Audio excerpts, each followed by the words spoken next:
Part 3. The Existentialists. Chapter 7. Kierkegaard. It was intelligence, Kierkegaard says, writing of himself and his task in his journals, it was intelligence and nothing else that had to be opposed. Presumably that is why I, who had the job, was armed with an immense intelligence. This is the candid statement of genius about itself, without boast and without false modesty. Kierkegaard does not disparage intelligence, quite the contrary, he speaks of it with respect and even reverence. But nonetheless, at a certain moment in history this intelligence had to be opposed, and opposed with all the resources and powers of a man of brilliant intelligence. No better summation can be made of what Kierkegaard had to do and what he accomplished. Of the immensity of his intelligence there can be no doubt. The fecundity of his mind astounds us each time we return to his writings. A century after he wrote, we are still in the process of garnering, sifting, and trying to systematize the insights he strewed so profusely through his pages. He wrote at breakneck speed, his mind in a kind of feverish blaze, bursting with ideas of which sometimes only a darting gleam or glint could be got down on the page. Hence the discontinuities and shifts in so much of his writing, the tacks and turns, asides and parables, in which the slower mind of the reader may sometimes get lost. The power of Kierkegaard's almost febrile intelligence was such that it was capable of devouring the life of its possessor by turning almost every experience into reflection. But, unlike so many great minds, Kierkegaard was aware of this in himself, and so forewarned against the subtle and omnivorous depredations of his intellect. His intellectual power, he knew, was also his cross. Without faith, which the intelligence can never supply, he would have died inside his mind, a sickly and paralyzed Hamlet. As the 19th century recedes, the foothills that close up had seemed to tower fall into proper perspective and the true heights rise more starkly. More and more, for us today, Kierkegaard begins to be visible above his century, a solitary peak but central to the whole chain. And this belated fame, in a century that has departed as far from him almost as it has from the Middle Ages, is a paradox, as was the man himself. Certain great German forerunners of Kierkegaard had also attempted a critique of the intelligence, and earlier opponents of rationalism, men like Heyman and the later Schelling, had spoken out forcefully for the instinctive, the intuitive, the mythical against a time that seemed no longer able even to understand such things. By comparison with the German Romanticists, Kierkegaard traced a much narrower orbit in his writings, but the narrower the orbit, the closer we are to the center, hence the less energy lost on matters peripheral. Justice Holmes once remarked that the hallmark of genius, in a great lawyer or jurist, was his ability to cut through technicalities and go for the jugular. Kierkegaard's one theme and his one passion was Christianity, but Christianity embraced neither speculatively nor romantically. His concern, rather, was with what it means concretely for the individual to be a Christian. The central fact for the 19th century, as Kierkegaard and after him Nietzsche, from a diametrically opposite point of view, saw it, was that this civilization that had once been Christian was so no longer. It had been a civilization that revolved around the figure of Christ, and was now, in Nietzsche's image, like a planet detaching itself from its sun, and of this the civilization was not yet aware. In contrast with this great historical datum, this fork in the road for the whole of mankind and not just for its savants, most of the questions debated by philosophers, the nature of sense data, perception, judgment, canons of induction and deduction, and the rest, look like what they are, Mandarin pastimes. The thinker whose thought is central, however, is always attuned to some urgent question of his time of which the time itself is not aware. In Holmes's brutal and telling phrase, Kierkegaard, like Nietzsche after him, goes for the jugular. That is one explanation of his power over us today. 1. The man himself. Kierkegaard, of course, never put to himself the question of his own relevance to his time in this speculative and detached way. He did not take up the problem of Christianity because history, civilization, and Western man were at issue. That would have been something for the professional speculators, the learned Privatdocenten and professors of philosophy, to deal with. The problem for Kierkegaard was throughout a personal one. He had chosen to be a Christian, and he had constantly to renew that choice, with all the energy and passion of his being. All that he thought and wrote shows this personal cast. He called his book Fear and Trembling a dialectical lyric, and the phrase would in fact be a good description of nearly all his writing. His thought was the lyric of Kierkegaard the man, frankly and avowedly an act of self-expression. For all its lyricism, however, it has its own subtlety, exactness, and dialectical acumen. Indeed, the thought of the subjective thinker, as Kierkegaard called himself, always has its own rigor, distinct from that of the objective theorist. Kierkegaard does not merely tell us that being precedes thought, or that all thought is an expression of some concrete being. He shows us this truth in the flesh, as it were, by showing us a thought that is without disguise an act of being, i.e., of his own personal and passionate existence. He never aimed at being a philosopher, and all his philosophy was indeed incidental to his main purpose, to show what it means to be a Christian, just as this was in turn incidental to his own personal task in life, that of becoming one. The reader who wishes to understand Kierkegaard ought to begin with his purely devotional works, such as Training in Christianity or Works of Love, which he signed with his own name and not with pseudonyms. In these the true center both of his life and of his work resides. The ultimate source of Kierkegaard's power over us today lies neither in his own intelligence nor in his battle against the imperialism of intelligence, to use the formula with which we began, but in the religious and human passion of the man himself, from which the intelligence takes fire and acquires all its meaning.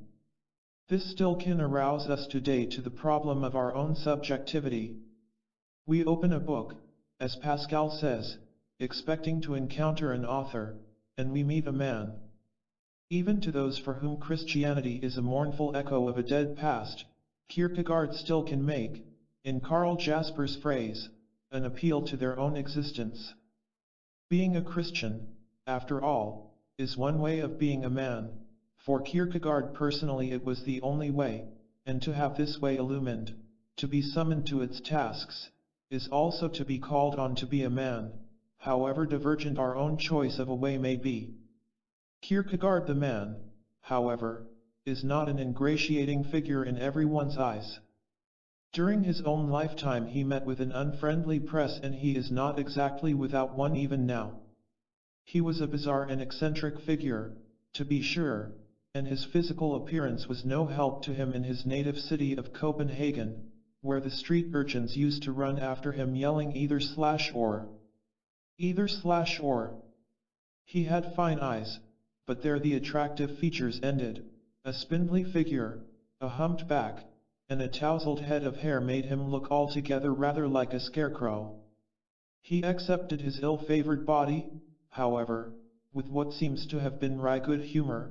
It was his first instruction in comic irony, so important a weapon later in his intellectual arsenal, for here was irony close to home in the disproportion between this frail and ungainly body and the infinite claims of the spirit which it housed. He always was able thereafter to see comedy and pathos together as one human side of religion. If his fellow townsmen held his odd physical appearance against him, subsequent critics have dealt almost as harshly with the personality behind this unprepossessing exterior. Kierkegaard the cripple is a phrase invoked not merely against the man's body but against his spirit too. Recent psychoanalytic critics have clumsily wielded their scalpels upon him in an effort to cut the man down to size, in order, apparently, to cut down his thought. Much too much mystification has been made of one decisive event, of a human and emotional nature, in a life that was otherwise one of dedicated uneventfulness, his becoming engaged to, and subsequently breaking off with, Regina Olsen. If Kierkegaard had not been an existential thinker, his broken engagement would now be only a subject for gossip, but man and thinker being one, in his case, the incident does in fact shed a great light on his thought and is worth going into if only to clear up some of the mystification. Why Kierkegaard should have broken this engagement should not be such a mystery when he himself put forward pretty adequate reasons for doing so.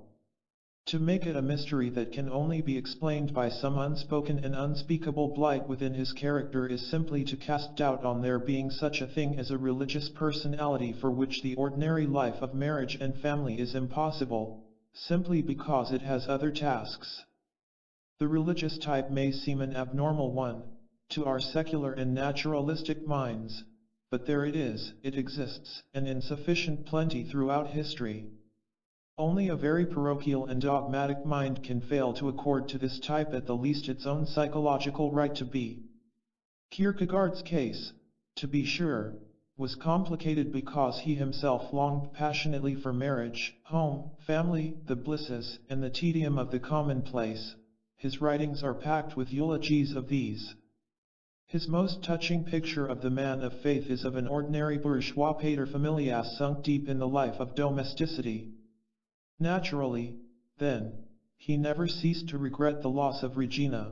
For him it was a sacrifice as drastic as Abraham's sacrifice of Isaac, his firstborn, and Kierkegaard had personal as well as religious motives in exploring, in fear and trembling, that old biblical story. In a moment of melancholy in his journals, he even goes so far as to say, "If I had faith, I would have stayed with Regina," a remark of immediate and momentary grief that has given some suspicious critics grounds for crowing over the lack of genuineness of Kierkegaard's faith. But what his remark really means is that the loss of Regina was a painful loss, and therefore that the choice not to have her was a decisive choice, which in fact split the man in two and had to be met ultimately as a choice of himself. Here the philosophical and personal meanings of this episode meet and become one. Had he given up the girl and sunk into an aimless and irreligious life, we would be justified in finding his renunciation only an act of impotent neurosis. At the moment of renunciation, indeed, there flashed before Kierkegaard's mind another pair of alternatives, a life of unbridled sensuality or an absolutely religious one. We who are able to look back on his life spread out before us as a whole are not likely to believe that this first alternative was really possible for Kierkegaard. He had the vocation from the start, to be sure, it was a mixed, tormented, and ambiguous vocation, but a triumphant one too. He chose what he had to become. This does not in the least mean that it was not a free choice, on the contrary, it had to be renewed freely day by day, throughout the rest of his life, if it were to be given meaning. Kierkegaard was, that is, what he had to be, but he had to be it by making the free choice every day to renew that choice. "I cannot do otherwise," said Martin Luther at the moment of performing what was the highest act of freedom of his life. If a man who wants to get married but cannot convert his renunciation into a dedication and an eventual triumph, we cannot then judge the value and the meaning of his life, including as it now does that act of renunciation, by the categories of neurosis. Having lived through the breaking of his engagement, Kierkegaard could not ever become a Hegelian. The drastic either/or of choice had cut through his life as decisively as a sword, and no philosopher's balm could remove the pain of loss. The man who has chosen irrevocably, whose choice has once and for all sundered him from a certain possibility for himself in his life, is thereby thrown back on the reality of that self in all its mortality and finitude. He is no longer a spectator of himself as a mere possibility, he is that self in its reality. The anguish of loss may be redeemed, but can never be mediated. Reality for the man who has been called upon to make such a choice is just the reality of his own mortal, finite, bleeding self, and this reality can never be absorbed in a whole in which that finite suffering becomes unreal. The absolute of Hegel embraces all reality and swallows up every contradiction and every finite evil. It is, as it were, the philosophic counterpart of that great crystal palace from which every shadow or dark spot of our ordinary human reality has been cast out. When Lear cries out in that appalling line, "Never, never, never, never, never," he is naming just that reality of the negative which we as finite mortals cannot escape. But in the philosophy of Hegel the negative is not ultimately real, for the absolute reality is pure and positive being. Kierkegaard, of course, being thoroughly human, hoped that his loss would be made good, that Regina might be restored to him, but he knew this could only be through a miracle of faith. The cosmic rationalism of Hegel would have told him his loss was not a real loss but only the appearance of loss, but this would have been an abominable insult to his suffering. Kierkegaard already knew all this, but the experience of the broken engagement clinched it for him. The episode of the engagement thus becomes a human drama in which the ultimate meaning is religious and philosophical. For the thinker, as for the artist, what counts in life is not the number of rare and exciting adventures he encounters, but the inner depth in that life, by which something great may be made out of even the paltriest and most banal of occurrences. Kierkegaard has been criticized as being over-melancholy, excessively introverted, even morbid, a Hamlet more brooding than the original Dane. Melancholy he certainly was, and the journals abound in sighs, tears, and self-laceration. But what is a journal for if not to unburden oneself? One is expected, out of good breeding, to refrain from weeping and sighing in public, but is one also expected to keep on one's social mask while writing in a diary? The remarkable thing about Kierkegaard was that the cloud of sighs and tears he shed never got in the way of his seeing what he was after. No man ever hewed more strictly to the line of his own truth. His melancholy, moreover, was lightened by humor and irony, and a wonderful sense of the beauties of homely life. Kierkegaard was indeed one of the most intensely introverted of men, and even of writers. But introversion and extroversion, as Jung suggests, are not at all of our choosing, and the rosiest extrovert is just as effectively imprisoned in his own centrifugal self as the introvert is in his centripetal one. Kierkegaard was able to make a very great deal out of his tendency to morbid introspection.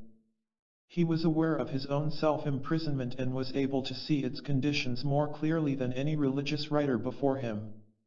Kierkegaard succeeded, in Nietzsche's words, in becoming the individual he was. Analysis of him will not advance our understanding if it attempts, in a kind of critical daydream, to transform him into some altogether different individual. Rather than try to explain Kierkegaard away, it might be better to allow him now to explain himself. 2. Socrates and Hegel, Existence and Reason. His own explanation of his point of departure as a thinker is given in a characteristically vivid and Kierkegaardian passage in the concluding unscientific postscript. While he sat one Sunday afternoon in the Frederiksberg garden in Copenhagen smoking a cigar as was his habit, and turning over a great many things in his mind, he suddenly reflected that he had as yet made no career for himself, whereas everywhere around him he saw the men of his age becoming celebrated, establishing themselves as renowned benefactors of mankind. They were benefactors because all their efforts were directed at making life easier for the rest of mankind, whether materially by constructing railroads, steamboats, or telegraph lines, or intellectually by publishing easy compendiums to universal knowledge, or, most audacious of all, spiritually by showing how thought itself could make spiritual existence systematically easier and easier. Kierkegaard's cigar burned down, he lighted another, the train of reflection held him. It occurred to him then that since everyone was engaged everywhere in making things easy, perhaps someone might be needed to make things hard again, that life might become so easy that people would want the difficult back again, and that this might be a career and destiny for him. The irony is delicious and thoroughly Socratic, and appropriately so, since the task it marked out for Kierkegaard was parallel to that of Socrates. As the ancient Socrates played the gadfly for his fellow Athenians, stinging them into awareness of their own ignorance, so Kierkegaard would find his task, he told himself, in raising difficulties for the easy conscience of an age that was smug in the conviction of its own material progress and intellectual enlightenment. He would be a modern and Christian gadfly as Socrates had been an ancient and pagan one. Now, it was no accident that the name of Socrates came to Kierkegaard's mind in his meditation on his life's task. The ancient Greek sage held a special place in his affections, due not only to the power of the Socratic personality but also to basic philosophic principle. In his estimate of Socrates, as on most other points, Kierkegaard is the diametrical opposite of Nietzsche. The two agree only in the importance they attach to the gadfly of Athens. Kierkegaard was interested not at all in the Socrates who figures in some of Plato's writings as the mouthpiece of Platonism. His attachment rather was to the man Socrates, the concrete man of flesh and blood, who said that he had no system or doctrine to teach, that in fact he had no knowledge of his own, but could only play the midwife to other men in bringing to birth the knowledge they had within themselves. In comparison with a modern philosopher like Hegel, who claims to have knowledge of the whole of reality or at least can find a place for everything within his system, old Socrates would seem to cut a very poor figure indeed. However, if philosophy is, as the etymology of the word signifies, the love of wisdom, then Socrates was a genuine philosopher, a lover of wisdom, even though he did not claim to know about this love. We do not ordinarily say a man is a lover even if he knows all about love, unless he does in fact love. And indeed the more he loves, the less confidence he is likely to have in any theory about love. For Socrates' philosophy was a way of life, and he existed in that way. Since he did not profess to have any theory of philosophy, he did not accept pay as a professor. He could teach only by example, and what Kierkegaard learned from the example of Socrates became fundamental for his own thinking, namely, that existence and a theory about existence are not one and the same, any more than a printed menu is as effective a form of nourishment as an actual meal. More than that, the possession of a theory about existence may intoxicate the possessor to such a degree that he forgets the need of existence altogether. The lover may become more fascinated by his theory about love than by the person of the beloved, and so cease to love. There is, in short, a fundamental discrepancy between existence and theory, and this discrepancy Kierkegaard proceeded to explore in a way more radical than had hitherto been done in Western thought. In the course of this exploration he had to engage in a sweeping polemic against Hegelian philosophy. We miss altogether the point of this polemic, however, if we think of it as merely a local skirmish against an odd and now outdated system of thought. Kierkegaard fought against the Hegelian climate of his time, but the ultimate issues were neither local nor temporary because in these issues Hegel was simply the spokesman for the whole tradition of Western philosophy.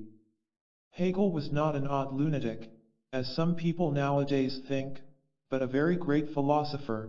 Kierkegaard was a greater man, however, and for that reason, if for no other, was able to catch Hegel out. What strikes us today as extreme, audacious, or even crazy in what Hegel says often seems so only because he was speaking aloud what had been the hidden presuppositions of Western philosophy since its very beginning with the Greeks. When Hegel says, the real is rational, and the rational is real, we might at first think that only a German idealist with his head in the clouds, forgetful of our earthly existence, could so far forget all the discords, gaps, and imperfections in our ordinary experience. But the belief in a completely rational cosmos lies behind the Western philosophic tradition. At the very dawn of this tradition Parmenides stated it in his famous verse, "It is the same thing that can be thought and that can be." What cannot be thought, Parmenides held, cannot be real. If existence cannot be thought, but only lived, then reason has no other recourse than to leave existence out of its picture of reality. As the French scientist and philosopher Émile Meyerson says, reason has only one means of accounting for what does not come from itself, and that is to reduce it to nothingness. which is exactly what Parmenides did, and what philosophers after him continued to do. The process is still going on today, in somewhat more subtle fashion, under the names of science and positivism, and without invoking the blessing of Hegel at all. Hegel's peculiar offense lay not in following the tradition by leaving existence out of his system, but rather in the way in which he tried to bring it in, having begun by excluding it. At law, I suppose, this would come under the heading of a compound felony. All his philosophical predecessors, or nearly all of them, had committed the theft, but poor Hegel was caught in the act of trying to restore the misappropriated article. The means he chose were most unfortunate. He tried to bring back existence through logic. Reason, become omnipotent, would generate existence out of itself. Even here, Hegel was not really flying in the face of tradition, as it might seem. He was only giving a more audacious expression to the overinflation of reason and its powers that had been the peculiar professional deformation of almost all earlier philosophers. This conjuring up of existence, like a rabbit out of a hat, Hegel accomplished by means of his famous dialectic, the instrument Marx later turned with such devastating results upon social and economic history. We begin, says Hegel, with the concept of being, a pure empty concept without existence. This begets its opposite, nothing, and out of the pair comes the mediating and reconciling concept that is the synthesis of both. This process goes on until at the proper stage of the dialectic we reach the level of reality, which is to say, existence. The details of the derivation we need not go into here. What concerns us is the general structure of Hegel's argument, through which thought begets existence. It does not require much imagination to see the human implications of this sample of Hegelian dialectic. There was nothing recondite about the kind of existence for which Kierkegaard, in refuting Hegel, fought such a brilliant and passionate battle. It was indeed our ordinary human existence, concrete, personal, and finite, which he saw reason on the point of ingesting into itself. Reason's offense was a religious one, to Kierkegaard, because Christianity for him was through and through a personalistic religion, depending on an historical incarnation and an historical revelation, and could not be understood purely under the aspect of eternity. Hegel, on the other hand, still called himself a Christian but believed that philosophy encompassed religion and made the religious truth a mere symbolic approximation to itself. If Hegel had recognized, and admitted, that he had actually passed out of Christianity, the matter would stand differently, and one could let the whole Hegelian system pass unchallenged as a magnificent jeu d'esprit, an exuberant display of dialectical virtuosity. But Hegelianism threatens Christians more than does any professedly anti-Christian philosophy, because the system can only lead to confusion and misunderstanding as to what Christianity really is, and therefore to self-deception among those who continue to believe they are Christians when in fact they are not. Better to be a non-Christian and know it than to be a non-Christian and not know it, so any honest disciple of Socrates would be compelled to point out. If Kierkegaard had merely argued, against Hegel, that existence cannot be derived from reason, he would have gone no farther than some other schools of modern philosophy whose thought does not move beyond the sphere of logic. But Kierkegaard did in fact go much farther than this, and to see where he stood on the relation of reason to existence, we have to see him in a broader philosophical context, one that lies outside his particular relation to Hegel. Kant, before Hegel, had made a statement on the subject of existence and reason that has become decisive for modern philosophy. Kant declared, in effect, that existence can never be conceived by reason, though the conclusions he drew from this fact were very different from Kierkegaard's. Being, says Kant, is evidently not a real predicate, or concept of something that can be added to the concept of a thing. That is, if I think of a thing, and then think of that thing as existing, my second concept does not add any determinate characteristic to the first. Kant gives the example of the concept of $100. if I think of 100 real dollars and 100 possible dollars, my concept is still of $100, not a cent more nor less. To be sure, in the order of existence and not of concepts, there is a world of difference between the real and the merely possible. 100 real dollars will make me $100 richer, while 100 possible dollars leave my financial position exactly where it was. But that is in life and not in thought. So far as thinking is concerned, there is no definite note or characteristic by which, in a concept, I can represent existence as such. Now when Kant made this point, he was speaking, or intended to speak, from the more positivistic and scientific side of his philosophy. From the point of view of theoretical knowledge, existence is negligible, because knowledge wants to know about a thing, and the fact that it exists does not tell me anything about it. Ultimately, what I want to know about the thing is what characterizes it in the way of definite observable qualities, and existence, far from being an observable quality, is in fact too general, remote, and tenuous a property to be represented at all to the mind. Hence, all modern positivism takes its cue from Kant's doctrine and discards all thinking about existence, metaphysics, as this school calls it, as pointless because existence cannot be represented in a concept, and hence thinking about it will never lead to any definite results in observation. The crossroad in modern philosophy is precisely here, and Kierkegaard takes a road leading in the opposite direction from that taken by positivism. If existence cannot be represented in a concept, he says, it is not because it is too general, remote, and tenuous a thing to be conceived of, but rather because it is too dense, concrete, and rich.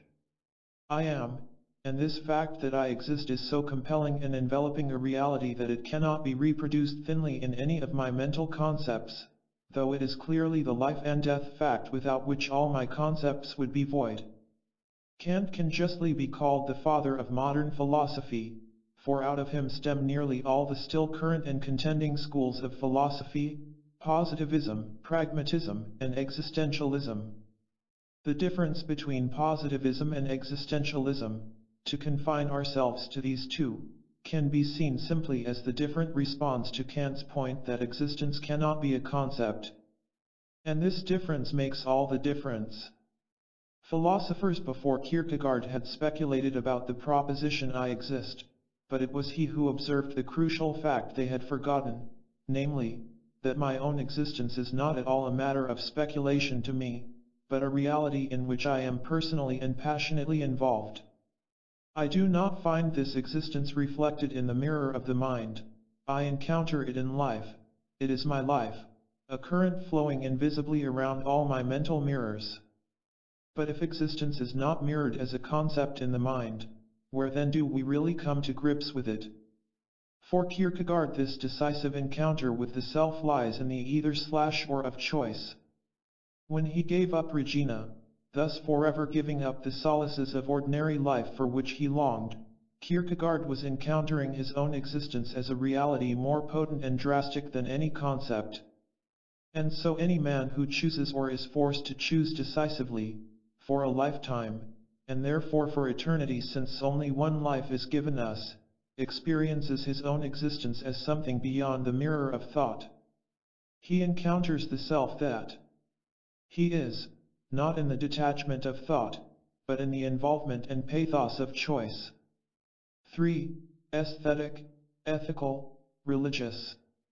To make his position clear, Kierkegaard elaborated 3 levels of existence, the aesthetic, ethical, and religious, and his clarification of these levels represents one of his most significant contributions to philosophy. The child is the perfect and complete aesthete, in terms of this distinction, for the child lives solely in the pleasure or pain of the moment. Some people do grow up retaining something of this childlike immediacy of response, this capacity for existing in the moment. They are sometimes beautiful to watch, these immediate ones, says Kierkegaard, as they glow in the moment, responding to some simple and beautiful object with all the grace of their nature and their blood.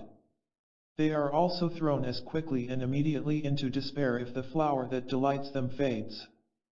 The aesthete, in the stricter sense, is someone who chooses to live solely for such privileged and pleasurable moments. Kierkegaard explores the aesthetic attitude with great subtlety and sympathy, but, he says, in the end it must collapse into despair. Ancient Epicureanism shows this, for it is haunted by the images of despair that it has sought to banish from its thinking. The most beautiful Epicurean poems of the Greeks and the Romans are always haunted by sadness. There is a grinning skull behind the flowers. Lucretius, the greatest poet of Epicureanism, has the passion of madness, and the tradition is that he did toward the end of his life go mad. Life yields so many weeds along with its flowers that the man who has staked his whole life on its pleasurable moments has to become desperate in his search for them, as Don Juan becomes desperate in his search for new loves. The aesthete is driven into a panicky flight from the prospect of boredom, and this flight, which is in fact a flight from himself, becomes his form of desperation and therefore of despair. Kierkegaard's treatment of the aesthetic is given a new and radical twist when he extends the attitude to include also that of the intellectual aesthete, the contemplative who tries to stand outside life and behold it as a spectacle. The word aesthetic comes from the Greek verb meaning to sense or perceive. It has the same root as the word theory and the word theater. At a theater we view spectacles in which we ourselves are not involved. The spectacle may be either interesting or boring, and the interesting and the boring are the dominant categories under which the aesthete views all experience. The intellectual who looks at things with detachment, the philosopher who claims to be the spectator of all time and existence, both are fundamentally aesthetes in their attitude. Here Kierkegaard attacks what had been held to be the highest value in the tradition of Western philosophy, the thinker's speculative detachment from life. In so doing he laid down what was to be a cardinal point in all the subsequent existential philosophies. Plato, Spinoza, and the others were aesthetes without knowing it. The aesthetic attitude can be only a partial, never a complete, attitude toward life.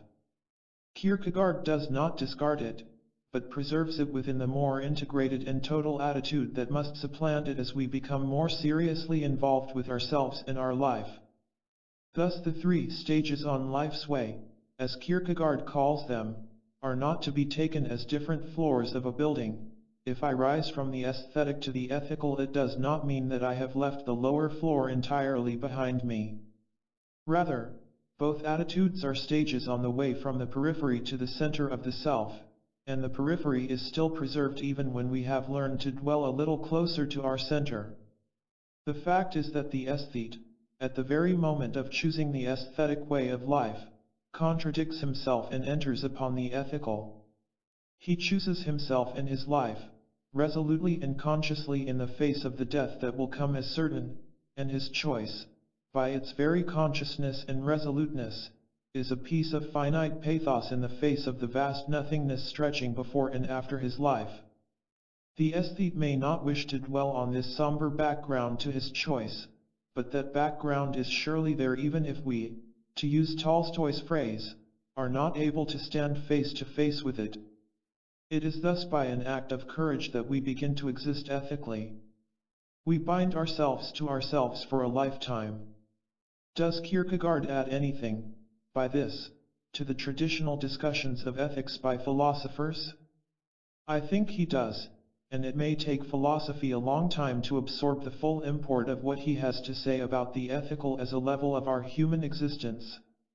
In the traditional kind of ethics, philosophers are concerned with analyzing the concepts of good, bad, right, and wrong, and with deciding to which things or kinds of things these predicates may be attached.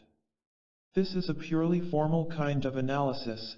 Indeed, in modern times philosophers have shifted their inquiry to an analysis of the language of ethics.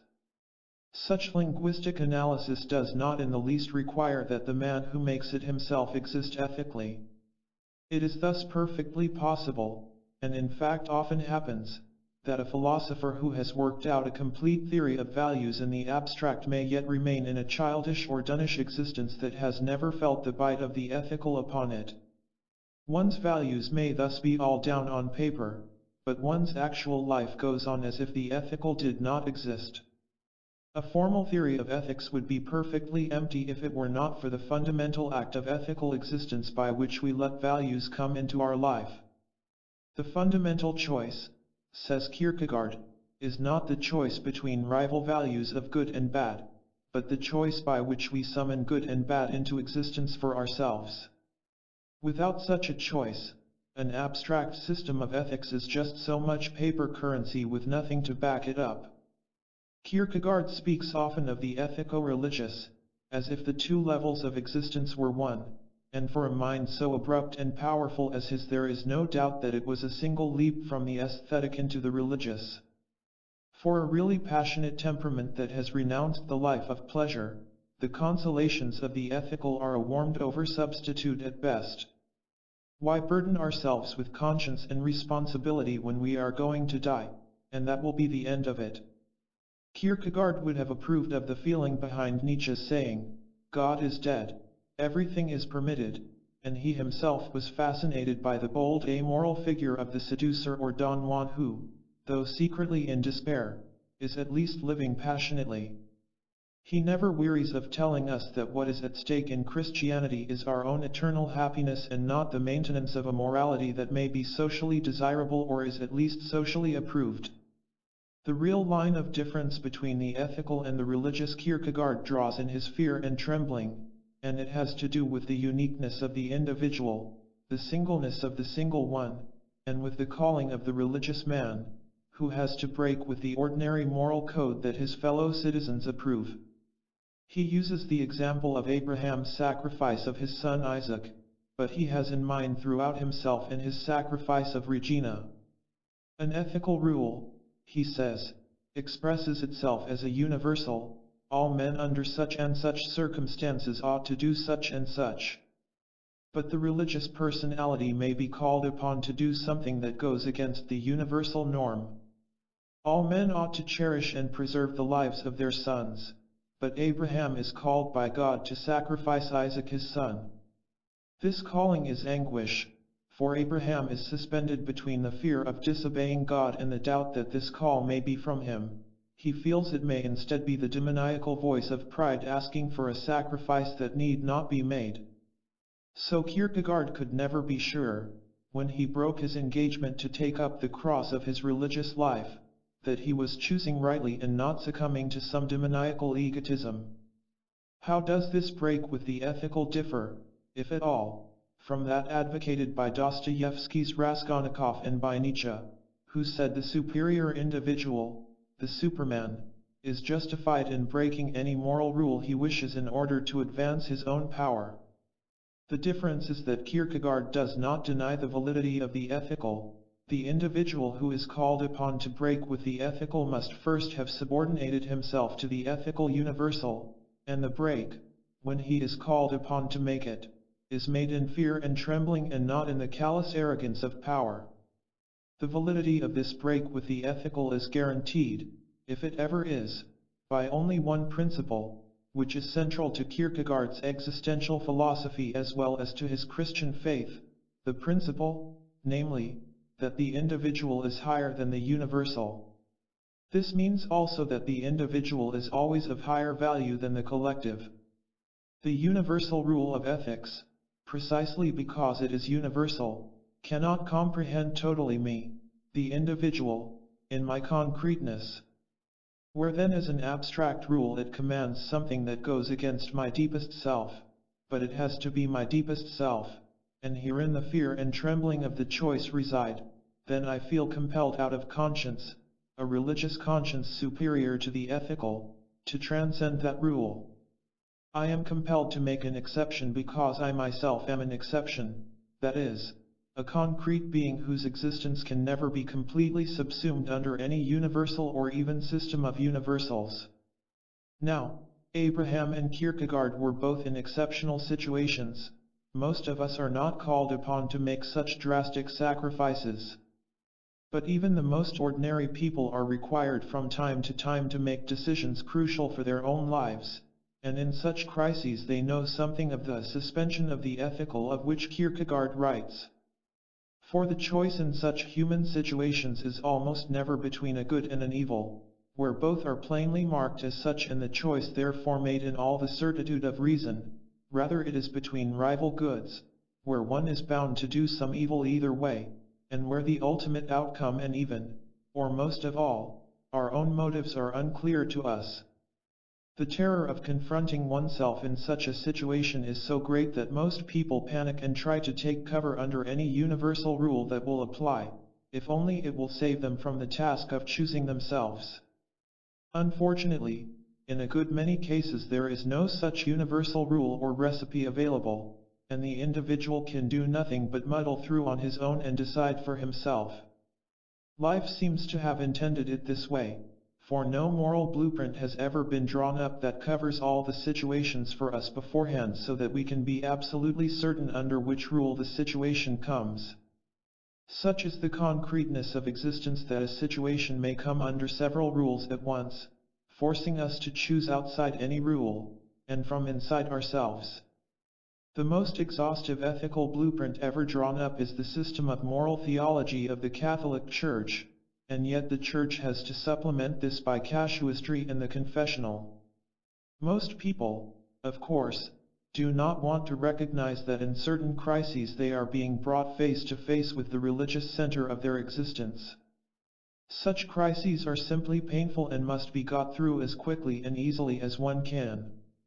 Why, in any case, should the discovery of the religious come to us at the moment in which we feel most sundered and alone, as Abraham did on Mount Moriah or as Kierkegaard did face to face with his own deprivation?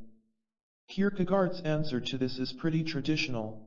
The fear of the Lord, says the Bible, is the beginning of wisdom, and for modern man, before that fear and as a threshold to it, are the fear and trembling in which we begin to be a self. That Kierkegaard, as a psychologist of religious experience, as such he is without peer, dwells so much upon emotions like fear and trembling, anxiety or dread, and despair is often taken as an indication of the excessive morbidity of his temperament. Kierkegaard does show a certain predilection for these moods, admittedly, or let us say at least that in dealing with them he is at his most potent, both dramatically and dialectically. What is important, however, is that there is no morbidity, no tinge either of exaggeration or sensationalism, in his treatment of these moods. Such moods are a part of life, a larger part than we moderns like to believe, and Kierkegaard chooses to face up to them. If the abstractness of modern society can be said to lead to a repression of all the emotions, certainly the most deeply repressed are those we call negative. The positive emotions such as love or joy lend themselves to all kinds of sentimental caricatures in popular art, which are probably more damaging to the spirit than outright repression of such feelings would be. But what love does not know the ache of fear, what joy is not tinged with regret? Modern man is farther from the truth of his own emotions than the primitive. When we banish the shudder of fear, the rising of the hair of the flesh in dread, or the shiver of awe, we shall have lost the emotion of the holy altogether. The most powerful of Kierkegaard's distinctly psychological treatises is probably The Sickness unto Death, a study of the various modalities of despair. Despair is the sickness unto death, the sickness in which we long to die but cannot die. Thus, it is the extreme emotion in which we seek to escape from ourselves, and it is precisely this latter aspect of despair that makes it such a powerful revelation of what it means to exist as a human individual. We are all in despair, consciously or unconsciously, according to Kierkegaard, and every means we have of coping with this despair, short of religion, is either unsuccessful or demoniacal. Kierkegaard advances two general principles that are in advance of nearly all current psychologies. 1. Despair is never ultimately over the external object but always over ourselves. A girl loses her sweetheart, and falls into despair. It is not over the lost sweetheart that she despairs, but over herself without the sweetheart, that is, she can no longer escape from herself into the thought or person of the beloved. And so on, for all cases of loss, whether it be money, power, or social rank. The unbearable loss is not really in itself unbearable. What we cannot bear is that in being stripped of an external object we stand denuded and see the intolerable abyss of the self yawn at our feet. 2. The condition we call a sickness in certain people is, at its center, a form of sinfulness. We are in the habit nowadays of labeling morally deficient people as sick, mentally sick, or neurotic. This is true if we look at the neurotic from outside. His neurosis is indeed a sickness, for it prevents him from functioning as he should, either totally or in some particular area of life. But the closer we get to any neurotic, the more we are assailed by the sheer human perverseness, the willfulness, of his attitude. If he is a friend, we can up to a point deal with him as an object who does not function well, but only up to a point. Beyond that, if a personal relation exists between us, we have to deal with him as a subject, and as such we must find him morally perverse or willfully disagreeable, and we have to make these moral judgments to his face if the friendship is to retain its human content, and not disappear into a purely clinical relation. At the center of the sickness of the psyche is a sickness of the spirit. Contemporary psychoanalysis will have eventually to reckon with this Kierkegaardian point of view. Among some schools there is already an uneasy edging in its direction. Kierkegaard's insight is superior here because he is a subjective thinker. He thus plants himself within the subjectivity of the person, and his concern is with the inwardness of the human being.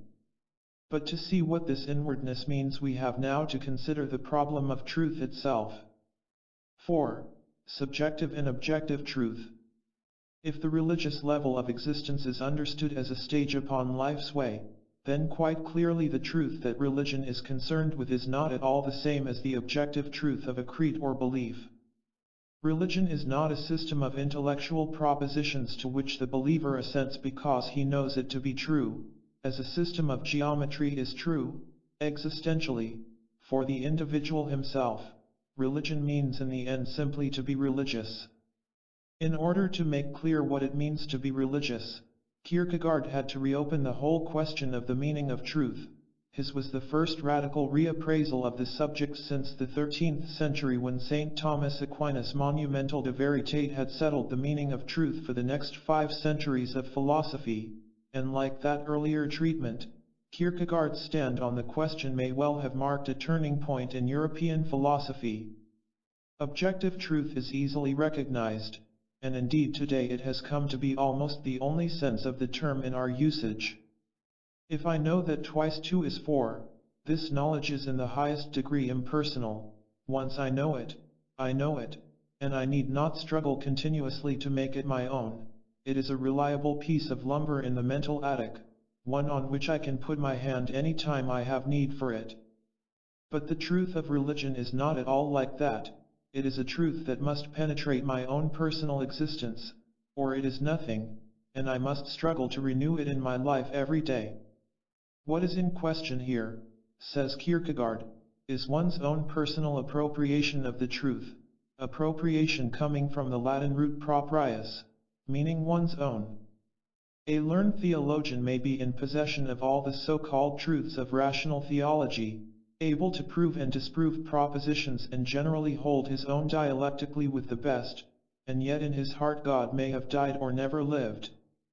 On the other hand, an illiterate peasant who knows nothing of formal theology, who may not even be able to state accurately the tenets of his creed, nevertheless may succeed in being religious. He is in the truth, as we say, and people who know him can recognize this fact from his presence, his bearing, his way of life. In the Oriental religious and philosophical tradition, where truth has never been defined as belonging basically to the intellect, the master is able to discern whether or not a disciple has attained enlightenment from how he behaves, what kind of a person he has come to be, not from hearing him reason about the sutras. This kind of truth is not a truth of the intellect but of the whole man. Strictly speaking, subjective truth is not a truth that I have, but a truth that I am. In the 13th century, St. Thomas banished Augustinianism, or at least relegated it to a subsidiary place. Truth in the strictest sense, he said, is in the intellect, and specifically in the intellect as it forms propositions that correspond with reality. Starting with this understanding of truth, the centuries that followed were able to develop and consolidate all that we now know as science. But what happens if the question is now reopened, and if philosophers go back for their answers to an older, pre-philosophic understanding of the meaning of truth? If we were to understand truth anew, and in this ancient sense, would not our fundamental attitudes be so changed that our whole civilization would become different? These are precisely the questions that, as we shall see, lie at the center of Heidegger's philosophy. With Heidegger, philosophers have only just begun to think about what lies implicit in the Kierkegaardian distinction between subjective and objective truth. 5. The attack upon Christendom. When we advance from the aesthetic to the religious level of existence, Kierkegaard says, we become really serious. We are not serious persons until we have become religious. This seriousness has nothing to do with the solemnity of the bourgeois or the official, that stuffed shirtness that Sartre has sneered at in the Salots. It is the simple and forthright seriousness of someone who has at last arrived at his center, and who is therefore at last totally engaged in the project of his life, with all that it entails. This person exists under the eye of eternity, and therefore what he does in the moment is absolutely real. It is quite fitting therefore that the last act in Kierkegaard's life should have been a thoroughly existential one, an attack upon the Christianity of his native Denmark, and by extension upon the public and acknowledged Christianity of the whole modern world. This polemic has been published in English as The Attack upon Christendom, but a good part of it Kierkegaard published as a series of pamphlets under the title The Instant. The title he gave these last writings, where thinking had in fact become an existential deed, as powerful as a blow of the fist, is significant, for it tells us that here the thinker stands and wills to stand thoroughly and absolutely rooted in his situation. Home is not only the place from which we start, but that to which we must inevitably return. When he had completed the last of the pamphlets, Kierkegaard collapsed. He had literally burned himself out, and 2 months later he was dead. He had done his work.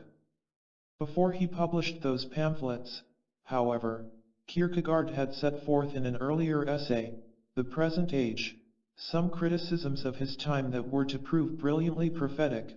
The essay has been the source of nearly all the existentialist criticisms of modern society, including those by Jaspers, Ortega, Berdyaev, and Marcel. So well has Kierkegaard's prophecy held up in fact that even contemporary efforts at journalistic sociology, like Reisman's The Lonely Crowd or White's The Organization Man, are still repeating and documenting his insights.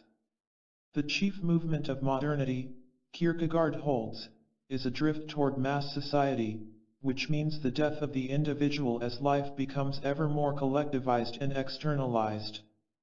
The social thinking of the present age is determined, he says, by what might be called the law of large numbers. It does not matter what quality each individual has, so long as we have enough individuals to add up to a large number, that is, to a crowd or mass. And where the mass is, there is truth, so the modern world believes. Behind this social observation, of course, lay Kierkegaard's ultimate conviction that Christianity is something that concerns the individual alone, and this conviction, as the basis for his criticism of modern times, was not fully developed until his later polemic against contemporary Christendom. The present age, brilliant as it is merely a tuning up for the full orchestral blast of the attack upon Christendom. In the modern world it makes no sense and is in fact a gigantic swindle to speak of Christian nations, Christian states, or even Christian peoples. This is the sum and substance of Kierkegaard's attack. But his expression is so direct and powerful, he rings so many momentous changes upon this single theme, that the attack upon Christendom takes its place among the greatest polemics ever written. The style itself is at the farthest removed from the fanciful complexity of his earliest aesthetic writings. Here the expression is direct, vigorous, even coarse. Kierkegaard had become serious, and with a vengeance. There can be no doubt now that against the smug complacency of his time that believed itself Christian and did not even know that it was not, Kierkegaard was in the right, and his polemic triumphs. But beyond the historical impact it had upon its own time, the attack upon Christendom broaches the gravest questions about the possibility of religion becoming altogether institutionalized, and thereby brings Kierkegaard to his final statement of what it means to be Christian. Here, it seems to me, he goes against his earlier warning to himself that the exception, the single one or extraordinary individual, though he has to follow the law of his own being rather than that of the collective, cannot expect everybody else to follow his way. Kierkegaard seems to demand that the average person take up a Christianity as strenuous as his own. The problem of the institutionalizing of religion was dealt with by another existentialist, Dostoevsky, in his tremendous parable of the Grand Inquisitor, and the contrast with Kierkegaard is singularly instructive. Intellectually, to be sure, Dostoevsky was on the side of Kierkegaard, and the Grand Inquisitor he intended as a figure of evil, the totalitarian master of men who gives them bread and peace and relieves them from the anguish of being themselves. But Dostoevsky the novelist was caught up in the toils of a truth different from that of Dostoevsky the intellectual. As a novelist he could not create a character without giving himself to it, creating it from the inside out and thereby giving the character its own truth. And as Dostoevsky unfolds the parable, told through the mouth of Ivan Karamazov, there is no doubt that the Grand Inquisitor has his truth, which Christ himself, having returned to earth, recognizes by bestowing a final kiss upon the Inquisitor's cheek. But the polemicist, in the necessity of driving a point home, may lose sight of the novelist's truth. Men are sheep, says the Inquisitor, and need to be relieved of the agony of selfhood. It will not do to say, as Kierkegaard does, that he represents not a Christian severity as opposed to a Christian leniency, but only a Christian honesty, for what is more severe than honesty, and particularly an honesty that would tell the sheep they can only live as sheep? Humankind cannot bear very much reality, says T.S. Eliot, and it is doubtful whether they can even bear the reality of being told so. The Grand Inquisitor, the Pope of Popes, relieves men of the burden of being Christian, but at the same time leaves them the peace of believing they are Christians.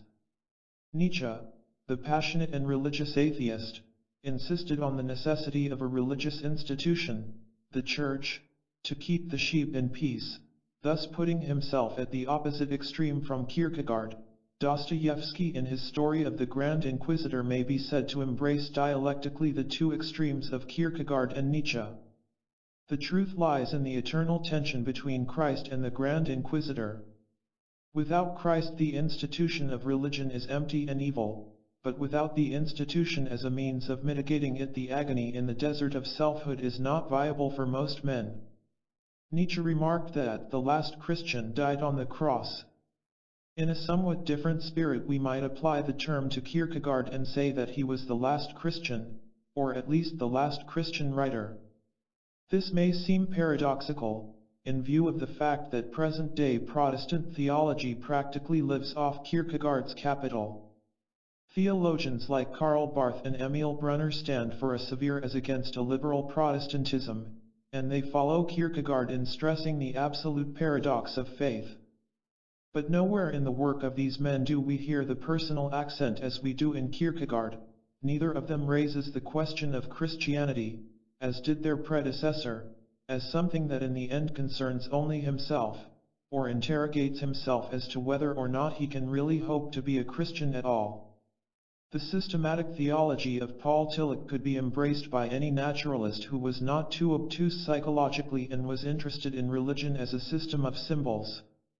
The theology of Rudolf Bultmann is not much more than the philosophy of Heidegger touched with the emotions of Christianity. The fact is that Kierkegaard stated the question of Christianity so nakedly, made it turn so decisively about the individual and his quest for his own eternal happiness, that all religious writers after him seem by comparison to be symbolical, institutional, or metaphorical, in a word, Gnostic. Perhaps the very nakedness of Kierkegaard's statement of faith makes it impossible for Christianity now to go anywhere but in the direction of some kind of Gnosticism. The religious existentialists of this century, such as Berdyaev and Marcel, do not match Kierkegaard's passion or his passionate cleaving to the central issue any more than the Protestant pastors do. The one exception to this would be Miguel Unamuno, whose passion is worthy of Kierkegaard and who in fact makes the whole question of religion hinge on the individual's desire for an eternal happiness, that and nothing less. The question of death is thus central to the whole of religious thought, is that to which everything else in the religious striving is an accessory. If there is no immortality, what use is God? Unamuno quotes an old peasant, approvingly. The comparison of these religious writers with Kierkegaard is not meant to disparage the former, they are all subtle, powerful, and profound, within their limits. It is meant rather to call attention to the fact that the quality of these writers' Christianity is historically different from Kierkegaard's. They happen also to be lesser men than Kierkegaard, and therefore perhaps any comparison is unfair. At any rate, it is fitting that the simplest and most profound tribute to Kierkegaard should have come from the pen of Unamuno, Y.K. Hombre, and what a man. If he had been carving the epitaph for his own tombstone, Kierkegaard said, he would have chosen nothing more than the simple phrase, the individual. We do not yet know, but history may already have dug a grave for that individual for whom he was nearly the last to speak. Chapter 8. Nietzsche. By the middle of the 19th century, as we have seen, the problem of man had begun to dawn on certain minds in a new and more radical form. Man, it was seen, is a stranger to himself and must discover, or rediscover, who he is and what his meaning is. Kierkegaard had recommended a rediscovery of the religious center of the self, which for European man had to mean a return to Christianity, but what he had in mind was a radical return that went back beyond organized Christendom and its churches to a state of contemporaneity with the first disciples of Christ. Nietzsche's solution harked back to an even more remote and archaic past, to the early Greeks, before either Christianity or science had put its blight upon the healthiness of man's instincts. It was Nietzsche's fate to experience the problem of man in a peculiarly personal and virulent form. At 24, an unheard-of age in the German academic world, he became professor of classical philology at the University of Basel. The letter of recommendation written for him on this occasion by his teacher, Ritschl, is almost one continuous exclamation of awe at the prodigy of culture being sent to Basel. Besides being immensely learned in the classical languages, Nietzsche showed extraordinary literary promise and was also a gifted musician. But this prodigy was also a very delicate and sickly youth, with weak eyesight and a nervous stomach. Nietzsche had undoubtedly inherited this fragile constitution, but in later years he tended to think resentfully that it had been brought about by the excessive labors of scholarship. At any rate, intensive study had not helped his health. He thus knew at first hand the war between culture and vitality. He was himself, in fact, the field of battle between the two. He had to resign his professorship after 10 years because of his poor health. Thereafter he became the wanderer and his shadow, to use the title of one of his books, which accurately describes his own life, traveling all over southern Europe in search of a health that he never could regain. In those disconsolate and lonely years all his glittering cultural attributes did not help him in the least. Culture, in fact, was a screen between the wanderer and the natural man that he strove to resurrect. As a scholarly bookworm he had not even known that he was unknown to himself, but when his eyesight became too poor to read books he began at last to read himself, a text that culture up to that time had obscured. Nietzsche had originally encountered the god Dionysus in his studies of Greek tragedy. Dionysus was the patron deity of the Greek tragic festivals, and so the cult of this god had received all the blessing of high culture, since it was associated with the most sublime and formally beautiful products of human art. On the other hand, the Dionysian cult reached back into the most primitive and archaic eras of the Greek race. For Dionysus was the god of the vine, the god of drunken ecstasy and frenzy, who made the vine come to life in spring and brought all men together in the joy of intoxication. This god thus united miraculously in himself the height of culture with the depth of instinct, bringing together the warring opposites that divided Nietzsche himself. The problem of reconciling these opposites was the central theme later of D.H. Lawrence, of Gide in his Immoralist, a fiction based upon Nietzsche's life, and of Freud in one of his last and most significant works, Civilization and its Discontents. It is still the most formidable problem of man in our 20th, the psychoanalytic, century. Dionysus reborn, Nietzsche thought, might become a savior god for the whole race, which seemed everywhere to show symptoms of fatigue and decline. The symbol of the god became so potent for Nietzsche that it ended, as only symbols can do, by taking possession of his life. He consecrated himself to the service of the god Dionysus. But Dionysus is a dangerous as well as an ambiguous god. Those in antiquity who meddled with him ended by being torn to pieces. When he took possession of his own followers, he drove them to frenzies of destruction. He was called, among other names, the Horned One and the Bull by the Greeks, and in one of his cults was worshipped in the form of a bull who was ritually slaughtered and torn to pieces. So Dionysus himself, according to the myth, had been torn to pieces by the Titans, those formless powers of the subterranean world who were always at war with the enlightened gods of Olympus. The fate of his god overtook Nietzsche. He too was torn apart by the dark forces of the underworld, succumbing, at the age of 45, to psychosis. It may be a metaphor, but it is certainly not an exaggeration, to say that he perished as a ritual victim slaughtered for the sake of his god. It is equally true, and perhaps just another way of saying the same thing, that Nietzsche perished for the sake of the problems of life that he set out to solve.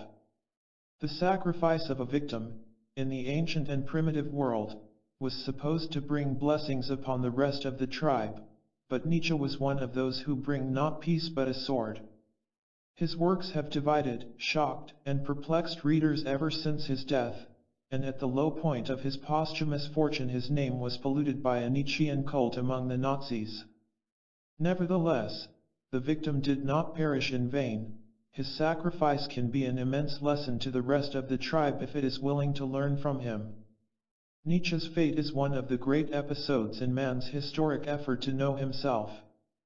After him, the problem of man could never quite return to its pre-Nietzschean level. Nietzsche it was who showed in its fullest sense how thoroughly problematical is the nature of man. He can never be understood as an animal species within the zoological order of nature, because he has broken free of nature and has thereby posed the question of his own meaning, and with it the meaning of nature as well as his destiny. Nietzsche's works are an immense mine of observations on the condition of man, one that we are still in the process of quarrying. Moreover, Nietzsche's life stands in a double sense as a great warning to mankind, to be heeded lest we too suffer the fate of being torn apart like Dionysus Zagreus. He who would make the descent into the lower regions runs the risk of succumbing to what the primitives call the perils of the soul, the unknown titans that lie within, below the surface of ourselves. To ascend again from the darkness of Avernus is, as the Latin poet tells us, the difficult thing, and he who would make the descent had better secure his lines of communication with the surface. Communication means community, and the adventurer into the depths would do well to have roots in a human community and perhaps even the ballast, somewhere in his nature, of a little bit of Philistinism. Nietzsche lacked such lines of communication, for he had cut himself off from the human community. he was one of the loneliest men that ever existed. By comparison, Kierkegaard looks almost like a worldly soul, for he was at least solidly planted in his native Copenhagen, and though he may have been at odds with his fellow citizens, he loved the town, and it was his home. Nietzsche, however, was altogether and utterly homeless. He who descends must keep in touch with the surface, but on the other hand, and this is the other sense of Nietzsche's warning, modern man may also be torn apart by the titanic forces within himself if he does not attempt the descent into Avernus. It is no mere matter of psychological curiosity but a question of life and death for man in our time to place himself again in contact with the archaic life of his unconscious. Without such contact he may become the titan who slays himself. Man, this most dangerous of the animals, as Nietzsche called him, now holds in his hands the dangerous power of blowing himself and his planet to bits, and it is not yet even clear that this problematic and complex being is really sane. 1. Ecce homo. In the end one experiences only oneself, Nietzsche observes in his Zarathustra, and elsewhere he remarks, in the same vein, that all the systems of the philosophers are just so many forms of personal confession, if we but had eyes to see it. Following this conviction, that the thinker cannot be separated from his thought, Nietzsche revealed himself in his work more fully than any philosopher before or since. Hence the best introduction to him may be the little autobiographical book Ecce Homo, which is his own attempt to take stock of himself and his life. Nietzsche is not the most prepossessing figure, as we are introduced to him here, for in this work he was clearly already in the grip of the psychological malady that 3 years later was to bring on his breakdown.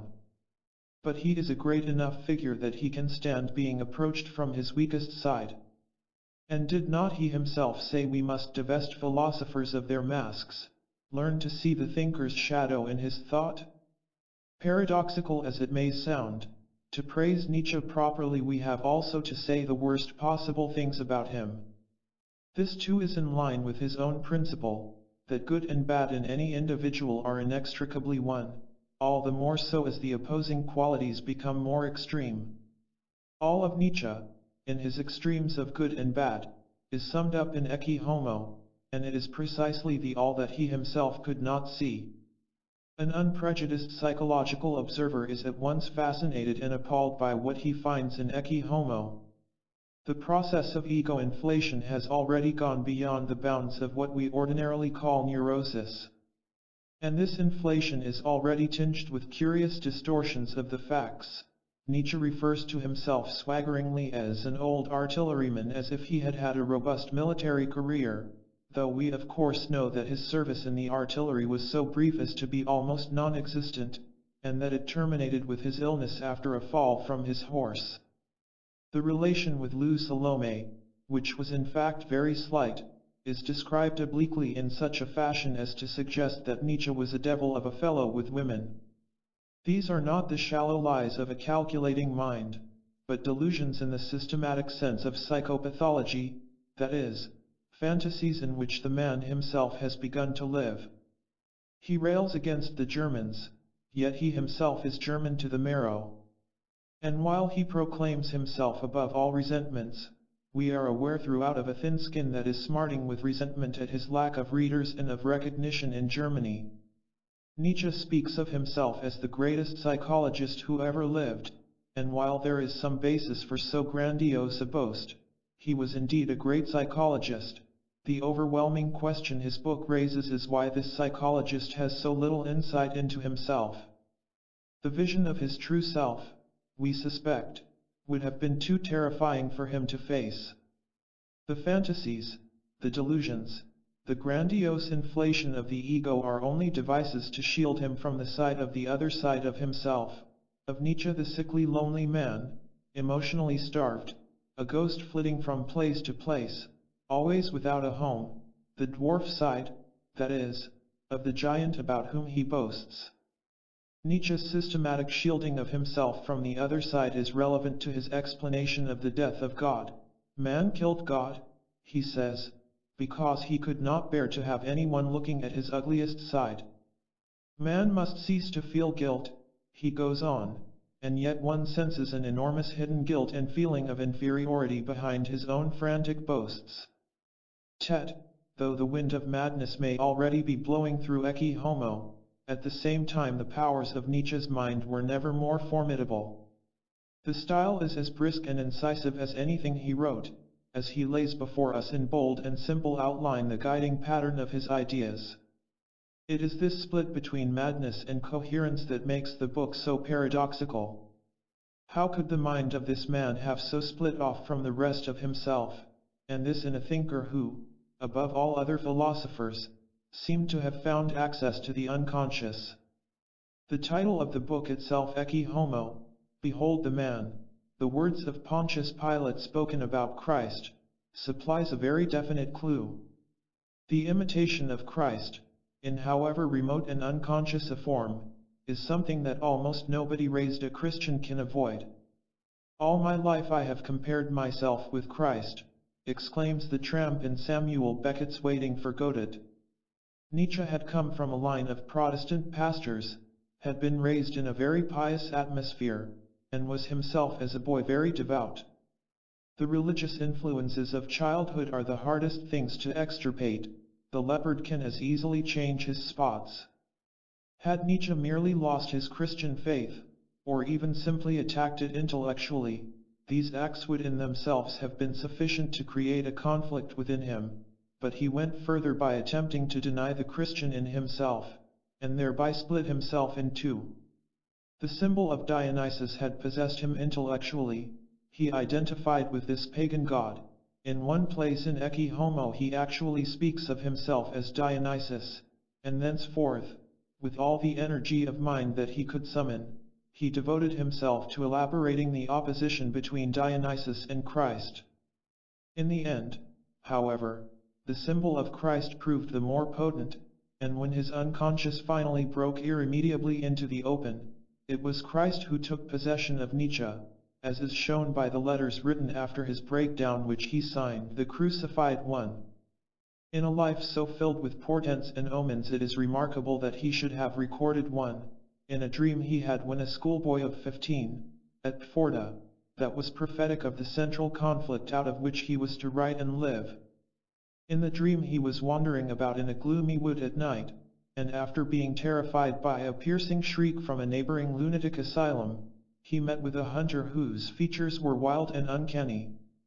In a valley surrounded by dense undergrowth, the hunter raised his whistle to his lips and blew such a shrill note that Nietzsche woke out of his nightmare. Now it is interesting that in this dream he had been on his way to Eisleben, Luther's town, but on meeting the hunter it became a question of going instead to Tuchenthal, which means German Valley. That is, the two roads diverge, one leading toward Lutheran Christianity, the other toward the primeval pagan German soil. Being a classical scholar, Nietzsche preferred to let his wandering German god assume the Greek guise of Dionysus. It would be far-fetched to make much of this dream if it were merely an isolated revelation, but it is in fact of a piece with the other dreams and visions that Nietzsche poured into his writings. Even the frightening prophecy of madness that occurs in the dream is echoed among the images of Zarathustra. Nietzsche's life has all the characteristics of a psychological fatality. Now all these self-revelations that we have been discussing, it might be said, reflect nothing but a pathological process, and therefore had best be left to one side while we discuss the philosophic ideas of this thinker. Unfortunately, nothing in life is nothing but, it is always something more. What we have been talking about is indeed a pathological process, but it is also a pathological process taking place in a thinker of genius, from whom the process thereby acquires an immense significance. It is just as much a mistake for interpreters of Nietzsche to cast aside this whole matter of Nietzsche's sickness, as it was for the Philistines, shocked by his ideas, to discount them simply as the ravings of a madman. It may be that genius and neurosis are inextricably linked, as some recent discussions of the subject have held. In any case, Nietzsche would be one of the prime examples of the kind of truth neurosis, and even worse than neurosis, can be made to reveal for the rest of mankind. The pathological process in Nietzsche, which we have dealt with only briefly here, is in fact indispensable for an understanding of the philosophic meaning of atheism as he tried to live it. Nietzsche was engaged in a process of tearing himself loose from his psychological roots at the very moment in history that Western man was doing likewise, only the latter did not know it. Up to that time man had lived in the childhood shelter of his gods or of God. Now that all the gods were dead, he was taking his first step into maturity. This, for Nietzsche, was the most momentous event in modern history, one to which all the social, economic, and military upheavals of the 19th and indeed of the coming 20th century would, as he prophesied, be secondary. Could mankind meet this awful challenge of becoming adult and godless? Yes, said Nietzsche, because man is the most courageous animal and will be able to survive even the death of his gods. The very process of tearing consciousness loose from its roots, which ends inevitably in ecce homo in the grandiose inflation of the ego, had for Nietzsche himself the significance of a supreme act of courage. Not a day goes by, he wrote in one of his letters, that I do not lop off some comforting belief. Man must live without any religious or metaphysical consolations. And if it was to be humanity's fate to become godless, he, Nietzsche, elected to be the prophet who would give the necessary example of courage. It is in this light that we must look upon Nietzsche as a culture hero. He chose, that is, to suffer the conflict within his culture in its most acute form and was ultimately torn apart by it. Now, there are atheists and atheists. The urbane atheism of Bertrand Russell, for example, presupposes the existence of believers against whom he can score points in an argument and get off some of his best quips. The atheism of Sartre is a more somber affair, and indeed borrows some of its color from Nietzsche. Sartre relentlessly works out the atheistic conclusion that in a universe without God man is absurd, unjustified, and without reason, as being itself is. Still, this kind of atheism seems to carry with it the bravado of one who is ranging himself on the side of a less sanguine truth than the rest of mankind. Nietzsche's atheism, however, goes even deeper. He projects himself into the situation where God is really dead for the whole of mankind, and he shares in the common fate, not merely scoring points off the believers. Section 125 of the Joyful Wisdom, the passage in which Nietzsche first speaks of the death of God, is one of the most heartrending things he ever wrote. The man who has seen the death of God, significantly enough, is a madman, and he cries out his vision to the unheeding populace in the marketplace, asking the question, do we not now wander through an endless nothingness? Here we are no longer dealing with the abstractions of logical argument, but with a fate that has overtaken mankind. Of course, Nietzsche himself tried elsewhere to assume the witty mask of the libre penseur of the Enlightenment and to make brilliant aphorisms about God's non-existence. And in his Zarathustra he speaks of Zarathustra the godless and even the most godless. But godless is one thing Nietzsche certainly was not. He was in the truest sense possessed by a god, though he could not identify what god it was and mistakenly took him for Dionysus. In a very early poem, To the Unknown God, written when he was only 20 years old, he speaks about himself as a god-possessed man, more truthfully than he was later, as a philosopher, to be able to recognize. I must know thee, unknown one. Thou who searchest out the depths of my soul, and blowest like a storm through my life. Thou art inconceivable and yet my kinsman. I must know thee and even serve thee. Had God really died in the depths of Nietzsche's soul, or was it merely that the intellect of the philosopher could not cope with his presence and his meaning? If God is taken as a metaphysical object whose existence has to be proved, then the position held by scientifically minded philosophers like Russell must inevitably be valid. The existence of such an object can never be empirically proved. Therefore, God must be a superstition held by primitive and childish minds. But both these alternative views are abstract, whereas the reality of God is concrete, a thoroughly autonomous presence that takes hold of men but of which, of course, some men are more conscious than others. Nietzsche's atheism reveals the true meaning of God, and does so, we might add, more effectively than a good many official forms of theism. He himself scoffs in one place at his being confused with the ordinary run of freethinkers, who have not the least understanding of his atheism. And despite the desperate struggle of the godless Zarathustra, Nietzsche remained in the possession of this unknown God to whom he had paid homage in his youth. This possession is shown in its most violent form in Zarathustra, even though Nietzsche puts the words into the mouth of the magician, an aspect of himself that he wishes to exorcise. Thus do I lie, bend myself, twist myself, convulsed with all eternal torture, and smitten by thee, crudest huntsman, thou unfamiliar God. At this point we are ready to see what takes place behind the scenes in Zarathustra, where all the aforementioned themes become fully orchestrated. 2. What happens in Zarathustra, Nietzsche as moralist. No adequate psychological commentary on Thus Spake Zarathustra has yet been written, perhaps because the materials in it are so inexhaustible. It is a unique work of self-revelation but not at all on the personal or autobiographical level, and Nietzsche himself ostensibly does not appear in it.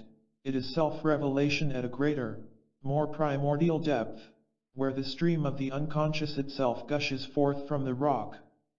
Perhaps no other book contains such a steady procession of images, symbols, and visions straight out of the unconscious.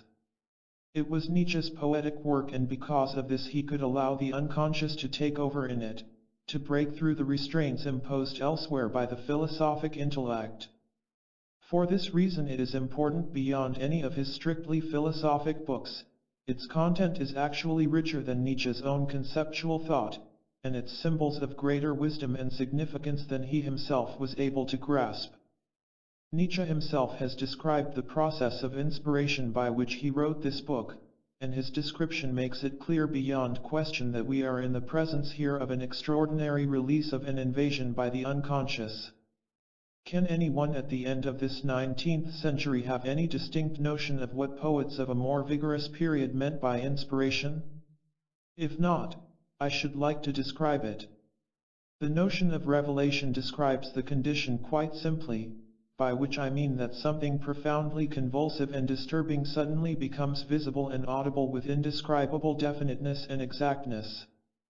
There is an ecstasy whose terrific tension is sometimes released by a flood of tears, during which one's progress varies from involuntary impetuosity to involuntary slowness. There is the feeling that one is utterly out of hand. Everything occurs quite without volition, as if in an eruption of freedom, independence, power, and divinity. The spontaneity of the images and similes is most remarkable. One loses all perception of what is imagery and simile. Everything offers itself as the most immediate, exact, and simple means of expression.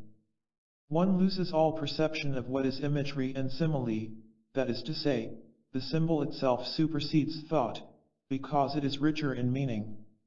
His most lyrical book, Zarathustra, is also the expression of the loneliest Nietzsche.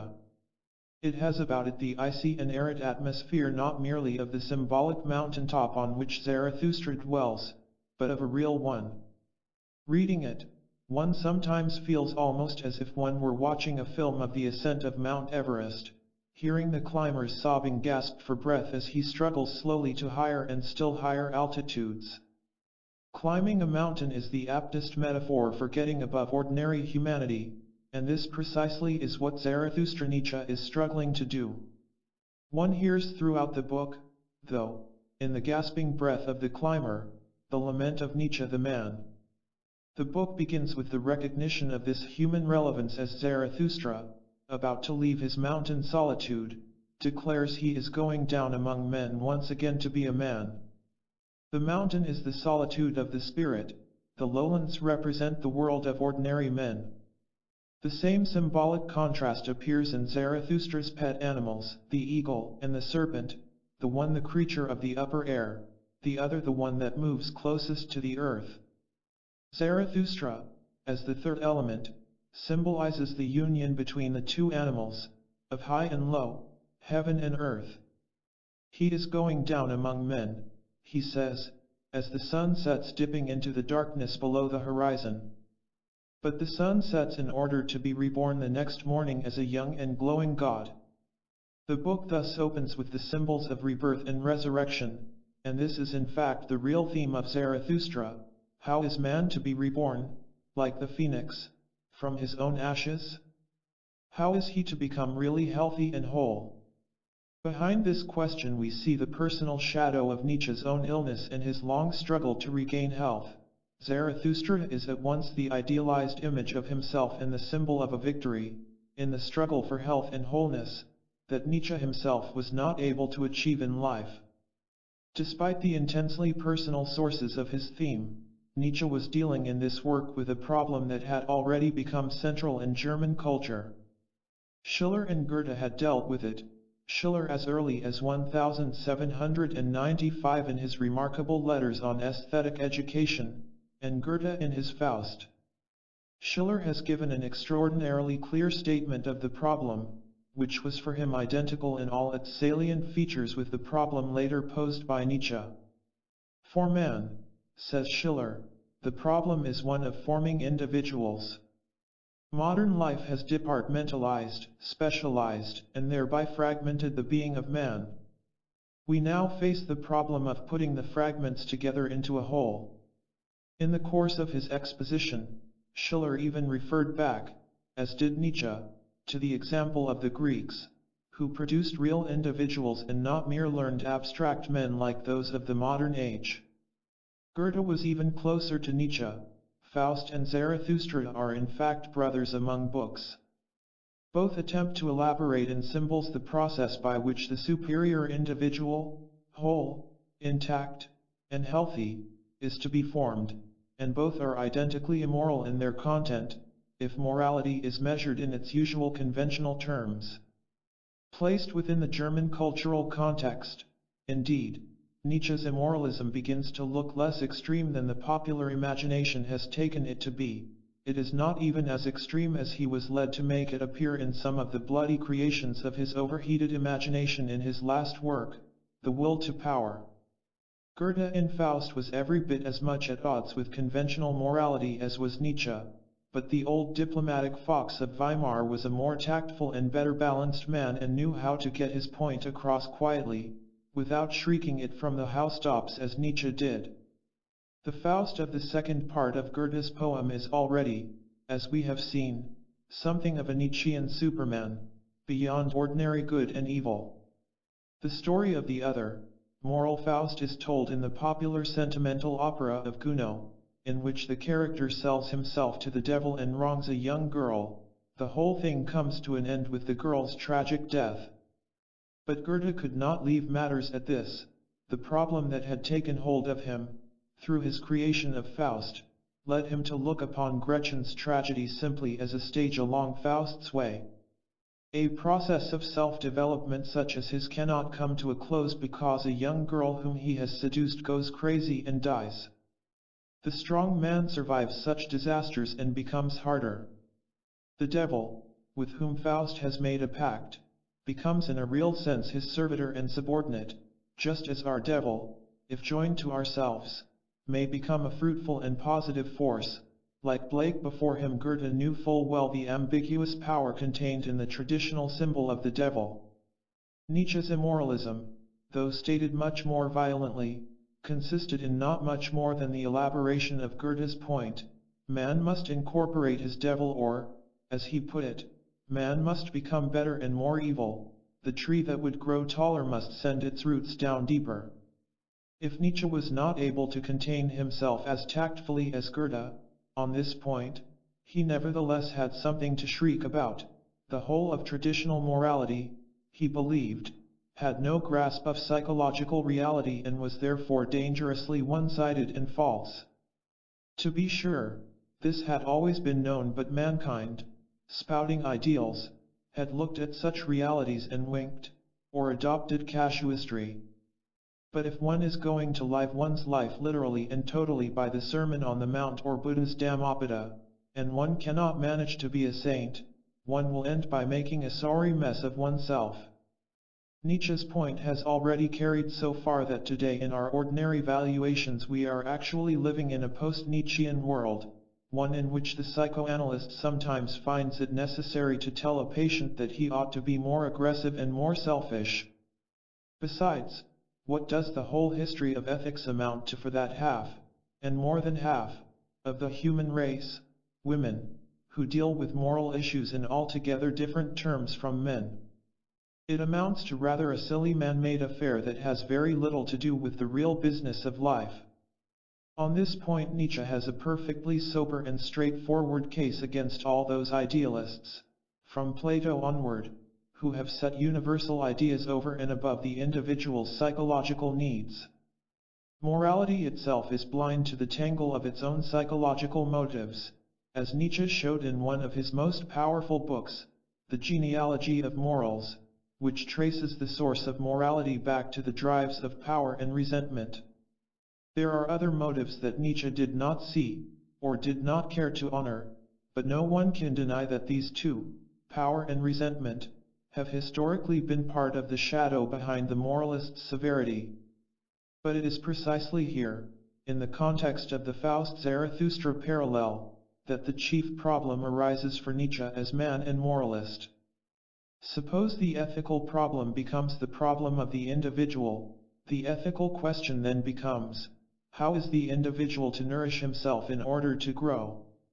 Once we set ourselves to reclaim that portion of human nature that traditional morality rejected, man's devil, to put it symbolically, we face the immense problem of socializing and taming those impulses. Here the imagination of Faustian man tends to become much too highfalutin. For Western man Faust has become the great symbol of the titanically striving individual, so much so that the historian Spengler could use the term Faustian culture to denote the whole modern epoch of our dynamic conquest of nature. In Nietzsche's Superman the spiritual tension would be even greater, for such an individual would be living at a higher level than all of humanity in the past. But what about the individual devil within the Superman? What about Zarathustra's devil? So far as Nietzsche attempts to make the goal of this higher individual the goal of mankind, a fatal ambiguity appears within his ideal itself. Is the Superman to be the extraordinary man, or the complete and whole man? Psychological wholeness does not necessarily coincide with extraordinary powers, and the great genius may be a crippled and maimed figure, as was Nietzsche himself. In our own day, of course, when men tend more and more to be miserable human fragments, the complete man, if such existed, would probably stand out from the others like a sore thumb, but he might not at all be a creature of genius or extraordinary powers. Will the Superman, then, be the titanically striving individual, dwelling on the mountaintop of the spirit, or will he be the man who has realized within the world his own individual capacities for wholeness? The two ideals are in contradiction, a contradiction that is unresolved in Nietzsche and within modern culture itself. The fact is that Zarathustra Nietzsche did not come to terms with his own devil, and this is the crucial failure of Zarathustra in the book and of Nietzsche in his life. Consequently, it is also the failure of Nietzsche as a thinker. Not that Zarathustra Nietzsche does not see his devil, time and again the latter pokes a warning finger at Zarathustra, and like a good devil he knows how to assume many shapes and disguises. He is the clown who leaps over the rope dancer's head at the beginning of the book, he is the ugliest man, who has killed God, and he is the spirit of gravity, whom Zarathustra himself names as his devil, the spirit of heaviness which would pull his too high-soaring spirit to earth. Each time Zarathustra thrusts aside the warning finger, finding it merely a reason for climbing a higher mountain to get away from it. The most crucial revelation, however, comes in the chapter The Vision and the Enigma, in which the warning figure becomes a dwarf sitting on Zarathustra's back as the latter climbs a lonely mountain path. Zarathustra wants to climb upward, but the dwarf wants to pull him back to earth. "O Zarathustra," the dwarf whispers to him, "thou didst throw thyself high, but every stone that is thrown must fall." And then, in a prophecy the more menacing when applied to Nietzsche himself, "O Zarathustra, far indeed didst thou throw thy stone, but upon thyself will it recoil." This is the ancient pattern of the Greek myths. The hero who soars too high crashes to earth, and Nietzsche, as a scholar of Greek tragedy, should have given more respectful ear to the dwarf's warning. But why a dwarf? The egotism of Zarathustra. Nietzsche rates himself too high, therefore the figure in the vision, to right the balance, shows him to himself as a dwarf. The dwarf is the image of mediocrity that lurks within Zarathustra. Nietzsche, and that mediocrity was the most frightening and distasteful thing that Nietzsche was willing to see in himself. Nietzsche had discovered the shadow, the underside, of human nature, and he had correctly seen it as a side that is present inescapably in every human individual. But he converted this perception into a kind of romantic diabolism. It amused him to play at being wicked and daring. He would have been prepared to meet his own devil if this devil had appeared in some grandiose form. Precisely what is hardest for us to take is the devil as the personification of the pettiest, paltriest, meanest part of our personality. Dostoevsky understood this better than Nietzsche, and in that tremendous chapter of the Brothers Seven Karamazov where the devil appears to Ivan, the brilliant literary intellectual nourished on the romanticism of Schiller, it is not in the guise of a dazzling Miltonic Lucifer or a swaggering operatic Mephistopheles, but rather of a faded, shabby genteel person, a little out of fashion and ridiculous in his aestheticism, the perfect caricature of Ivan's own aesthetic mind. This figure is the devil for Ivan Karamazov, the one that most cruelly deflates his egotism, and Dostoevsky's genius as a psychologist perhaps never hit the nail on the head more accurately than in this passage. Nietzsche himself said of Dostoevsky that he was the only psychologist from whom he had had anything to learn. The remark is terribly true, and in a profounder sense than Nietzsche realized. Zarathustra, to return to him, is too touchy to acknowledge himself as this dwarf. He feels his courage challenged and believes it will be the supreme act of courage, the highest virtue, to get rid of the dwarf. Courage at last bade me stand still and say, "Dwarf, either thou or I." It would have been wiser, and even more courageous, to admit who the dwarf really was and to say, not either thou or I but rather thou and I, ego, are one self. The vision shifts and pauses for a moment, and Nietzsche now presents us with the idea of the eternal return. This idea has an ambiguous status in Nietzsche. He tried to base it rationally and scientifically on the premise that if time were infinite and the particles in the universe finite, then by the laws of probability all combinations must repeat themselves over and over again eternally, and that therefore everything, we ourselves included, must recur again and again down to the last detail. But to take this as a purely intellectual hypothesis does not explain why the idea of the eternal return had such a powerful hold upon Nietzsche's emotions, and why, particularly the idea is revealed at this most charged and visionary moment in Zarathustra. The circle is a pure archetypal form for the eternal. "I saw eternity the other night," says the English poet Vaughan, "like a great ring of pure and endless light." The idea of the eternal return thus expresses, as Unamuno has pointed out, Nietzsche's own aspirations toward eternal and immortal life. On the other hand, the notion is a frightening one for a thinker who sees the whole meaning of mankind to lie in the future, in the Superman that man is to become, for if all things repeat themselves in an endless cycle, and if man must come again in the paltry and botched form in which he now exists, then what meaning can man have? For Nietzsche the idea of the eternal return becomes the supreme test of courage. If Nietzsche the man must return to life again and again, with the same burden of ill health and suffering, would it not require the greatest affirmation and love of life to say yes to this absolutely hopeless prospect?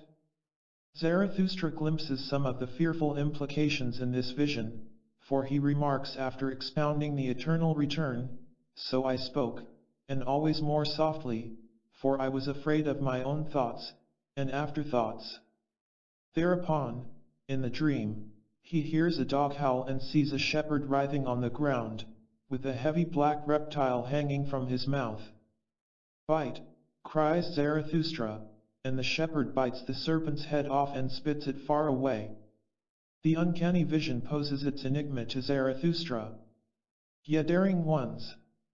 Ye venturers and adventurers, and whoever of you have embarked with cunning sails on unexplored seas!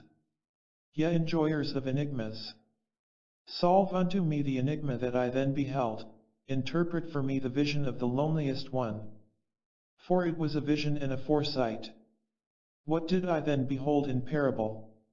And who is it that must come some day? Who is the shepherd into whose throat the serpent thus crawled? Who is the man into whose throat all the heaviest and blackest will crawl?" The shepherd bit as my cry had admonished him, he took a good bite, and spit the head of the serpent far away, and sprang up. No longer shepherd, no longer man, a transfigured being, a light-surrounded being, that laughed. Never on earth laughed a man as he laughed. Oh my brethren, I heard a laughter which was no human laughter. Who is the shepherd into whose throat the serpent thus crawled? He is Nietzsche himself, and both the serpent and the dwarf set for him the same task, to acknowledge the heaviest and the blackest in himself. We commonly speak of the truth as a bitter pill that we have to swallow, but the truth about ourselves may take even the more repulsive form of a reptile. Nietzsche does not swallow the serpent's head, he denies his own shadow, and out of it he sees a transfigured being spring up. This being laughs with a laughter that is no longer human. We know this laughter all too well, it is the laughter of insanity. A few years ago André Breton, the surrealist, published an anthology de l'humour noir, in which was included one of Nietzsche's letters written after his psychosis. If one did not know who the author was and what his condition was when he wrote it, one could indeed take the letter as a dazzling piece of surrealistic laughter, a high empty mad laughter. This is the laughter Nietzsche hears in his vision, and he speaks like a tragic character ironically ignorant of his own prophecy when he says, "It was a vision and a prevision." This laughter already began to sound eerily in the pages of Ecce Homo.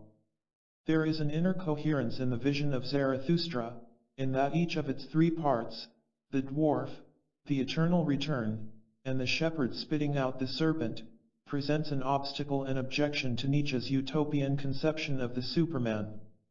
They prefigure his own personal catastrophe, but since he was a thinker who really lived his thought, they indicate the fatal flaw in all such utopian thought. He who would launch the Superman into interstellar space had better recognize that the dwarf goes with him. Human, all too human.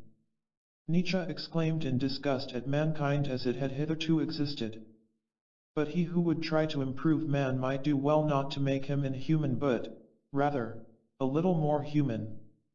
To be a whole man, a round man, as the Chinese say, Western man may have to learn to be less Faustian.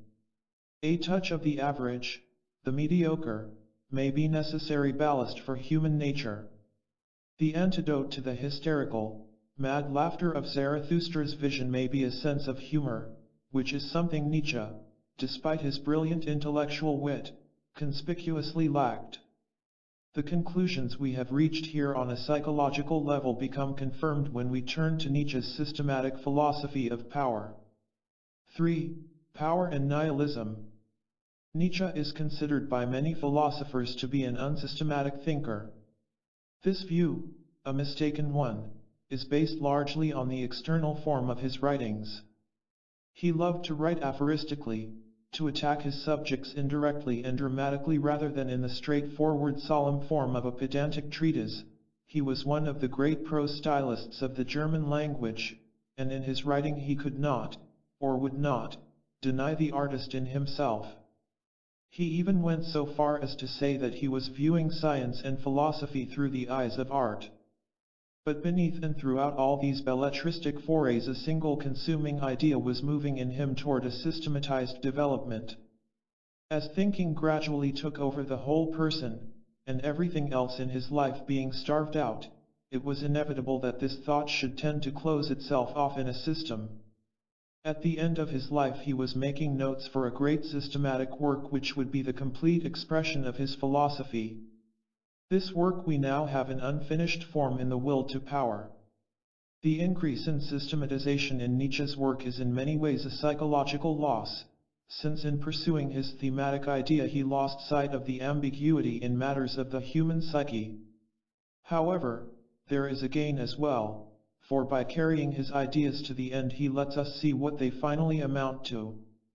Heidegger has, in a recent memorable essay, called attention to the hitherto unrecognized fact that Nietzsche is a thoroughly systematic thinker. Indeed, according to Heidegger, Nietzsche is the last metaphysician in the metaphysical tradition of the West, the thinker who at once completes and destroys that tradition. We do not know when the idea of the will to power first dawned upon Nietzsche, but there is a striking and picturesque incident, which he later told to his sister, that is relevant to it. During the Franco-Prussian War, when Nietzsche was a hospital orderly, he saw one evening his old regiment ride by, going into battle and perhaps to death, and it came to him then that the strongest and highest will to life does not lie in the puny struggle to exist, but in the will to war, the will to power. But it is a mistake to locate the birth of this idea in any single experience. It was, in fact, fed by a number of tributary streams, by Nietzsche's struggle against ill health and also by his studies in classical antiquity. Nietzsche's greatness as a classical scholar lay in his ability to see plain and simple facts that the genteel tradition among scholars had passed over. The distinguished British classicist F.M. Cornford has said of Nietzsche that he was 50 years ahead of the classical scholarship of his day. The tribute was meant to be generous, but I am not sure that the classical scholarship of our own day has yet caught up with Nietzsche. It requires much more imagination to grasp the obvious than the recondite, and a kind of imagination that Nietzsche had much more of than the classical scholars of his time. Take, for example, the obvious fact that the noble Greeks and Romans owned slaves and thought this quite natural, and that because of this they had a different orientation toward existence than did the Christian civilization that followed them. The humanistic tradition among classical scholars had idealized the ancients, and thereby, as in all idealistic views, falsified the reality. One does not need to be much of a classical specialist to note, on the first page of Julius Caesar's Gallic Wars, that the word virtue means courage and martial valor, just the kind of thing that a military commander would most fear in the enemy and most desire in his own soldiers. It is one of the odd developments of history, as one philosophical wag put it, making thereby a perfectly Nietzschean joke, that the word virtue, which originally meant virility in a man, came in Victorian times to mean chastity in a woman. Nor does it require any greater classical scholarship to recognize in the Greek word that we translate as virtue, irate, the clanging tone of Ares, god of battle. Classical civilizations rested on the recognition of power, and the relations of power, as a natural and basic part of life. Nietzsche's idea also reflected the modern influence of Stendhal and Dostoevsky, the two 19th-century novelists whom he most admired. Stendhal had shown the components of ego and power mingled in all the exploits of Eros, in the arts of seduction and conquest, in the battle of the sexes. Dostoevsky had revealed how the most self-abasing acts of humility could be brutally aggressive. Nietzsche's own psychological acuity, however, once started on this path, did not need much prompting. He was able to see the will to power secretly at work everywhere in the history of morals, in the asceticism of the saint and the resentment of the condemning moralist, as well as in the brutality of the primitive legislator. All his separate insights on the theme accumulated finally in a single monolithic idea of all-comprehending universality. The will to power was in fact the innermost essence of all beings, the essence of being itself.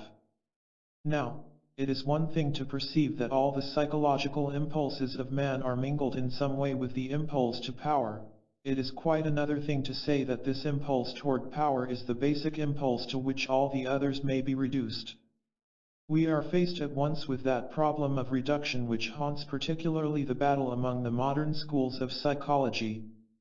As is well known, the individual psychology of Alfred Adler split off from Freudian psychoanalysis over just this point.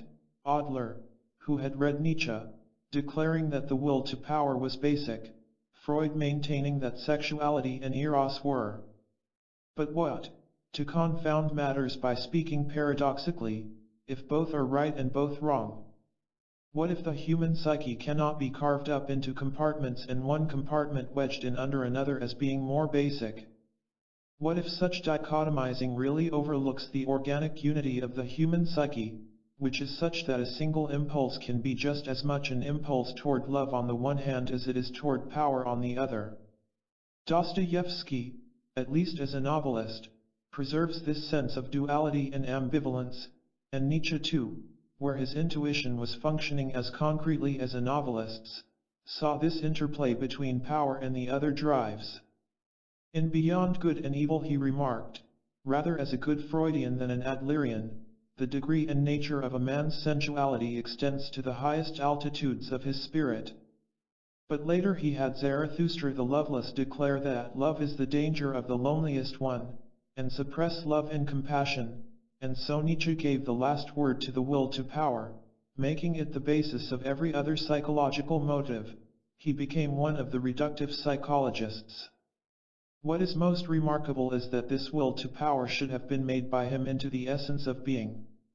Remarkable because Nietzsche had ridiculed the very notion of being as one of the most deceptive ghosts spawned by the brains of philosophers, the most general and therefore the emptiest of concepts, a thin and impalpable ectoplasm distilled from the concrete realities of the senses. He had perceived correctly that the principal conflict within Western philosophy lay at its very beginning, in Plato's condemnation of the poets and artists as inhabiting the world of the senses rather than the supersensible world of the abstractions, the ideas, which represent true being as opposed to the constant flux of becoming in the world of the senses. Nietzsche took the side of the artist. The real world, he said, than which there is no other, is the world of the senses and of becoming. Nevertheless, to become a systematic thinker Nietzsche had to become a metaphysician, and the metaphysician is driven to have recourse to the idea of being. To be sure, Nietzsche's thought preserves his dynamism, for being is turned into becoming, becomes, in fact, essentially the will to power. But what is power? It is not, according to Nietzsche, a state of rest or stasis toward which all things tend. On the contrary, power itself is dynamic through and through. Power consists in the discharge of power, and this means the exercise of the will to power on ever-ascending levels of power. Power itself is the will to power, and the will to power is the will to will. It is at this point that Nietzsche's doctrine begins to look rather terrifying to most people, and to seem merely an expression of his own frenetic and unbalanced temperament. Frenetic he had certainly become, in many passages of the will to power, where indeed he resembles nothing so much as the pale criminal of his own description, in Zarathustra, the loveless one who thirsts for blood. But here, as elsewhere, the personal frenzy of Nietzsche had a much more than personal meaning, and precisely in this idea of power he was the philosopher of this present age in history, for he revealed to it its own hidden and fateful being. No wonder, then, that the age should have branded him as a wicked and malevolent spirit. The fact is that the modern age has prided itself everywhere on its dynamism. In history textbooks we represent the emergence of the modern period out of the Middle Ages as the birth of an energetic and dynamic will to conquer nature and transform the conditions of life, instead of submitting passively to them while waiting to be sent to the next world as medieval man had done. We congratulate ourselves over and over again on all this. But when a thinker comes along who seeks to explore what lies hidden behind all this dynamism, we cry out that we do not recognize ourselves in the image he draws and seek refuge from it by pointing an accusing finger at his derangement. Technology in the 20th century has taken such enormous strides beyond that of the 19th that it now bulks larger as an instrument of naked power than as an instrument for human well-being. Now that we have airplanes that fly faster than the sun, intercontinental missiles, space satellites, and above all atomic explosives, we are aware that technology itself has assumed a power to which politics in any traditional sense is subordinate. If the Russians were to outstrip us decisively in technology, then all ordinary political calculations would have to go by the boards. The classical art of politics, conceived since the Greeks as a thoroughly human art addressed to humans, becomes an outmoded and fragile thing beside the massive accumulation of technological power. The fate of the world, it now appears, turns upon sheer mastery over things. All the refinements of politics as a human art, diplomatic tact and finesse, compromise, an enlightened and liberal policy, goodwill, are as little able to avail against technological supremacy as the refinement of a man's dress and person are able to ward off the blow of a pile driver. The human becomes subordinated to the machine, even in the traditionally human business of politics. Here Nietzsche, more acutely than Marx, expresses the real historical meaning of communism and especially of the peculiar attraction communism holds for the so-called backward or underdeveloped countries. It is a will to power on the part of these peoples, a will to take their fate in their own hands and make their own history. This powerful and secret appeal of communism is something that our own statesmen do not seem in the least to understand. And America itself? Yes, we bear with us still the old liberal ideals of the individual's right to life, liberty, and the pursuit of happiness. But the actual day-to-day march of our collective life involves us in a frantic dynamism whose ultimate goals are undefined. Everywhere in the world, men and nations are behaving precisely in accordance with the Nietzschean metaphysics. The goal of power need not be defined, because it is its own goal, and to halt or slacken speed even for a moment would be to fall behind in achieving it. Power does not stand still, as we say nowadays in America. You are either going up or coming down. But on what, philosophically speaking, does this celebrated dynamism of the modern age rest? The modern era in philosophy is usually taken to begin with Descartes. The fundamental feature of Descartes' thought is a dualism between the ego and the external world of nature. The ego is the subject, essentially a thinking substance. Nature is the world of objects, extended substances. Modern philosophy thus begins with a radical subjectivism, the subject facing the object in a kind of hidden antagonism. This subjectivism has nothing to do with Kierkegaard's idea of subjective truth. Kierkegaard simply chose his term unfortunately, for his intention is the very opposite of Cartesianism. Nature thus appears as a realm to be conquered, and man as the creature who is to be conqueror of it. This is strikingly shown in the remark of Francis Bacon, prophet of the new science, who said that in scientific investigation man must put nature to the rack in order to wring from it an answer to his questions. The metaphor is one of coercion and violent antagonism. A crucial step beyond Descartes was taken when Leibniz declared that material substances are not inert, as Descartes thought, but endowed with a fundamental dynamism. All things have a certain drive, appetitio, by which they move forward in time. Here the Cartesian antagonism between man and nature is stepped up by having added to it an intrinsic dynamism on both sides. Nietzsche is the culmination of this whole line of thought, the thinker who brings the seed to its violent fruition. The very extremity of his idea points to a fundamental error at the source of the modern epoch.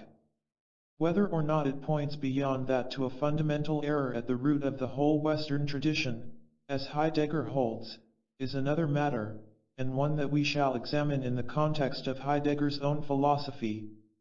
Power as the pursuit of more power inevitably founders in the void that lies beyond itself. The will to power begets the problem of nihilism. Here again Nietzsche stands as the philosopher of the period, for he prophesied remarkably that nihilism would be the shadow, in many guises and forms, that would haunt the 20th century. Supposing man does not blow himself and his earth to bits, and that he really becomes the master of this planet. What then? He pushes off into interstellar space. And then? Power for power's sake, no matter how far the power is extended, leaves always the dread of the void beyond. The attempt to stand face to face with that void is the problem of nihilism. For Nietzsche, the problem of nihilism arose out of the discovery that God is dead.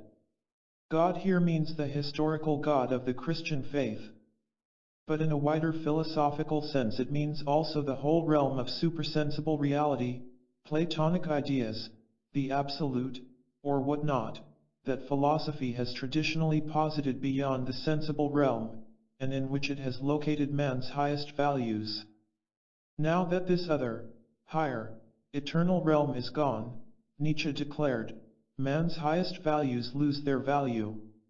If man has lost this anchor to which he has hitherto been moored, Nietzsche asks, will he not drift in an infinite void? The only value Nietzsche can set up to take the place of these highest values that have lost their value for contemporary man is power. But do we today really have any better answer? An answer, I mean, that we live and not just pay lip service to? Nietzsche is more truly the philosopher for our age than we are willing to admit. To the degree that modern life has become secularized, those highest values, anchored in the eternal, have already lost their value. So long as people are blissfully unaware of this, they of course do not sink into any despondency and nihilism, they may even be steady churchgoers. Nihilism, in fact, is the one subject on which we speak today with the self-complacency of commencement day orators. We are always ready to invoke the term against a new book or new play that has anything negative to say, as if nihilism were always to be found in the other person but never in ourselves. And yet despite all its apparently cheerful and self-satisfied immersion in gadgets and refrigerators, American life, one suspects, is nihilistic to its core. Its final what for, is not even asked, let alone answered. Man, Nietzsche held, is a contradictory and complex being, and he himself is as complex and contradictory an example as one could find. One has the feeling in reading him that those ultimate problems with which he dealt would have been enough almost to drive any man mad. Was it necessary that he be deranged in order to reveal the secret derangement that lies coiled like a dragon at the bottom of our epoch? He does not bring us any solutions that satisfy us to the great questions he raises, but he has stated the central and crucial problems for man in this period, as no one else has, and therein lies at once his greatness and his challenge. And Nietzsche's fate might very well prefigure our own, for unless our Faustian civilization can relax its frantic dynamism at some point, it might very well go psychotic. To primitives and Orientals, we Western men already seem half crazy. But it will not do merely to assert blandly that the tension of this dynamism has to be relaxed somehow and somewhere. We need to know what in our fundamental way of thinking needs to be changed so that the frantic will to power will not appear as the only meaning we can give to human life. If this moment in Western history is but the fateful outcome of the fundamental ways of thought that lie at the very basis of our civilization, and particularly of that way of thought that sunders man from nature, sees nature as a realm of objects to be mastered and conquered, and can therefore end only with the exaltation of the will to power, then we have to find out how this one-sided and ultimately nihilistic emphasis upon the power over things may be corrected. This means that philosophers must take up the task of rethinking Nietzsche's problems back to their sources, which happen also to be the sources of our whole Western tradition. The most thoroughgoing attempt at this, among philosophers in the 20th century, has been made by Heidegger, who is, as we shall now see, engaged in nothing less than the Herculean task of digging his way patiently and laboriously out of the Nietzschean ruins, like a survivor out of a bombed city. Chapter 9. Heidegger. We cannot hear the cry of Nietzsche, Heidegger tells us, until we ourselves begin to think. And lest we fancy this an easy and obvious thing to do, he adds, thinking only begins at the point where we have come to know that reason, glorified for centuries, is the most obstinate adversary of thinking. This rather sensational opposition of thinking to reason goes against all the catchphrases of our culture. Heidegger is not a rationalist, because reason operates by means of concepts, mental representations, and our existence eludes these. But he is not an irrationalist either. Irrationalism holds that feeling, or will, or instinct are more valuable and indeed more truthful than reason, as in fact, from the point of view of life itself, they are. But irrationalism surrenders the field of thinking to rationalism and thereby secretly comes to share the assumptions of its enemy. What is needed is a more fundamental kind of thinking that will cut under both opposites. Heidegger's statement points backward through the whole philosophic tradition with which his own thought is intended as a decisive break and at the same time forward to a new territory in which, as he says of himself, he is like a wanderer lost in a forest, attempting to mark out trails. And his statement tells us that if we his contemporaries would assimilate his thought, we too must learn to think, even in opposition to all our inherited rigidities of reason, think more rigorously than rationalism ever did. Kierkegaard and Nietzsche fell like blockbusters upon the quiet world of academic philosophy. They were philosophers outside the academy, a new and revolutionary thing for modern times, and consequently they wrote not as professors but as poets. Their books are passionate and colorful, addressed to all men and not merely to the professionals. Heidegger by contrast is a thoroughly academic figure, a professor, and the mark of this is upon all his writings. He never expresses himself with the radical boldness and passion of a Kierkegaard or Nietzsche, but his message, swathed though it may be in academic and formal lingo, may nevertheless prove in the end to be as dramatic and fateful a bombshell as were those of his two predecessors. Heidegger clearly belongs, as may be gathered from the statement of his quoted above, to that line of development within modern culture that we discussed earlier, in Chapter 6, as the flight from Laputa.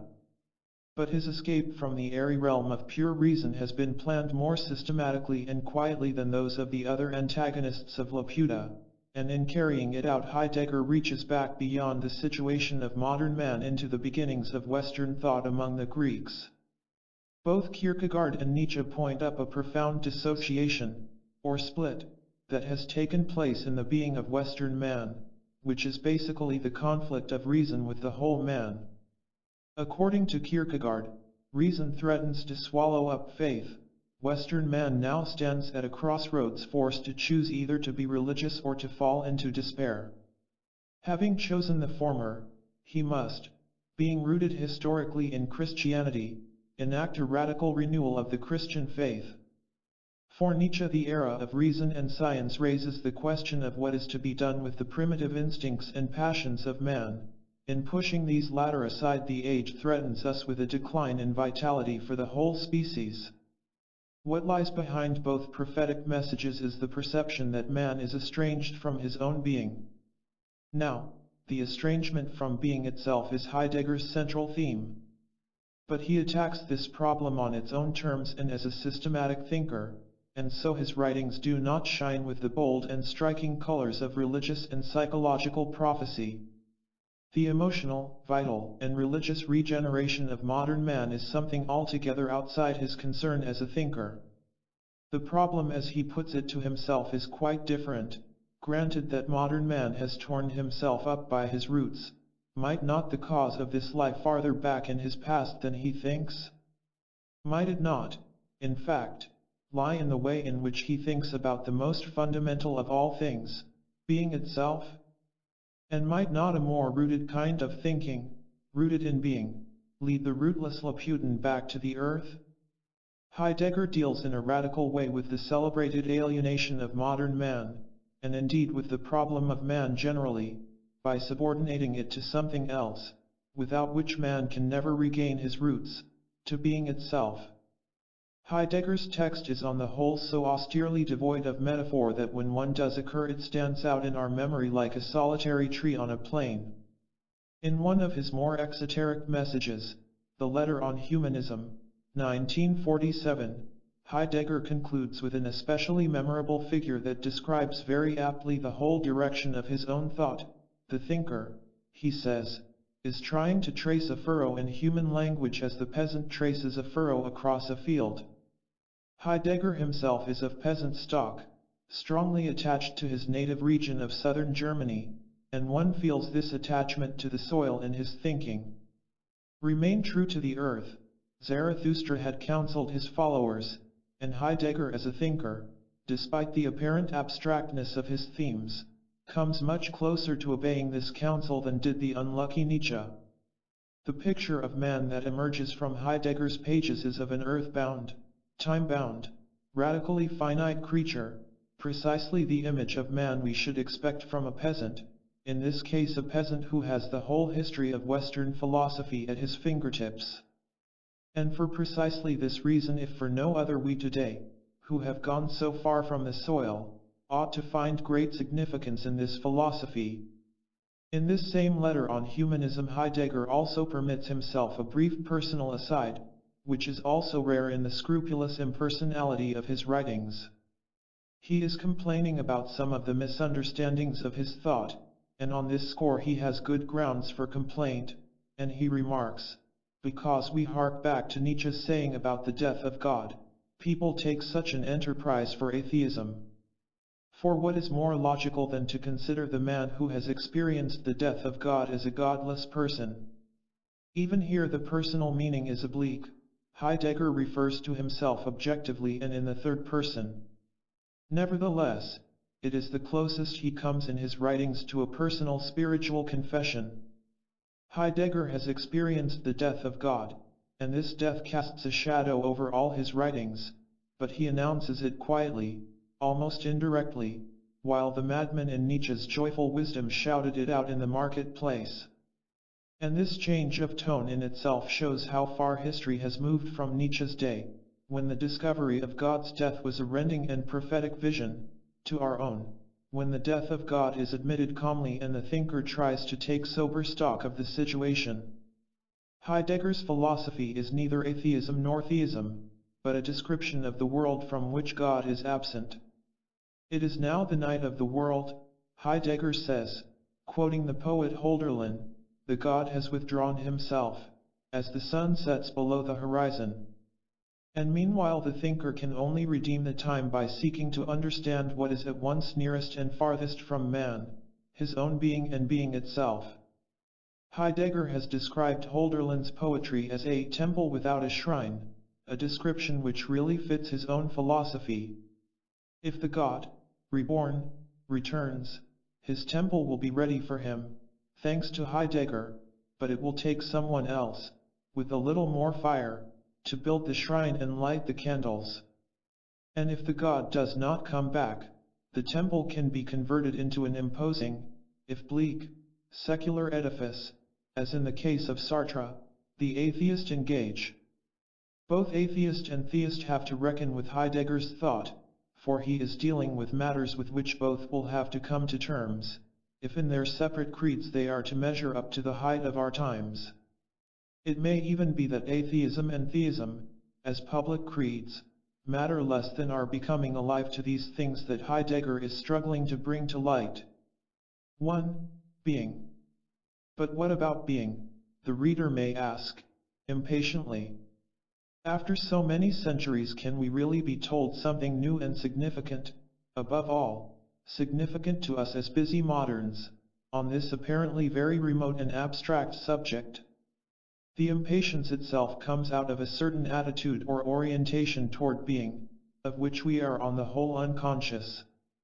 We want to know about things, beings, and particularly we want to have information about definite and observable traits of these beings.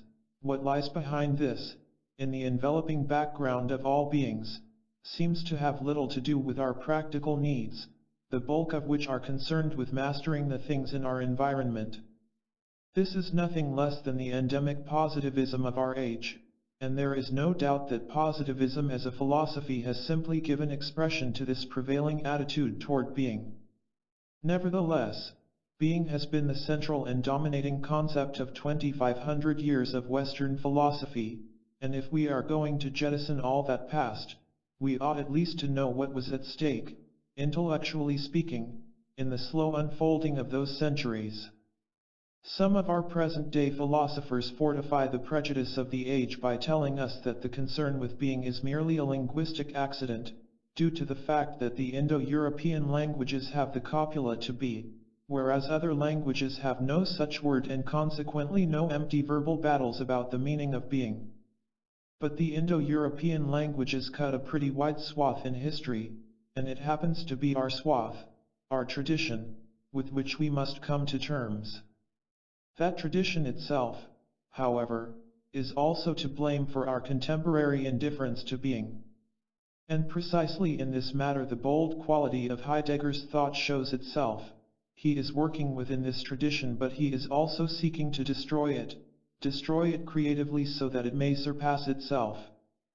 In his greatest book, Sein und Zeit, Being and Time, published in 1927, which has become a kind of systematic Bible, sometimes almost an unread Bible, of modern existentialism, he proposed no less a task than a repetition of the problem of being, a repetition in the sense of a radical renewal, a fetching back from the oblivion of the past the problem as the first Greek thinkers confronted it. This aspect of the book, however, got lost amid the excitement over Heidegger's dramatic and moving descriptions of human existence, of death, care, anxiety, guilt, and the rest, and critics have gone so far as to see in his later writings, which lack such topics of human interest, a break and change in his thought. This is a mistake, for the singleness and continuity of Heidegger's thinking is such that all his later writings can be considered as commentaries and elucidations of what was already in germ in his Being and Time. He has never ceased from that single task, the repetition of the problem of being, the standing face to face with being as did the earliest Greeks. And on the very first pages of Being and Time he tells us that this task involves nothing less than the destruction of the whole history of Western ontology, that is, of the way the West has thought about being. Why should this be necessary? And, to go back to our previous point, how has the tradition itself been responsible for our contemporary indifference to being? In the first place, the word being is ambiguous in English. As a participle, it has at once the characteristics of verb and noun. As a noun, it is a name for beings, things. A table is a being, as is the tree outside the window, etc., etc. Anything that is a being. This we can recognize even though we find the fact that it is a being the most empty and abstract, and therefore nugatory, characteristic of anything. But in its aspect as a verb, being signifies the to be of things, and for this we have no single word in English, perhaps because this is even more difficult to conceive. Other languages do have a more adequate vocabulary here and pair off the two meanings neatly. In Greek, to on, the thing which is, and to ina, the being of the thing which is. In Latin, ens and esse. In French, l'être and l'être. In German, das Sind and das Sein.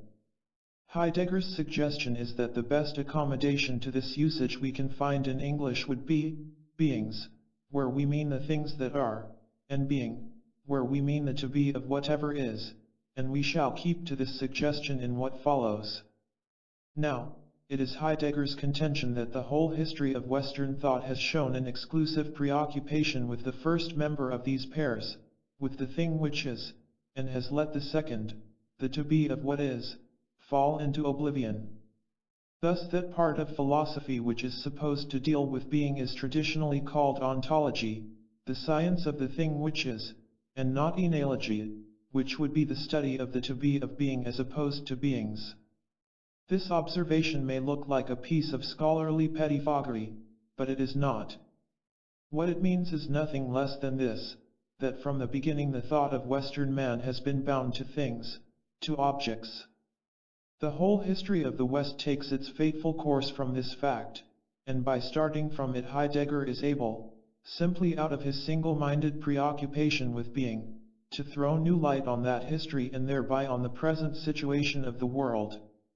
Once being has been understood solely in terms of beings, things, it becomes the most general and empty of concepts, the first object of the understanding, says St. Thomas Aquinas, that which the intellect conceives when it conceives of anything. Thus, a table is an article of furniture, articles of furniture are human artifacts are physical things, and then, with the next jump of generalization, I can say of this table merely that it is a being, a thing. Being is the ultimate generalization I can make about the thing, and therefore the most abstract term I can apply to it, and it gives me no useful information about the table at all. Hence the ordinary person's impatience, which we have noted, on hearing any talk about being at all. It is something that does not concern him or any of his vital needs. But here again Heidegger overturns the traditional apple cart. Being is not an empty abstraction but something in which all of us are immersed up to our necks, and indeed over our heads. We all understand the meaning in ordinary life of the word is, though we are not called upon to give a conceptual explanation of it. Our ordinary human life moves within a preconceptual understanding of being, and it is this everyday understanding of being in which we live, move, and have our being that Heidegger wants to get at as a philosopher. Far from being the most remote and abstract of concepts, being is the most concrete and closest of presences, literally, the concern of every man. This preconceptual understanding of being is given to most men. I remark to a neighbor, "Today is Monday, and there are no questions asked, and none need be asked, about the meaning of is, and without this understanding man could not understand anything else." But this does not in the least mean that this preconceptual understanding has been brought into the light. On the contrary, it remains in the dark because for most ordinary purposes we need not ask any questions about it. The whole aim of Heidegger's thinking is to bring this sense of being into the light. 2. Phenomenology and human existence. But how is something so banal, so close and yet so hidden, to be brought into the light? Here Heidegger makes use of an instrument, phenomenology, borrowed from his teacher, Edmund Husserl, but in adopting the instrument he gives it a different sense and direction from Husserl's. The difference is at once a difference of temperament between the two philosophers and a radical difference between their philosophies. For Husserl, phenomenology was a discipline that attempts to describe what is given to us in experience without obscuring preconceptions or hypothetical speculations. His motto was to the things themselves, rather than to the prefabricated conceptions we put in their place. As Husserl saw it, this attempt offered the only way out of the impasse into which philosophy had run at the end of the 19th century when the realists, who affirmed the independent existence of the object, and the idealists, who affirmed the priority of the subject, had settled down into a stalemated war. Instead of making intellectual speculations about the whole of reality, philosophy must turn, Husserl declared, to a pure description of what is. In taking this position Husserl became the most influential force not only upon Heidegger but upon the whole generation of German philosophers who came to maturity about the time of the First World War. Heidegger accepts Husserl's definition of phenomenology. He will attempt to describe, he says, and without any obscuring preconceptions, what human existence is. But his imagination could not let the matter go at this, for he noted that the word phenomenon comes from the Greek. The etymologies of words, particularly of Greek words, are a passion with Heidegger. In his pursuit of them he has been accused of playing with words, but when one realizes what deposits of truth mankind has let slip into its language as it evolves, Heidegger's perpetual digging at words to get at their hidden nuggets of meaning is one of his most exciting facets. In the matter of Greek particularly, a dead language, whose whole history is now spread out before us, we can see how certain truths are embedded in the language itself, truths that the Greek race later came to forget in its thinking. The word phenomenon, a word in ordinary usage, by this time, in all modern European languages, means in Greek that which reveals itself. Phenomenology therefore means for Heidegger the attempt to let the thing speak for itself. It will reveal itself to us, he says, only if we do not attempt to coerce it into one of our ready-made conceptual straitjackets. Here we get the beginning of his rejoinder to the Nietzschean view that knowledge is in the end an expression of the will to power. According to Heidegger, we do not know the object by conquering and subduing it, but rather by letting it be what it is, and, in letting it be, allowing it to reveal itself as what it is. And our own human existence too, in its most immediate, internal nuances, will reveal itself if we have ears to hear it. The etymological harvest does not stop with the single word phenomenology. Heidegger finds around that word a whole cluster of etymologies, all of them having an internal unity of meaning that brings us to the very center of his thought. The Greek word phenomenon is connected with the word theos, light, and also with the word apopansis, statement or speech. The sequence of ideas is thus: revelation, light, language. The light is the light of revelation, and language itself is in this light. These may look like mere metaphors, but perhaps they are so only for us, whose understanding is darkened. For early man, at the very dawn of the Greek language, this inner link between light and statement, language, was a simple and profound fact, and it is our sophistication and abstractness that makes it seem to us merely metaphorical. This metaphor of light, as we shall see, opens the way to Heidegger's theory of truth, which is for him one of the most fateful issues in human history and human thought. The etymology of the Greek word for truth, aletheia, is another key to Heidegger's theory. The word means, literally, unhiddenness, revelation. Truth occurs when what has been hidden is no longer so.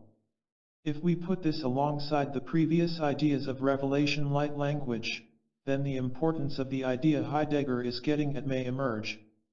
It is an idea, in fact, that challenges altogether the view of truth usually held nowadays, as something to be ascribed only to statements or propositions. A statement is true, for us, when it corresponds to fact.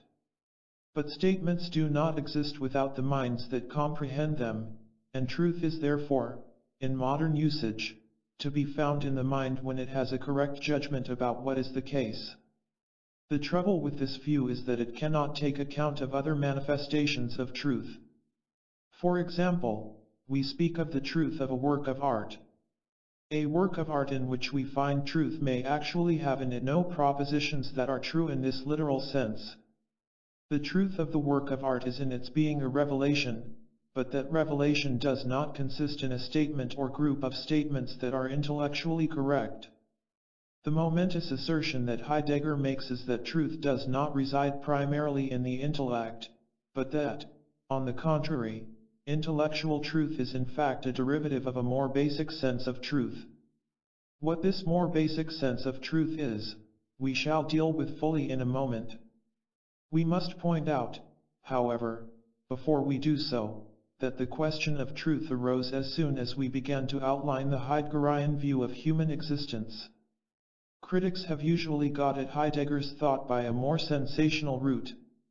The Italian commentator Ruggieri, for example, describes existentialism with colorful superficiality as philosophy done in the style of a thriller or crime novel, no doubt because it scandalizes the academic philosopher to hear talk about such urgent human matters as death, care, anxiety, and the like. Heidegger does discuss these questions, but before we can deal with his attitude to them we must understand his view of man as a being who is situated in a certain relation to truth. Indeed, what man becomes, in his history as well as his thinking, turns upon the decision he makes as to what truth is. Critics who find sensationalism in Heidegger find it because that is what they are looking for. It is by harking back to the primeval meaning of truth as it became embedded in the Greek language, that Heidegger takes his theory, in a single leap, beyond the boundaries of Husserlian phenomenology. Husserl was still rooted in the point of view of Descartes, which is the prevailing view of the modern epoch in philosophy, while the whole meaning of Heidegger's thought is as an effort to overcome Descartes. By doubting all things, Descartes arrived at a single certainty, the existence of his own consciousness, the famous cogito, ergo sum, I think, therefore I am. This is the point at which modern philosophy, and with it the modern epoch, begins. Man is locked up in his own ego. Outside him is the doubtful world of things, which his science has now taught him are really not the least like their familiar appearances. Descartes got the external world back through a belief in God, who in his goodness would not deceive us into believing that this external world existed if it really did not. But the ghost of subjectivism, and solipsism too, is there and haunts the whole of modern philosophy. David Hume, in a moment of acute skepticism, felt panicky in the solitude of his study and had to go out and join his friends in the billiard room in order to be reassured that the external world was really there. And Leibniz expressed the whole thing in a powerful image when he said of his monads, the ultimate substances of the world, that they had no windows, i.e., did not communicate with each other. And for Descartes, though he might allow himself moments of doubting the external world, the fact is that the existence of things took priority when it came to understanding the being of man. What are external things? Bodies, extended substances. In contrast, the ego, the I, is an immaterial substance, a thinking substance. And just as various qualities, color, shape, and so on, inhere in a physical substance, so what we call psychic states, moods, or thoughts, inhere in a soul substance. Though man and nature are irremediably split off from each other, secretly what takes place is that the being of man is always understood in analogy to physical substances. While modern thought has split off man from nature, it has tried nevertheless to understand man in terms of physical realities. Heidegger destroys the Cartesian picture at one blow. What characterizes man essentially, he says, is that he is being in the world. Leibniz had said that the monad has no windows, and Heidegger's reply is that man does not look out upon an external world through windows. From the isolation of his ego, he is already out of doors. He is in the world because, existing, he is involved in it totally. Existence itself, according to Heidegger, means to stand outside oneself, to be beyond oneself. My being is not something that takes place inside my skin, or inside an immaterial substance inside that skin. My being, rather, is spread over a field or region which is the world of its care and concern. Heidegger's theory of man, and of being, might be called the field theory of man, or the field theory of being, in analogy with Einstein's field theory of matter, provided we take this purely as an analogy, for Heidegger would hold it a spurious and inauthentic way to philosophize to derive one's philosophic conclusions from the highly abstract theories of physics. But in the way that Einstein took matter to be a field, a magnetic field, say, in opposition to the Newtonian conception of a body as existing inside its surface boundaries, so Heidegger takes man to be a field or region of being. Think of a magnetic field without the solid body of the magnet at its center. Man's being is such a field, but there is no soul substance or ego substance at the center from which that field radiates.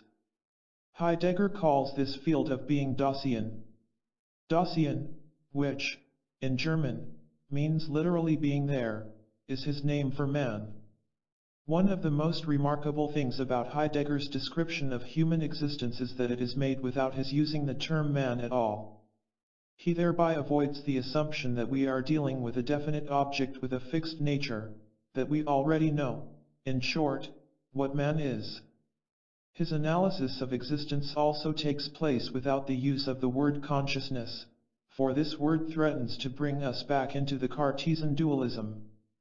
That Heidegger can say everything he wants to say about human existence without using either man or consciousness means that the gulf between subject and object, or between mind and body, that has been dug by modern philosophy need not exist if we do not make it. Far from being arbitrary, his terminology is extremely deliberate and shrewd. Now, there is nothing at all remote or abstract about this idea of man, or Dasein, as a field. It checks with our everyday observation in the case of the child who has just learned to respond to his own name. He comes promptly enough at being called by name, but if asked to point out the person to whom the name belongs, he is just as likely to point to mommy or daddy as to himself, to the frustration of both eager parents. Some months later, asked the same question, the child will point to himself. But before he has reached that stage, he has heard his name as naming a field or region of being with which he is concerned, and to which he responds, whether the call is to come to food, to mother, or whatever. And the child is right. His name is not the name of an existence that takes place within the envelope of his skin, that is merely the awfully abstract social convention that has imposed itself not only on his parents but on the history of philosophy. The basic meaning the child's name has for him does not disappear as he grows older, it only becomes covered over by the more abstract social convention. He secretly hears his own name called whenever he hears any region of being named with which he is vitally involved. It takes a little time to get used to this Heideggerian notion of a field, but once familiar it is at once inevitable and natural and alters our whole way of looking at the human person. To be sure, this existence is always mine, it is not an impersonal fact, as the existence of a table is merely to be an individual case of the class table. Nevertheless, the mineness of my existence does not consist in the fact that there is an I-substance at the center of my field, but rather in that this mineness permeates the whole field of my being. Heidegger has with this notion planted both feet solidly in that banal, public, everyday world of our experience. Philosophers in the past have construed existence from a much different point of view, that of a privileged mode of experience, the solitude of reflection. The thought of a Descartes or Hume smells of this solitude, of the private chamber or study in which a man may toy with the doubt of an external world. In the daylight of everyday experience such doubts become unreal, they do not need to be refuted, they simply fade away, for they do not apply to the existence that we actually live. In this everyday pre-philosophical world in which we live, in which even Descartes and Hume lived though they forgot it, none of us is a private self confronting a world of external objects. None of us is yet even a self. We are each simply one among many, a name among the names of our schoolfellows, our fellow citizens, our community. This everyday public quality of our existence Heidegger calls the One. The One is the impersonal and public creature whom each of us is even before he is an I, a real I. One has such and such a position in life, one is expected to behave in such and such a manner, one does this, one does not do that, etc., etc. We exist thus in a state of fallenness, Verfallenheit, according to Heidegger, in the sense that we are as yet below the level of existence to which it is possible for us to rise. So long as we remain in the womb of this externalized and public existence, we are spared the terror and the dignity of becoming a self. But, as happened to Ivan Ilyich in Tolstoy's story, such things as death and anxiety intrude upon this fallen state, destroy our sheltered position of simply being one among many, and reveal to us our own existence as fearfully and irremediably our own. Because it is less fearful to be the one than to be a self, the modern world has wonderfully multiplied all the devices of self-evasion. Whether it be fallen or risen, inauthentic or authentic, counterfeit copy or genuine original, human existence is marked by three general traits: 1. Mood or feeling, 2. understanding. 3. Speech. Heidegger calls these existentialia and intends them as basic categories of existence. As categories they seem at first glance rather strange. For other philosophers categories, quantity, quality, space, time, etc., are very different. These latter, which the tradition from Aristotle onward makes the fundamental categories of being, are all categories of physical objects. But human existence cannot be understood as a thing, and therefore cannot be characterized by categories that are derived from things. This does not mean, however, that Heidegger intends his three existentialia to refer to internal states of some purely mental entity or soul substance. Rather, they must be understood in terms of Heidegger's view of Dasein, human existence, as a field. 1. Mood. What is a mood really? We tend to think of it as an internal state. But when we do so, we are still thinking of it as inhering in some nuclear substance of ourselves, a soul or ego, as the color of a table inheres in the table. We do not actually have our moods in this way. Strictly speaking, we do not have them at all, as we might have articles of furniture stored away in some interior attic. The mood, rather, penetrates the whole field of being that we are. The German word for mood, Stimmung, has the root sense of being attuned, and in a mood our whole being is attuned in a certain way. We are a certain joy, sadness, dread. It leavens and permeates the whole of our existence. Moreover, in every mood or feeling I suddenly find myself here and now within my situation, within my world. Dasein, as we have seen, means to be there, or perhaps, as we might more commonly say in English, to be here and now, and in every mood I come to myself here and now in a certain way. Whether the mood be slight, almost impalpable, or a volcanic eruption, what always reveals itself if I give it heed is my own being there in its world in a certain way. The fundamental mood, according to Heidegger, is anxiety, Angst. He does not choose this as primary out of any morbidity of temperament, however, but simply because in anxiety this here and now of our existence arises before us in all its precarious and porous contingency. Notice that Heidegger is talking about moods or feelings as modes of being. He is propounding not psychology but ontology, but in so doing he is also recasting our whole understanding of psychological matters. Man is illuminated by letting being reveal itself, and not vice versa. The whole approach is decidedly not anthropocentric. 2. Understanding. The understanding Heidegger refers to here is not abstract or theoretical, it is the understanding of being in which our existence is rooted, and without which we could not make propositions or theories that can claim to be true. As such it lies underneath and at the basis of our ordinary conceptual understanding. We open our eyes in the morning, and the world opens before us.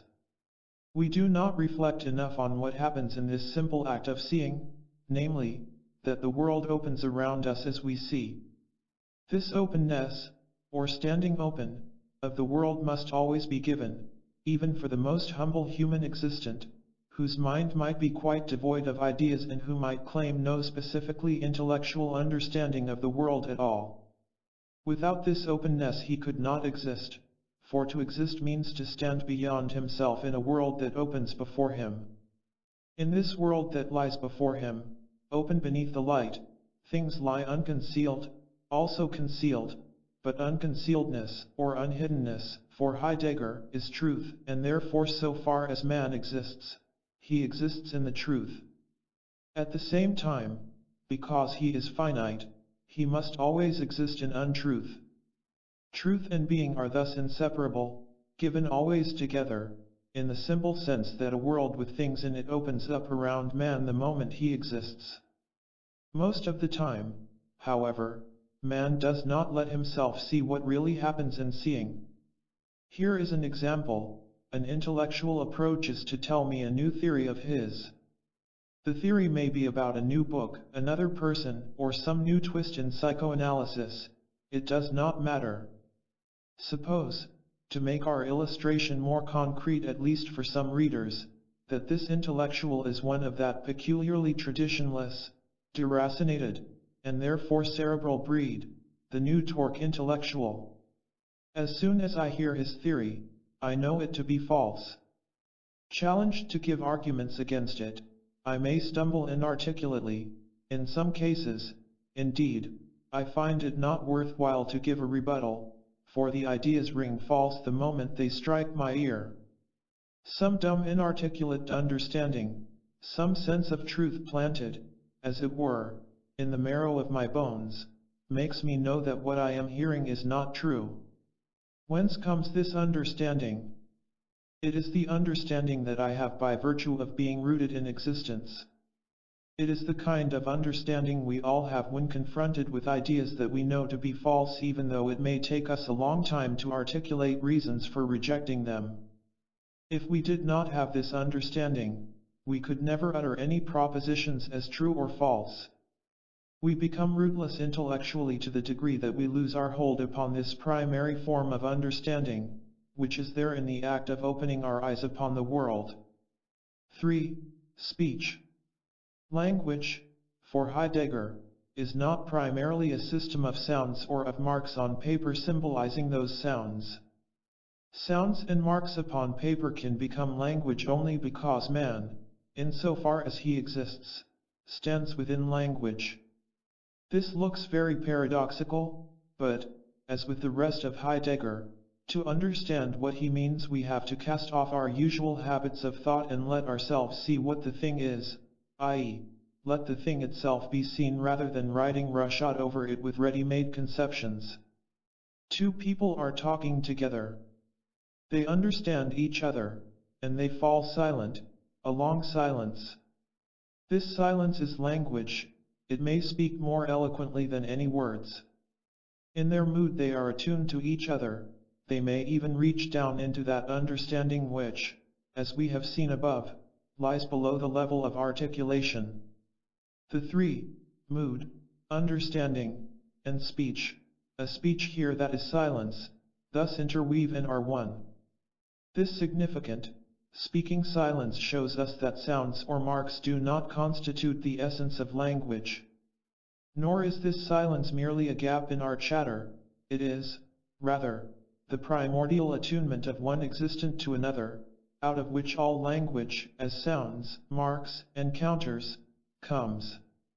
It is only because man is capable of such silence that he is capable of authentic speech.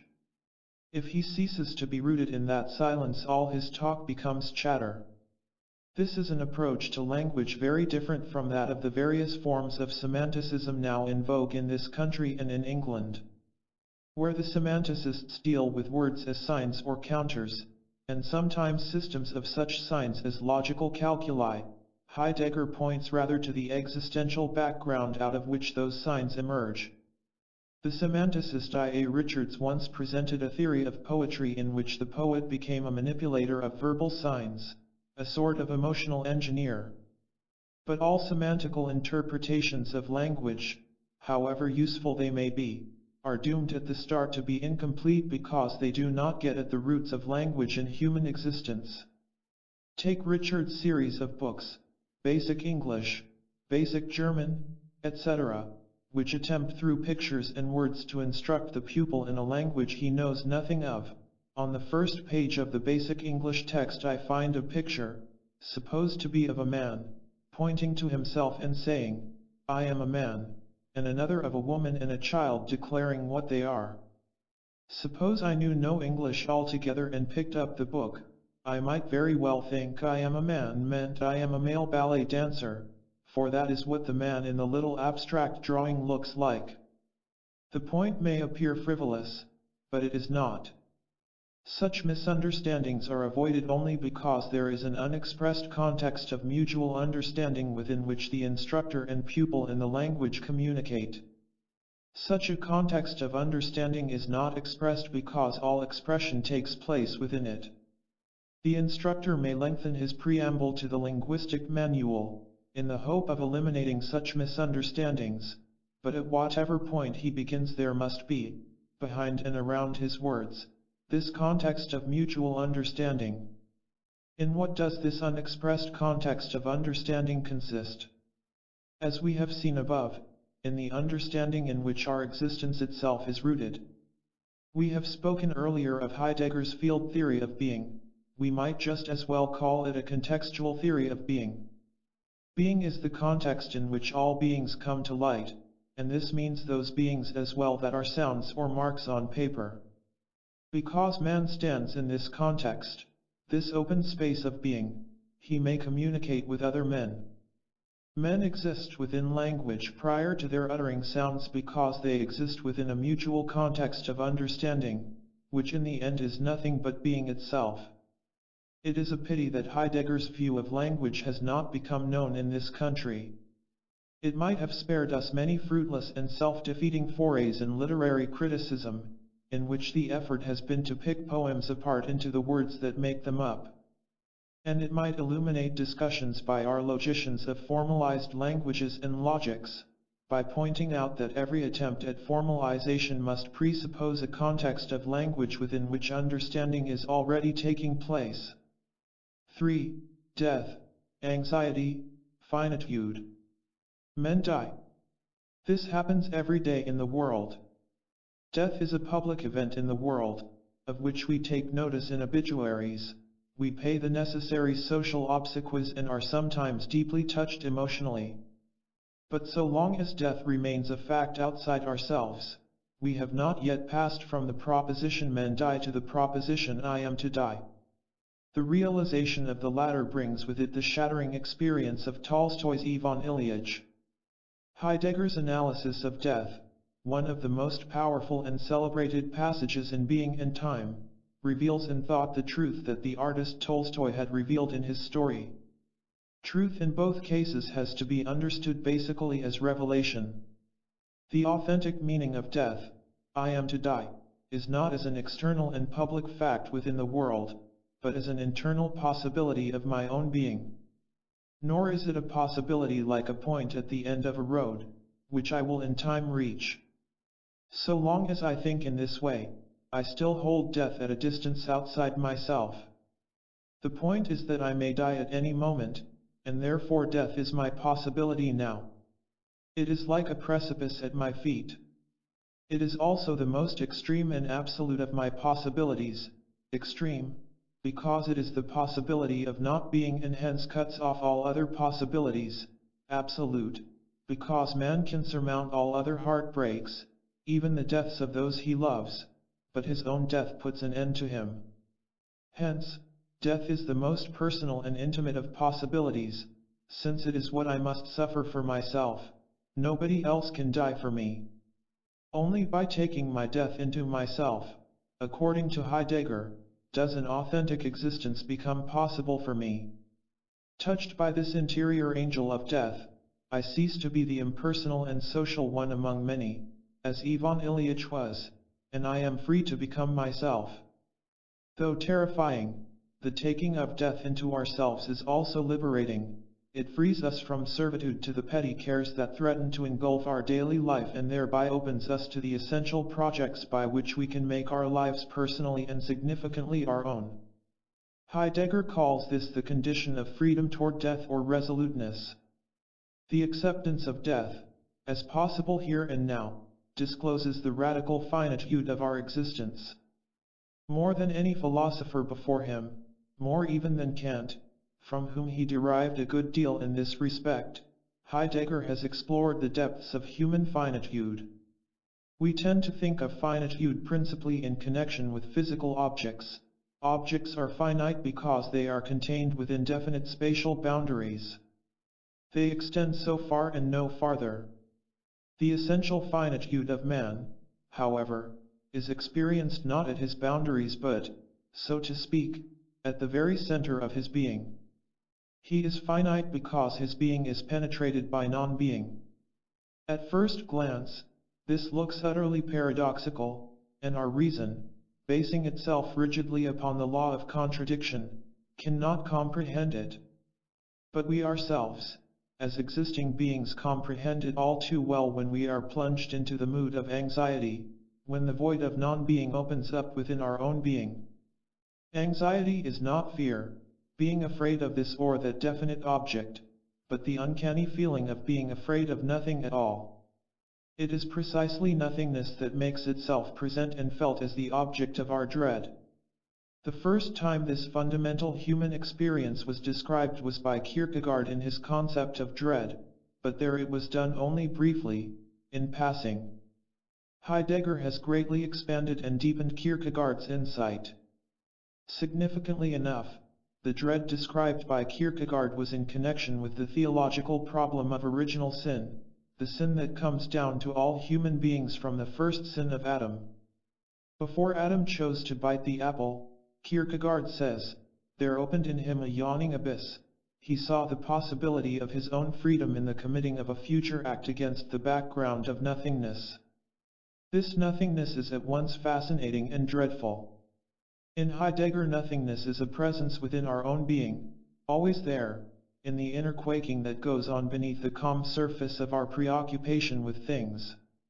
Anxiety before nothingness has many modalities and guises. Now trembling and creative, now panicky and destructive, but always it is as inseparable from ourselves as our own breathing, because anxiety is our existence itself in its radical insecurity. In anxiety we both are and are not, at one and the same time, and this is our dread. Our finitude is such that positive and negative interpenetrate our whole existence. That man is finite is not merely a psychological characteristic of him personally or his species. Nor is he finite merely because his number of allotted years on this earth is limited. He is finite because the not, negation, penetrates the very core of his existence. And whence is this not derived? From being itself. Man is finite because he lives and moves within a finite understanding of being. This means, among other things, that human truth too is always penetrated by untruth. And here we have gone as far as possible from Hegel and the philosophers of the Enlightenment, who had hoped to enclose all truth in a system. 4. Time and temporality, history. Our finitude discloses itself essentially in time. In existing, to take the word etymologically, we stand outside ourselves, at once open to being and in the open clearing of being, and this happens temporally as well as spatially. Man, Heidegger says, is a creature of distance. He is perpetually beyond himself, his existence at every moment opening out toward the future.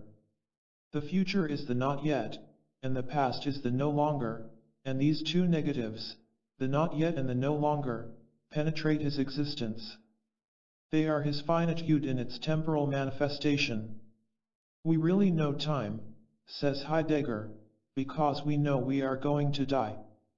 Without this passionate realization of our mortality, time would be simply a movement of the clock that we watch passively, calculating its advance, a movement devoid of human meaning. Man is not, strictly speaking, in time as a body is immersed in a river that rushes by.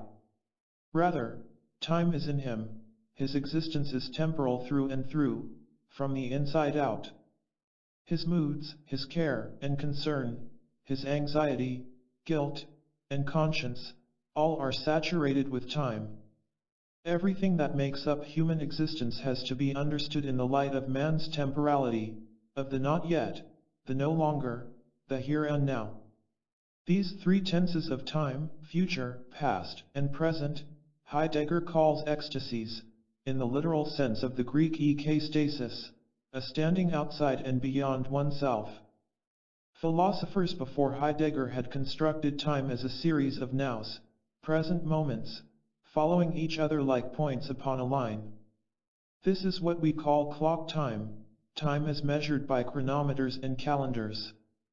But in order to construct time as a sequence of nows we have to be able, Heidegger says, to understand what now means, and to do this we have to understand it as the moment dividing past and future, that is, We have to understand past and future together in order to understand the present. Hence, every attempt to interpret time as a sequence of present moments, sliding away into the past, presupposes that man already stands beyond himself in one of the three ecastases of time. His existence is thus a field spread out over time as it is over space. His temporality is a basic fact of this existence, one that underlies all his chronometrical measurements of time. Clocks are useful to man only because his existence is rooted in a prior kind of temporality. Heidegger's theory of time is novel, in that, unlike earlier philosophers with their nows, he gives priority to the future tense. The future, according to him, is primary because it is the region toward which man projects and in which he defines his own being. Man never is, but always is to be, to alter slightly the famous line of Pope. Man looks ever forward, toward the open region of the future, and in so looking he takes upon himself the burden of the past, or of what out of the past he selects as his inheritance, and thereby orients himself in a certain way to his present and actual situation in life. Here time reveals itself for Heidegger as being essentially historical. We are not born at some moment in general, but at that particular moment in that particular milieu, and in entering the world we also enter, however humbly, into its historical destiny. The more concretely and humanly we grasp the temporal roots of human existence, the more clearly we see that this existence is in and of itself, through and through, historical. As temporality is to time, so is historicity to history. As we make clocks to measure time because our being is essentially temporal, so man writes histories or makes history by his actions because his very being is historical. Heidegger here corrects the historicism of thinkers like Hegel or Marx, to whom man is an historical creature because he takes part in the vast historical process of the world. World history, for Hegel and Marx, is like a mighty river that carries individuals and nations in its flow. But this meaning of history, says Heidegger, really derives from the more basic sense in which man is temporal simply through being a creature whose very existence stands temporally open. Man is an historical creature, true, but not merely because he wears such and such clothes at a given period, has such and such historical customs, or is decisively shaped by the class conflicts of his time. All these things derive their significance from a more basic fact, namely, that man is the being who, however dimly and half-consciously, always understands, and must understand, his own being historically. And a thinker like Heidegger? He too, and indeed he more than all men, if his thought is to be rooted and not rootless, has to understand himself historically. He has to see his own thought as an historical undertaking, an act that projects a certain future and scrupulously relates itself to the whole tradition in which his thinking takes place. More than any other contemporary thinker, Heidegger seeks to relate his thought to the history of Western thought, and not in an external and merely scholarly sense, but as an event transpiring within that history. Therein his thinking shows itself to be more essentially historical than the thought of any formal historian of philosophy. The final summation of his philosophy has in fact to be given now in terms of the perspective in which it places the whole history of Western thought, and more than thought, the history of the very being of the West. This perspective is outlined for us most sharply in two brief but extremely significant essays, Plato's Theory of Truth, 1942, and On the Nature of Truth, 1943, and especially in the first of these. Here we come back inevitably to the problem of truth, for that is central to Heidegger's philosophy, as neither time, history, care, anxiety, death, nor any of the other dramatic matters that have caught the attention of critics are. The decision about truth is crucial for Heidegger because it is the decision about the meaning of being, and hence the pivot on which the history of men and of whole civilizations turns. The history of being, for the West, Heidegger says, begins with the fall of being. In this respect, his view is parallel with the biblical view, which takes Adam's fall to be the beginning of all human history. The fall of being, for Heidegger, occurred when the Greek thinkers detached things as clear and distinct forms from their encompassing background, in order that they might reckon clearly with them. The terms used in Gestalt psychology, figure and ground, may be helpful here. By detaching the figure from the ground, the object could be made to emerge into the daylight of human consciousness, but the sense of the ground, the environing background, could also be lost. The figure comes into sharper focus, that is, but the ground recedes, becomes invisible, is forgotten. The Greeks detached beings from the vast environing ground of being. This act of detachment was accompanied by a momentous shift in the meaning of truth for the Greeks, a shift which Heidegger pinpoints as taking place in a single passage in Plato's Republic, the celebrated allegory of the cave. The quality of aletheia, unhiddenness, had been considered the mark of truth, but with Plato in that passage truth came to be defined, rather, as the correctness of an intellectual judgment. Truth henceforth resided in the human intellect insofar as that intellect judged truly about things. By adopting this meaning of truth as the primary and essential one, the Greeks were able to develop science, the unique and distinguishing characteristic of Western civilization. None of the Oriental civilizations had effected a similar detachment of beings from being. Though Heidegger makes no reference to these Oriental civilizations, he always takes his data from the West, even while trying to think beyond it. We, in placing his thought, cannot fail to refer to them. In neither India nor China, nor in the philosophies that these civilizations produced, was truth located in the intellect. On the contrary, the Indian and Chinese sages insisted on the very opposite, namely, that man does not attain to truth so long as he remains locked up in his intellect. A man who located his truth in the mind would have struck these sages not merely as mistaken, but as a human psychological aberration. The great historical parting of the ways between Western and Eastern man came about because each made a different decision as to what truth is. This should not be interpreted, however, as some of our more glib Orientalizers do interpret it, in any superficial sense as an error into which the West strayed, one which might have been corrected by the exercise of a little more wisdom. History has to be seen as somewhat more fateful than that.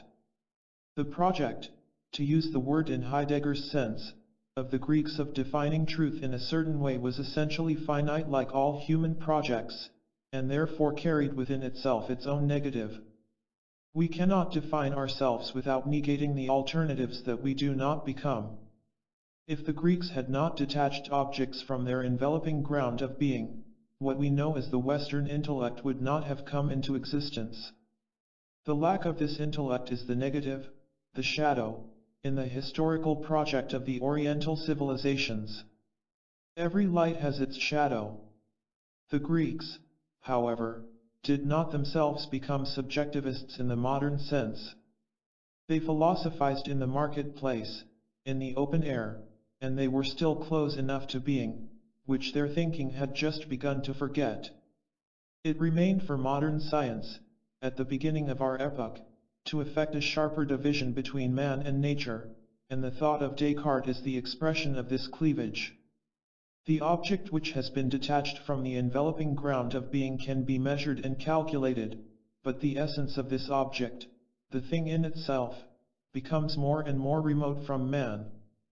The subject becomes conscious of himself as cut off from the object even as his power to manipulate the object mounts almost unbelievably. The word object is itself instructive here. It is from the Latin objectum, that which is thrown or put before, hence, an obstacle that has to be conquered, manipulated, transformed. Man masters beings, but being, the open region in which both subject and object stand out and are thus not divided, is forgotten.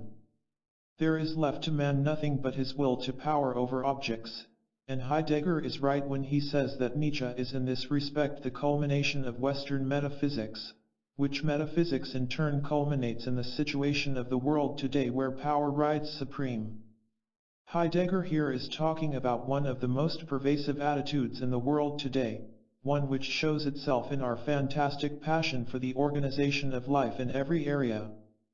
The businessman who flies to the country for a weekend, is whisked off to golf, tennis, sailing, entertains his guests successfully, all on split-second schedule, and at the end of the weekend flies back to the city, but without once having had the occasion or the desire to lose himself walking down a country lane. Such a man, we say, is marvelously organized and really knows how to manage things. And, to be sure, he does show an admirable mastery over things, over beings but not being, with which he never comes in contact. To lose oneself walking down a country lane is, literally, to lose the self that is split off from nature, to enter the region of being where subject and object no longer confront each other in murderous division. The relation of the poet to being is not the relation of the busy man of power to beings. The latter goes to the country and returns, but without ever really being there. The man of today, technological man, is the final descendant of Cartesian man, but without Descartes' passion for clear and distinct ideas. As Descartes, locked up in his own luminous ego, confronted a world of material objects as thoroughly alien and perhaps unknowable, so technological man faces the objects in his world with no need or capacity for intimacy with them beyond the knowledge of what button has to be pressed in order to control their working. And it should also be clear by now what Heidegger's final answer to Nietzsche is. It is that Western man has got to fetch being back from the oblivion into which it has fallen. Man must learn to let being be, instead of twisting and dislocating it to make it yield up answers to our need for power. A simple example of such twisting occurs in the case of art. Nietzsche, in his compulsion to erect a system, had included even the artist under the will to power. Art is the discharge of the artist's vitality and power, he said, and the experience of great art in turn enhances this vitality and power in us. André Malraux, in his long essay on the psychology and history of art, The Voices of Silence, has given recently the most eloquent expression to this Nietzschean position. Malraux's book abounds in metaphors of struggle, conquest, victory. The world's art is seen as an imaginary museum of images that represents, in perfect Nietzschean style, man's victory over nothingness. Malraux, a supremely typical figure of the nervousness of our times, is consumed by the Nietzschean demon of the will to power. But do all of his military metaphors show us the other side of art? Do they convey to us that the artist, as well as the spectator, must submit patiently and passively to the artistic process, that he must lie in wait for the image to produce itself, that he produces false notes as soon as he tries to force anything, that, in short, he must let the truth of his art happen to him? All of these points are part of what Heidegger means by our letting being be. Letting it be, the artist lets it speak to him and through him, and so too the thinker must let it be thought. In thus counseling passivity as against activity, the words are not too precise, but they will do for the moment. Heidegger seems to be directing us once more toward the Orient. When he repeats over and over that the tradition of the West begins with the forgetting of being, that this tradition has come to its completion in a dead end, and that we have now in our thinking to go beyond it to the source from which it sprang, one is forced to think of the other great civilization of mankind that arose in the East. Certainly, there are distinct points of correspondence between Heidegger's thought and that of the East. Western metaphysics, before Heidegger, had never thought out the nature of non-being, but Buddhist metaphysics had, and Chinese Taoism accepts cheerfully the necessary complementarity of being and non-being, where the Western mind recoils from this with its scandalized cry of nihilism. Says Lao Tzu, 30 spokes unite in one nave. And because of the part where nothing exists we have the use of a carriage wheel. Clay is molded into vessels. And because of the space where nothing exists we are able to use them as vessels. Doors and windows are cut out in the walls of a house. And because they are empty spaces, we are able to use them. Therefore, on the one hand we have the benefit of existence, and on the other of non-existence. I even venture to think that the nearest thing to Heidegger's notion of being that we find in the past may be the Tao of Chinese philosophy. But such suggestions prove nothing, for Heidegger, as we have seen, stays resolutely within the tradition of the West while thinking beyond it. He is probably right to do so. Aside from the difficulty of the Eastern languages, and Heidegger proves abundantly that we cannot understand Greek or Latin philosophy apart from the words in which they were uttered, we cannot even be sure that we understand the experience out of which Eastern philosophies grew. It is still too remote from us. If Western thought moves beyond its present impasse, it may very well be through orientalizing itself, but what results will be something very different from anything the Orient knew. But what is being? I imagine the reader asking in perplexity, now that I have given at least the outlines of Heidegger's thought. We still haven't been told about that. We like the compact formulae that tell us clearly what a thing is. A triangle is a plane figure bounded by 3 straight lines. Well then, we know what a triangle is. We want a concept to go by, and a concept is a representation, or picture, of the thing. But being, unlike a triangle, is something of which we can have no mental picture or representation. We reach it by a kind of thought other than conceptual reason. Think and thank are kindred roots, and the German word entdenken, literally, to think on, means to remember. Hence, for Heidegger, think, thank, and remember are kindred notions. Real thinking, thinking that is rooted in being, is at once an act of thanking and remembrance. When a dear friend says, in parting, think of me, this does not mean have a mental picture of me, but, let me, even in my absence, be present with you. So too we must think of being by letting it be present to us even though we can have no mental picture of it. Being is indeed just this presence, invisible and all-pervasive, which cannot be enclosed in any mental concept. To think it is to thank it, to remember it with gratitude, for our human existence is ultimately rooted in it. And if, just because we cannot represent it in any mental concept, we choose to forget it, then all our human and humanistic enterprises are threatened with the void, since our existence itself would thereby be torn from its root. Heidegger has not told us in so many words what being is, but anyone who has read his text through has from it a concrete sense of being quite different from anything that our philosophic tradition has so far brought to light. One has, from a book like Being and Time, a sense of man as a creature transparent and open to being in every nerve and fiber of his life, and this perhaps is as clear a sense of being, the unutterable, as any thinker in the West has yet given us.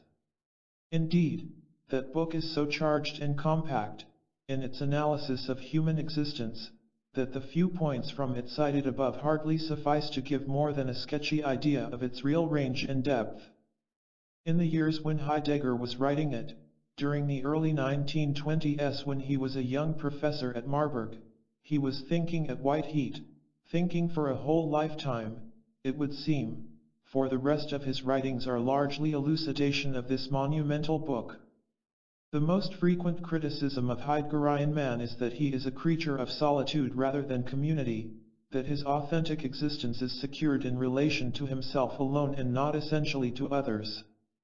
This criticism has been made by existentialists like Jaspers, Buber, Berdyaev, Marcel, and in a somewhat different form, by Sartre too.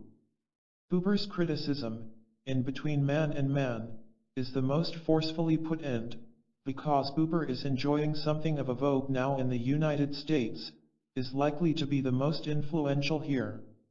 His criticism entirely misses the point, however, that Heideggerian man, or the authentic Heideggerian man, is related not merely to himself but to being, and that only in virtue of the latter can this creature attain authenticity. Buber, the religious humanist, does not really see that Heidegger is concerned with being and so is not constructing a philosophical anthropology. Man is for Heidegger merely a means of access, a gateway to the problem of being, and such a project of thought is not likely to do justice to all the concrete facets of man's existence, psychological and social.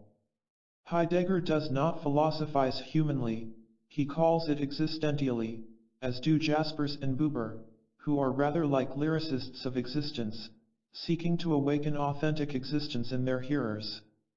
Heidegger is a thinker, no more and no less, and the project that is his life is an austere and somber meditation upon being.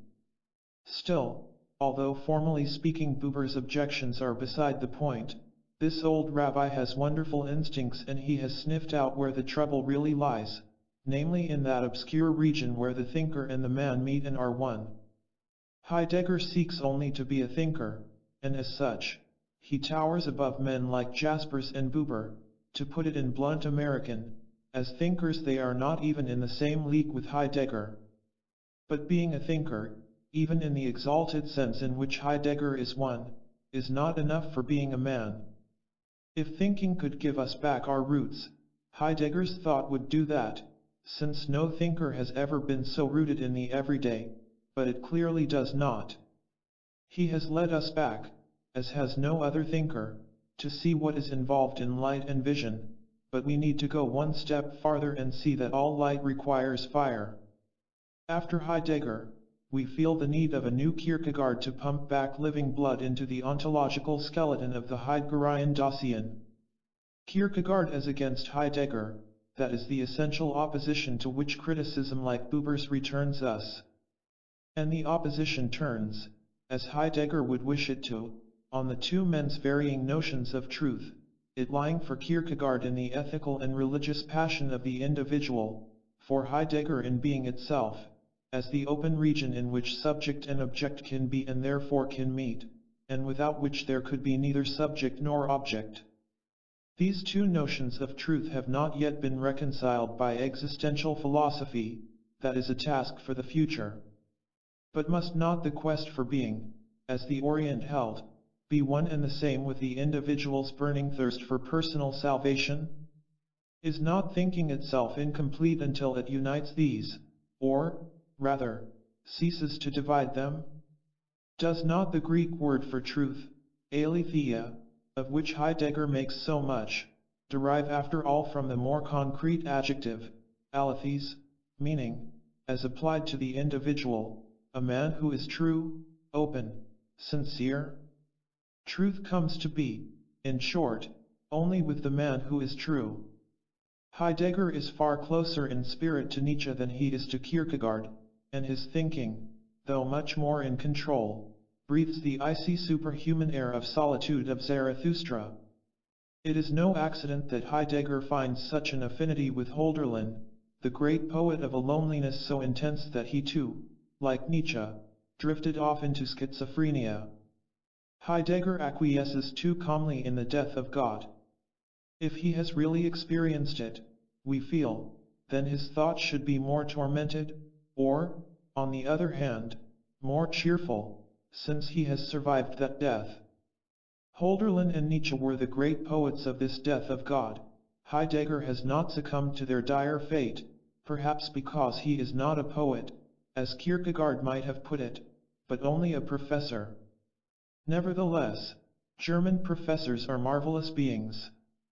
Over a century ago there was a German professor named Hegel whose thought might have looked to an ordinary observer like the veriest academic wool-gathering, of no interest to anyone except other professional wool-gatherers. And yet, Hegel's thought went far and wide outside the walls of the academy and in the end begot Marx and communism. Heidegger may prove equally influential. Already he is recasting our whole perspective on Western history. The history textbooks of the future may be built on his idea of historicity, as in the last few generations they were built on Hegel's. And finitism is already beginning to triumph in modern mathematics, in bringing non-being, or nothingness, into thought. Heidegger points up the possibility that the West may at long last face the problem of nihilism without either scandalized rhetoric or complacent self-deception. And his thought has already touched the world outside the Academy, since through Sartre he was the prime mover in French existentialism. Although in this case, as we shall see, the child did not remain very true to its parent.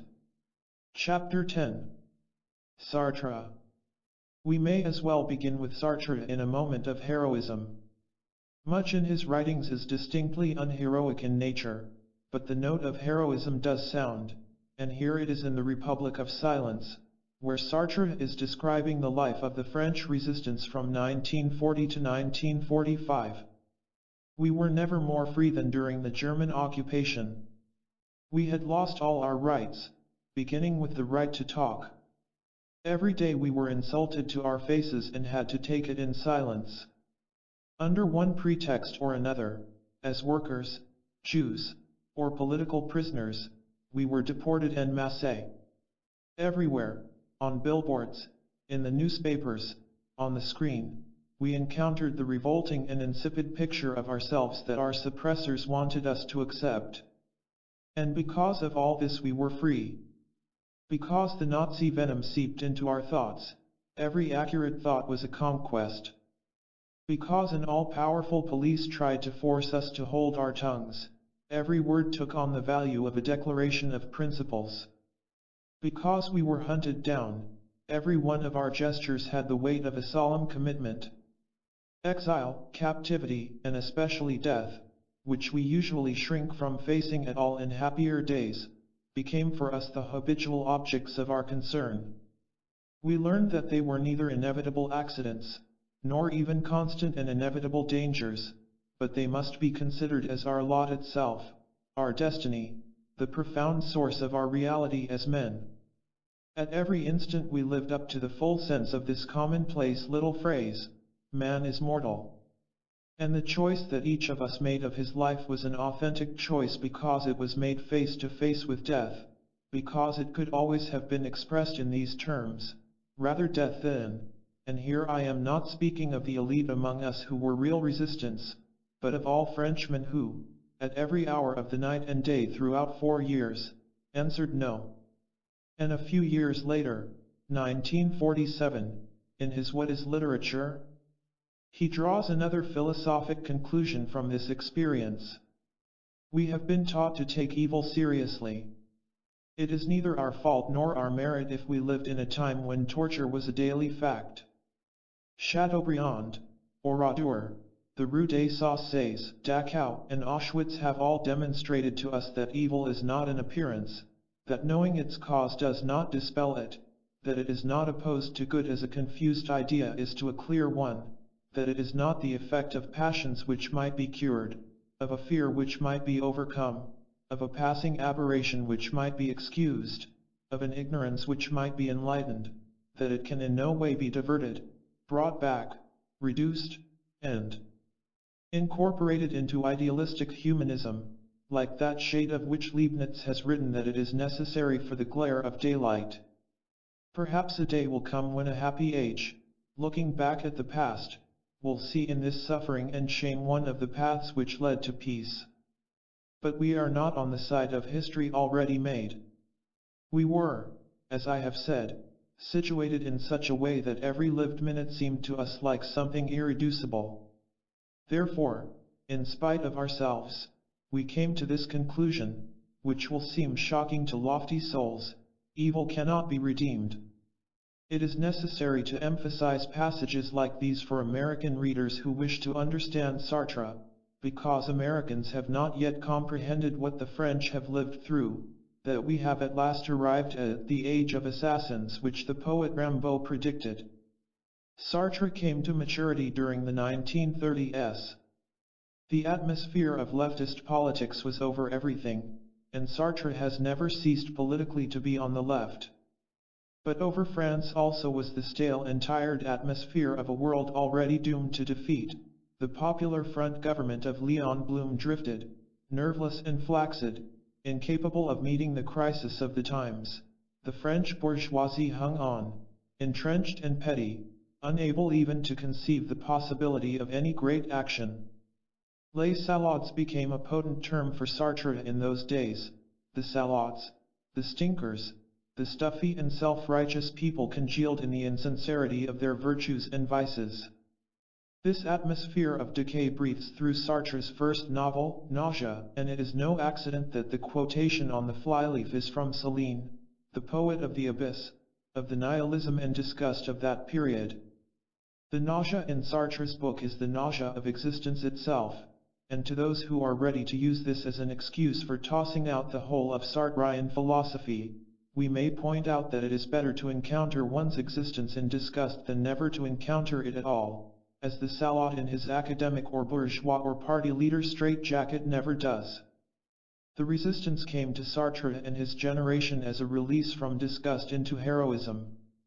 It was a call to action, an action that brought men to the very limits of their being, and in hearing this call man himself was not found wanting.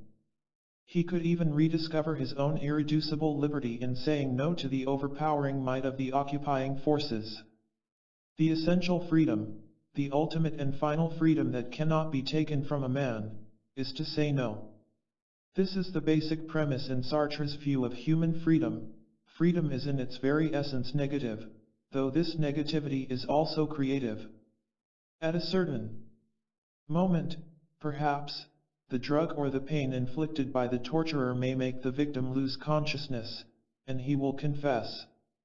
But so long as he retains the lucidity of consciousness, however tiny the area of action possible for him, he can still say in his own mind, no.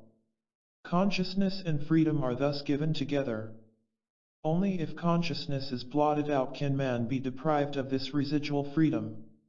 Where all the avenues of action are blocked for a man, this freedom may seem a tiny and unimportant thing, but it is in fact total and absolute, and Sartre is right to insist upon it as such, for it affords man his final dignity, that of being man. The experience of this freedom is not so new in philosophy as it might seem. It is this kind of freedom, in fact, that accompanied Descartes throughout the course of his famous systematic doubt, in which he proposed to say no to every belief, no matter how plausible, so long as he saw a possibility of doubting it. For the young and brilliant Sartre, teaching philosophy before the Second World War, Descartes was a special hero, a hero of thought if not of the life of action. The experience of the resistance gave the figure of Descartes even greater importance for Sartre, since in the resistance Cartesianism could be incarnated in the life of action.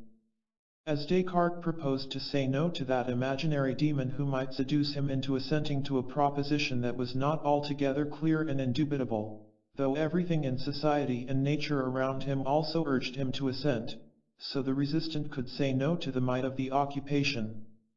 Sartre is a Cartesian who has read Proust and Heidegger, and whose psychological explorations of man go far beyond those of the 17th century philosopher. More important still, he is a Cartesian who has experienced war and terror in the modern world and who is therefore situated historically in an altogether different relation to the world. But a Cartesian he is, nonetheless, as perhaps no Frenchman, or no French thinker, can help being when the chips are really down. Descartes and the French resistance, Descartes and the French resistance, these are the simple keys to the whole of Sartre's apparently complicated and involved philosophy. To see this clearly we need only go back to Descartes at a certain moment in his systematic doubt. He proposes to reject all beliefs so long as they can in any way be doubted, to resist all temptations to say yes until his understanding is convinced according to its own light, so he rejects belief in the existence of an external world, of minds other than his own, of his own body, of his memories and sensations. What he cannot doubt is his own consciousness, for to doubt is to be conscious, and therefore by doubting its existence he would affirm it. In the dark void in which Descartes hovered there shone only the light of his own mind. But before this certitude shone for him, and even after it, before he passed on to other truths, he was a nothingness, a negativity, existing outside of nature and history, for he had temporarily abolished all belief in a world of bodies and memories. Thus man cannot be interpreted, Sartre says, as a solid substantial thing existing amid the plenitude of things that make up a world. He is beyond nature because in his negative capability he transcends it. Man's freedom is to say no, and this means that he is the being by whom nothingness comes into being. He is able to suspend all of nature and history in doubt, to bracket it against the backdrop of nothingness before which the Cartesian doubter hovers. Sartre here merely draws conclusions from what is existentially implicit in the Cartesian doubt. Descartes, of course, was a good Christian and a Catholic, and as a practical matter he had no intention of imperiling his immortal soul by placing his religious faith in doubt while he was performing his intellectual gyrations in the void. As a canny and sagacious Frenchman, he proposed to abide by the customs of his time and place, which included the practice of religion. Hence, when he launched himself into the doubt, he made certain of securing his lines of communication behind him. He took no chances when he made the descent into the painful night of the void.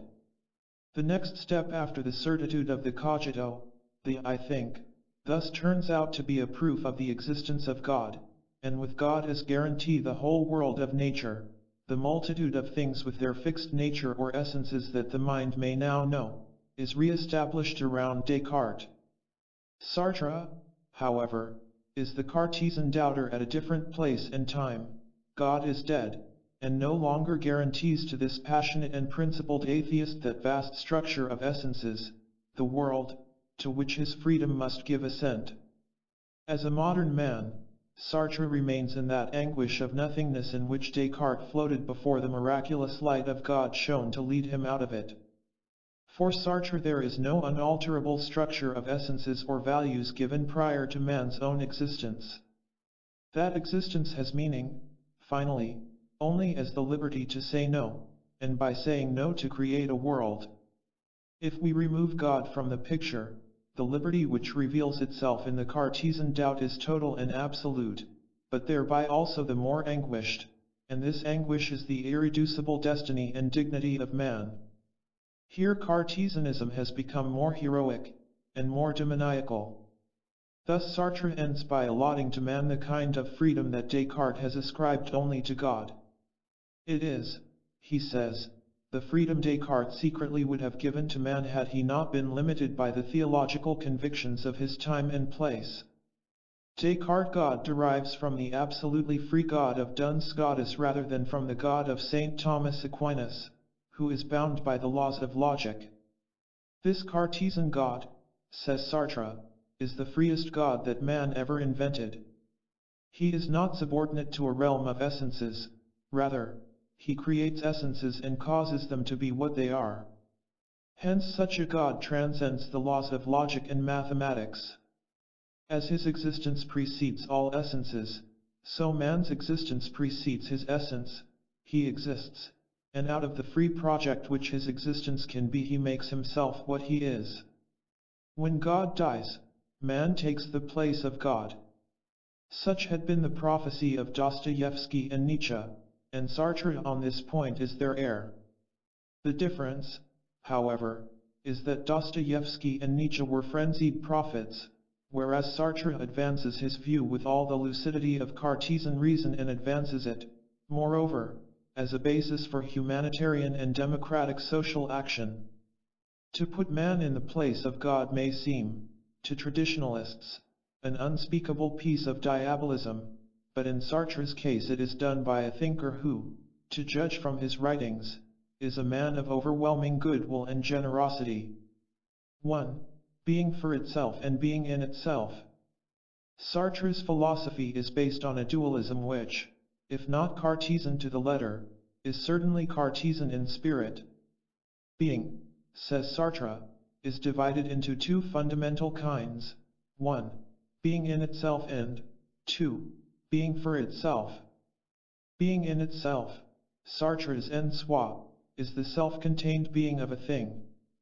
A stone is a stone, it is what it is, and in being just what it is, no more and no less, the being of the thing always coincides with itself.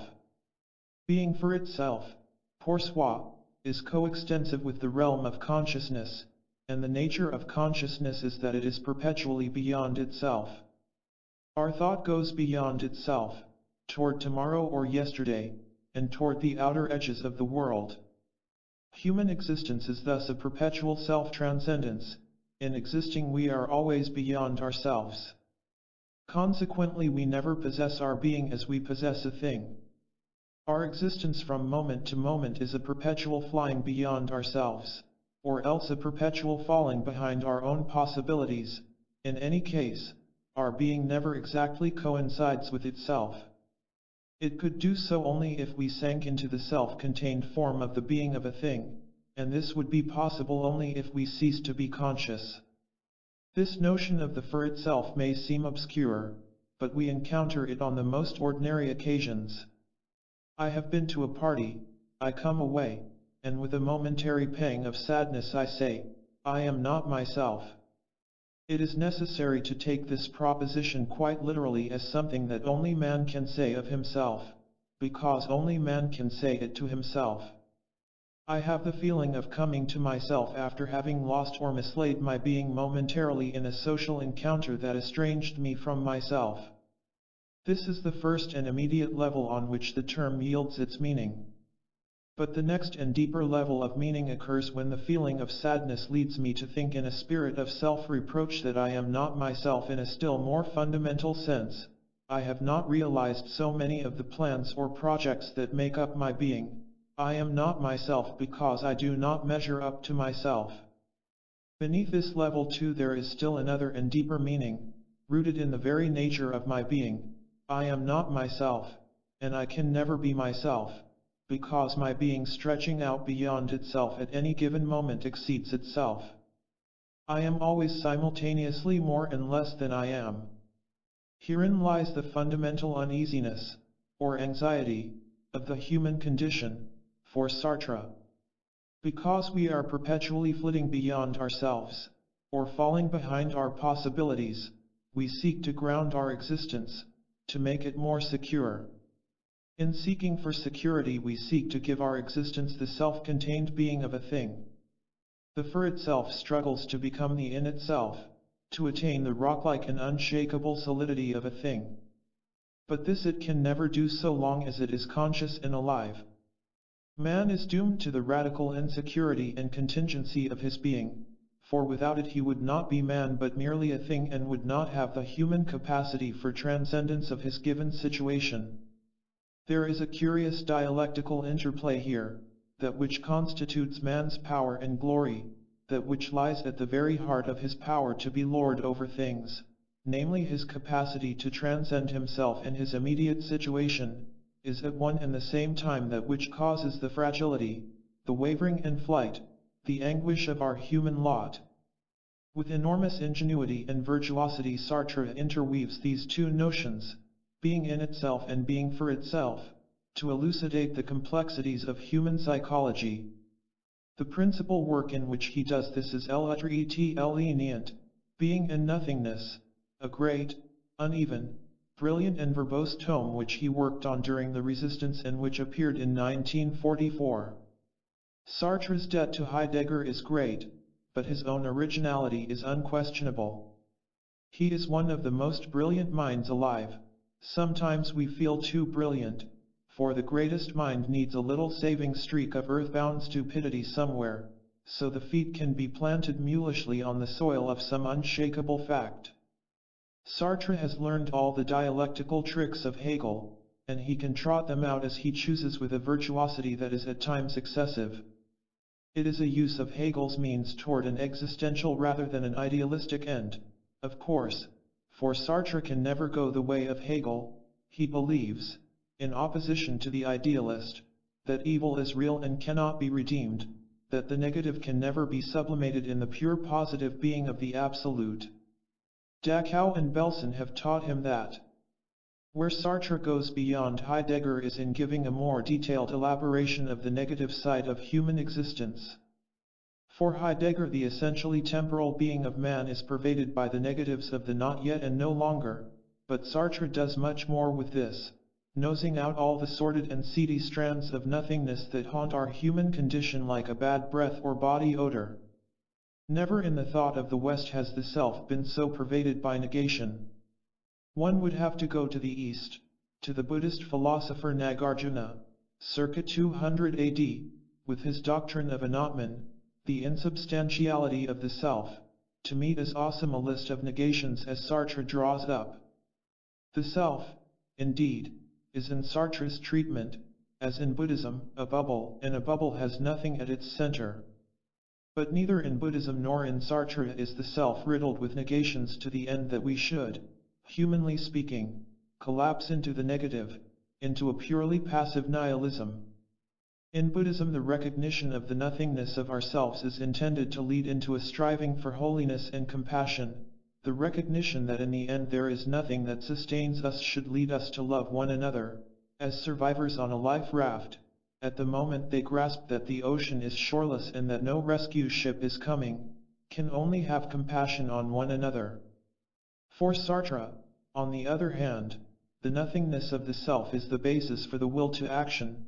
The bubble is empty and will collapse, and so what is left us but the energy and will collapse, and so what is left us but the energy and passion to spin that bubble out?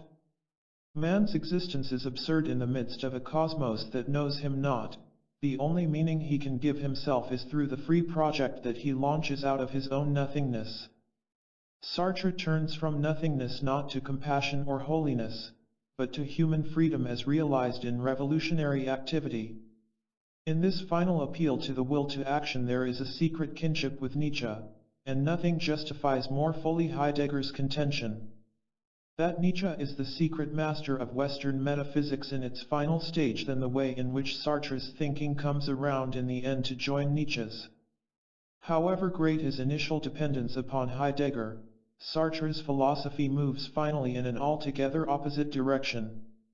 He misses the very root of all of Heidegger's thinking, which is being itself. There is, in Sartre, being for itself and being in itself, but there is no being. How can the for itself and in itself meet unless both stand out in the open space of being?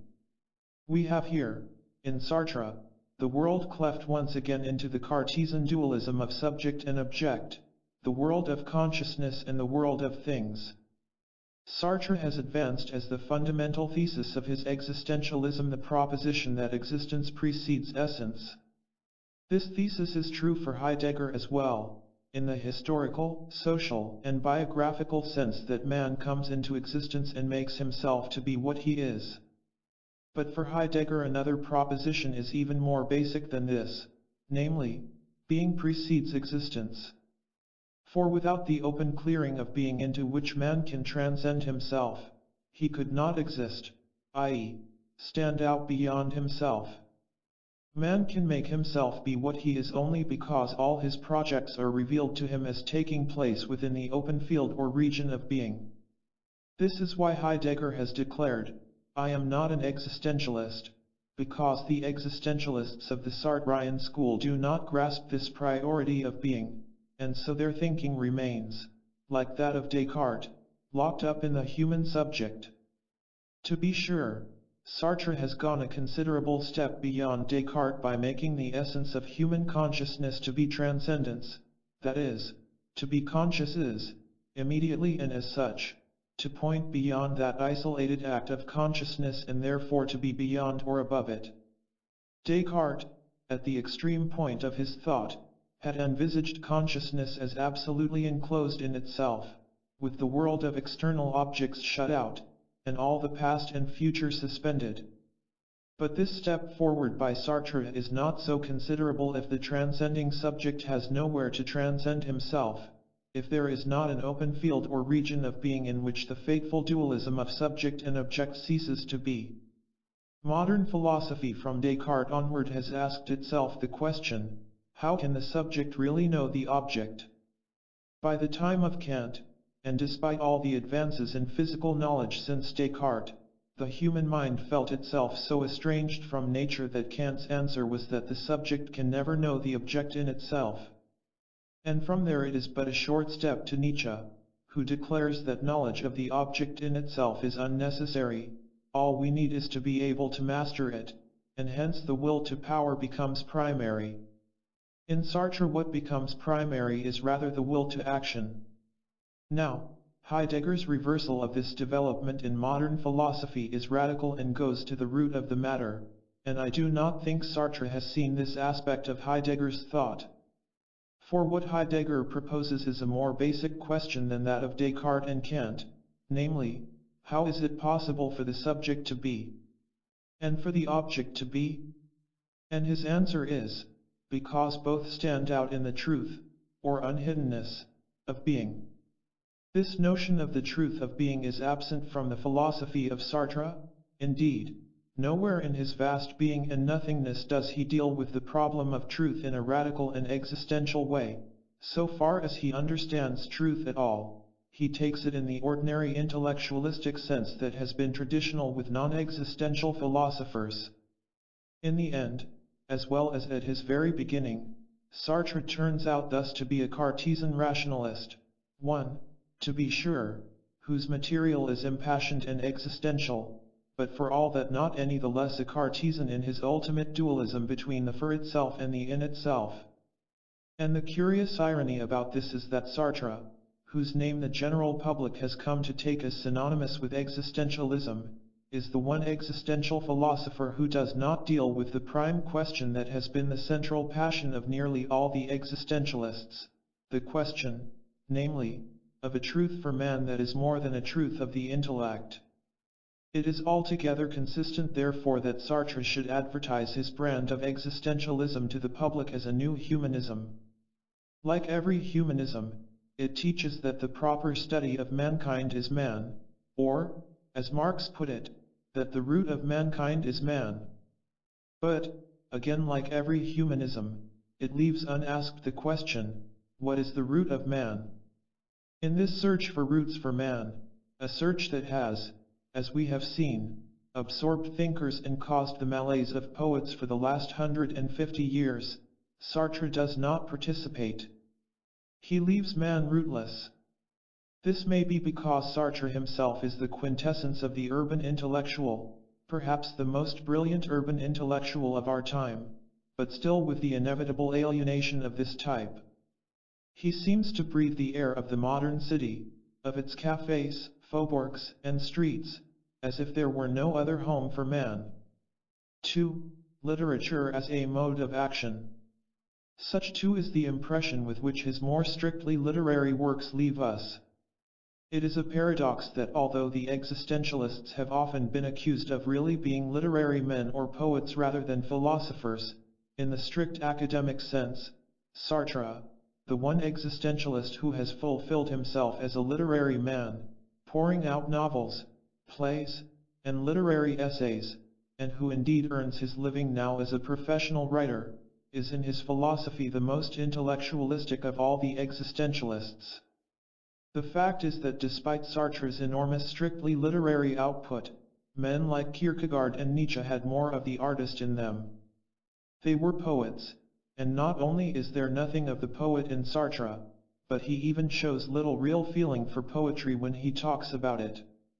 His conception of literature is a thoroughly intellectual one.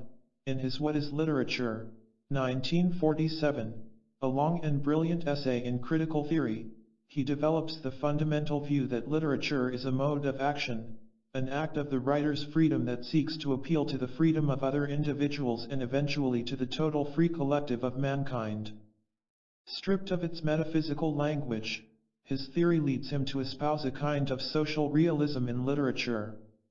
Thus the greatest living writer, he tells us, is John Dos Passos. Such a judgment is rather shocking as evidence of Sartre's literary taste, or lack of it.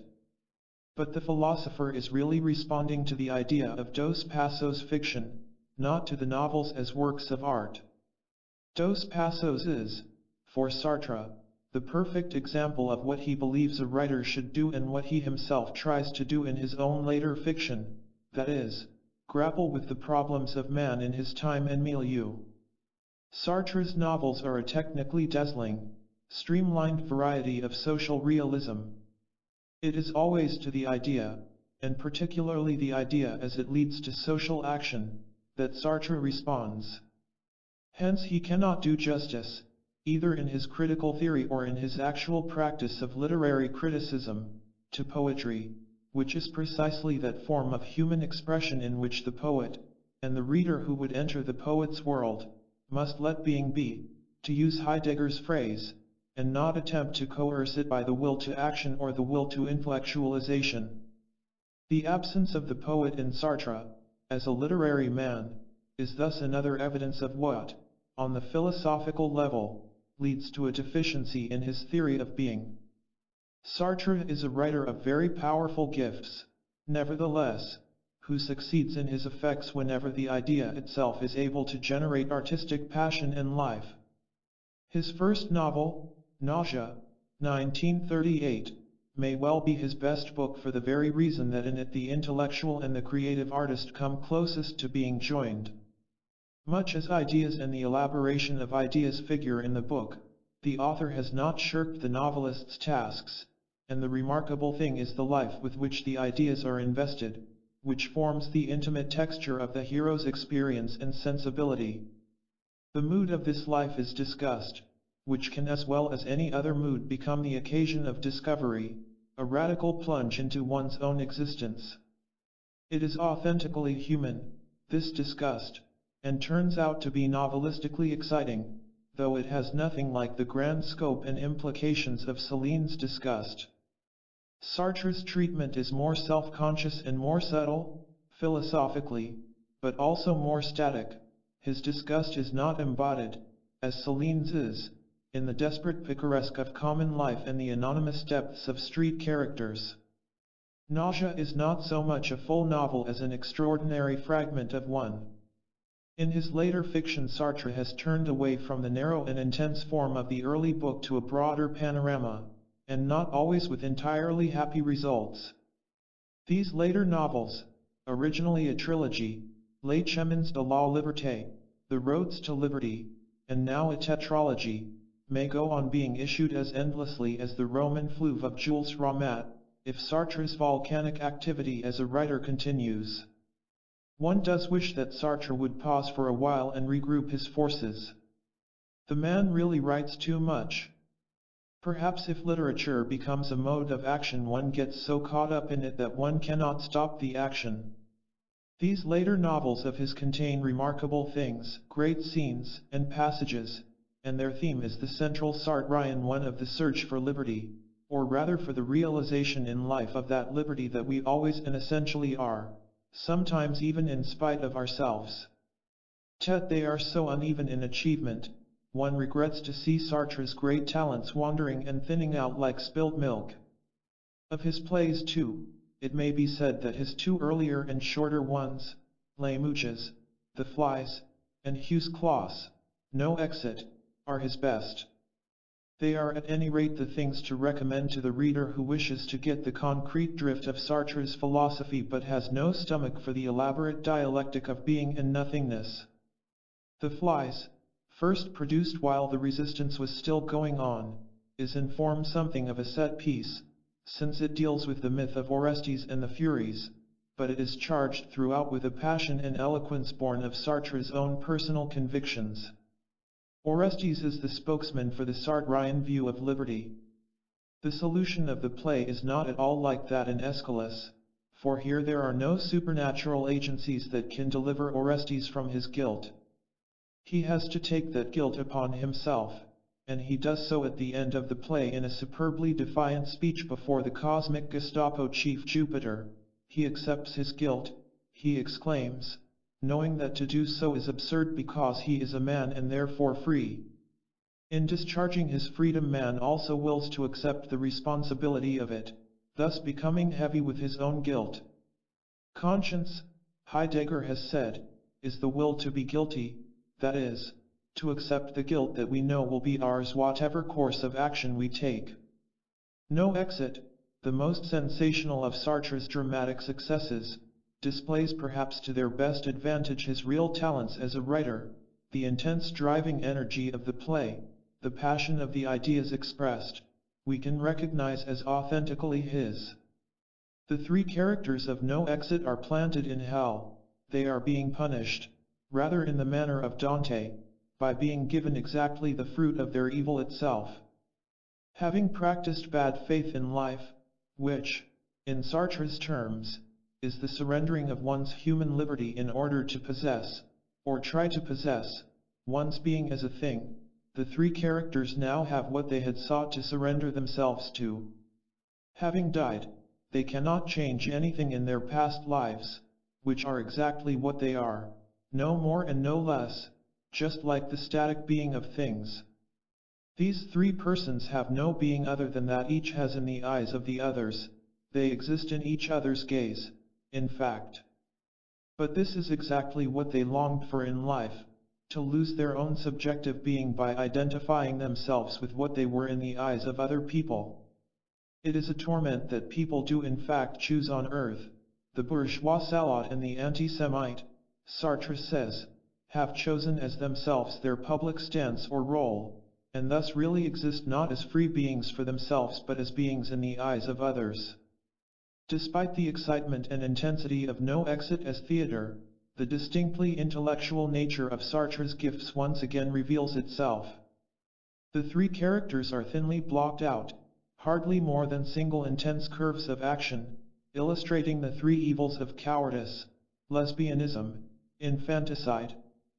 Beyond a certain point they hold no surprises for us, they are without contingency, and this from an author who denies the existence of character as a fixed thing. The same is true here as we observed earlier of nausea. Sartre succeeds most surely where the fusion of intellectual with creative writer is most intimate and passionate. But this is always achieved by the writers drawing secret drafts on the philosopher's credit. As a writer, Sartre is always the impassioned rhetorician of the idea, and the rhetorician, no matter how great and how eloquent his rhetoric, never has the full being of the artist. If Sartre were really a poet and an artist, we would have from him a different philosophy, as we shall see from turning back now to that philosophy. 3. An existential psychology. One would expect that being in itself, as the realm of self-identical objects, would be invested by Sartre with imagery suggesting stiffness and rigidity. Quite the contrary, this vast realm is associated for him with images of softness, stickiness, viscosity, corpulence, flabbiness. There is too much of it, and it is heavy, like a fat lady in the circus. In the famous episode in Nausea where the hero, Quentin, discovers existence in the experience of disgust, he is looking at a chestnut tree in a provincial park. The roots are tangled and excessive, the tree itself is de trop, too much, excessive. Since it has no ultimate reason for existing, being in itself is absurd, its existence is a kind of superfetation. Its softness has the quality of the feminine. Behind all Sartre's intellectual dialectic we perceive that the in itself is for him the archetype of nature, excessive, fruitful, blooming nature, the woman, the female. The for itself, by contrast, is for Sartre the masculine aspect of human psychology. It is that in virtue of which man chooses himself in his radical liberty, makes projects, and thereby gives his life what strictly human meaning it has. It is necessary to call attention to these feminine and masculine images that circulate in the background of Sartre's more formal concepts because in Being and Nothingness and certain other writings he has attempted to sketch a new and radical type of psychology. He calls it existential psychoanalysis, and it has already caught on somewhat in Europe. A group of psychiatrists there has espoused it, and even in this country it has its professional adherents. This new type of psychoanalysis, Sartre says, will replace or at least supplement the older forms. The essence of man, according to the French thinker, lies not in the Oedipus complex, as Freud held, nor in the inferiority complex, as Adler maintained. It lies rather in the radical liberty of man's existence by which he chooses himself and so makes himself what he is. Man is not to be seen as the passive plaything of unconscious forces, which determine what he is to be. In fact, Sartre denies the existence of an unconscious mind altogether. Wherever the mind manifests itself, he holds, it is conscious. A human personality or human life is not to be understood in terms of some hypothetical unconscious at work behind the scenes and pulling all the wires that manipulate the puppet of consciousness. A man is his life, says Sartre, which means that he is nothing more nor less than the totality of acts that make up that life. And to understand truly a man's life we have simply to grasp the structure, at once single and complex, that binds together all those overt acts, this structure being, in fact, just the unique and irreplaceable project that is that individual's life. Sartre has given his theory a remarkably concrete application in a biographical study, Baudelaire, published here in 1950.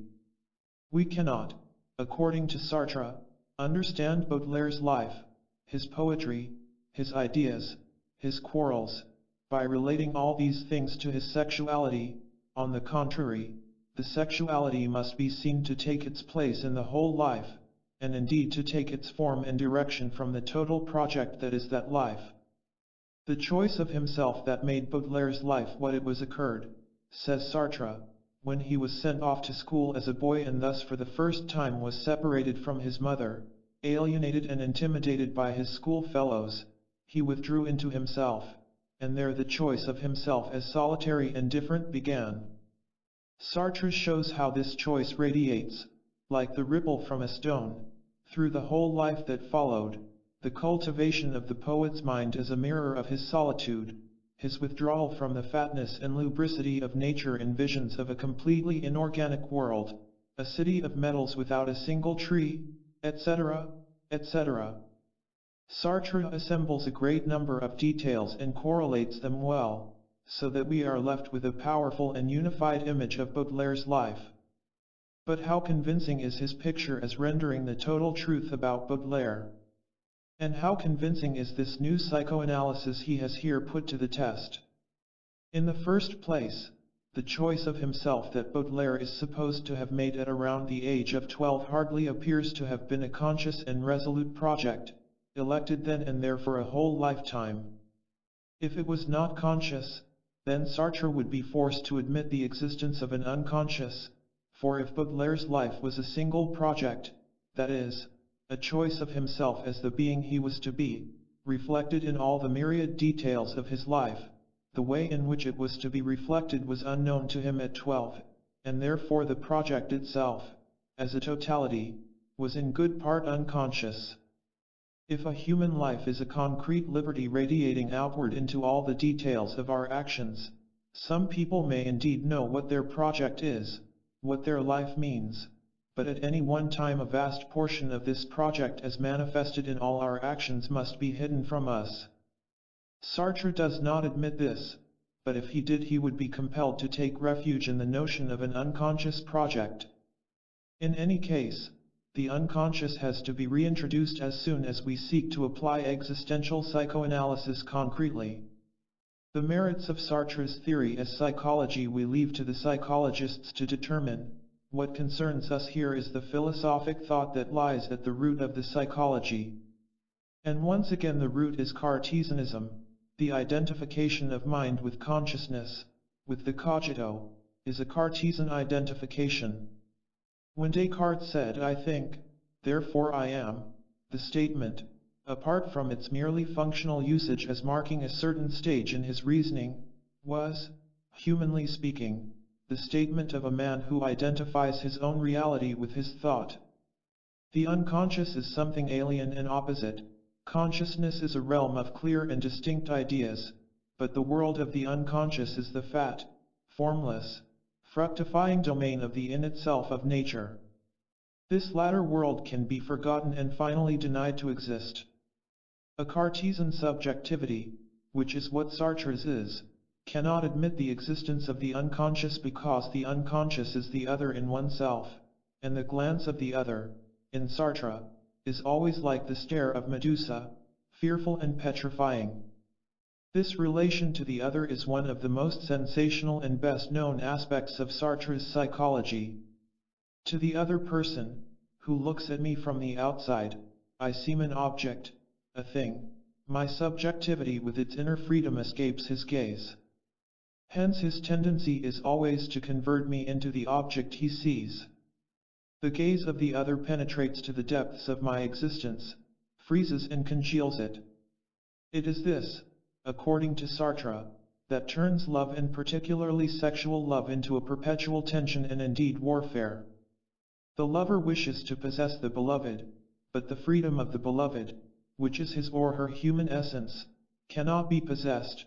Hence, the lover tends to reduce the beloved to an object for the sake of possessing it. Love is menaced always by a perpetual oscillation between sadism and masochism. In sadism I reduce the other to a mere lump, to be beaten and manipulated as I choose, while in masochism I offer myself as an object, but in an attempt to entrap the other and undermine his freedom. With a dialectical ingenuity that is almost fiendish, Sartre exposes the interplay between the two tendencies. There is no doubt that he sheds light on a tension that must be perpetually present when two persons love each other, but there does seem to be doubt, after we have got through all his pulverizing analysis, that the very excess of his dialectic may not actually make disappear the very possibility of love, as love sometimes, despite him, does really occur in our day-to-day life. What has happened here is simply that Sartre has fallen victim to his own philosophic principles, as he can find in his philosophy no field or region of being in which the subject, being for itself, and the object, being in itself, really meet.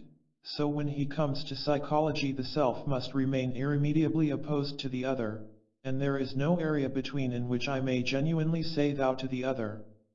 A Cartesian subjectivity, which Sartre's fundamentally is, must work itself out into just such a psychological theory of the emotions as Sartre has given us. What he is describing is at bottom the eternal war between the sexes, of which Adler spoke. In fact, if we strip Sartre's psychology of its particular philosophical terminology, it turns out to be fundamentally an Adlerian psychology. Adler, following Nietzsche, based his psychology on the will to power, and this, as we see from the endless cycle of sadism-masochism to which he condemns love, is true of Sartre too. Eros disappears before the will to power. Sartre is driven once again into the Nietzschean camp, where being is lost, the being that would unite the for itself, the subject, with the in itself, the object. Man is left to find his meaning only in his mastery over objects. What is the Sartrean project that makes up our very being but a confirmation of the Adlerian notion of a guiding thread or motive by which we try to unify and give meaning to our whole life? Like Adler's, Sartre's is fundamentally a masculine psychology. It misunderstands or disparages the psychology of woman. The humanity of man consists in the for itself, the masculine component by which we choose, make projects, and generally commit ourselves to the life of action. The element of masculine protest, to use Adler's term, is strong throughout Sartre's writings, whether it be the disgust of Matthew, in Roads to Liberty, at his pregnant mistress, or the disgust, it is fundamentally the same disgust, of Roquentin, in Nausea, at the bloated roots of the chestnut tree, or Sartre's philosophical analysis, in Being and Nothingness, of the viscous, the thick, sticky substance that would entrap his liberty like the soft thread of the body of a woman. And the woman is a threat, for the woman is nature, and Sartrean man exists in the liberty of his project, which, since it is ultimately unjustified and unjustifiable, in effect sunders him totally from nature. The whole of Sartre's psychology is thus the Cartesian dualism given a new and startling modern content. We are now in a better position to assess Sartre's fundamental notion of liberty.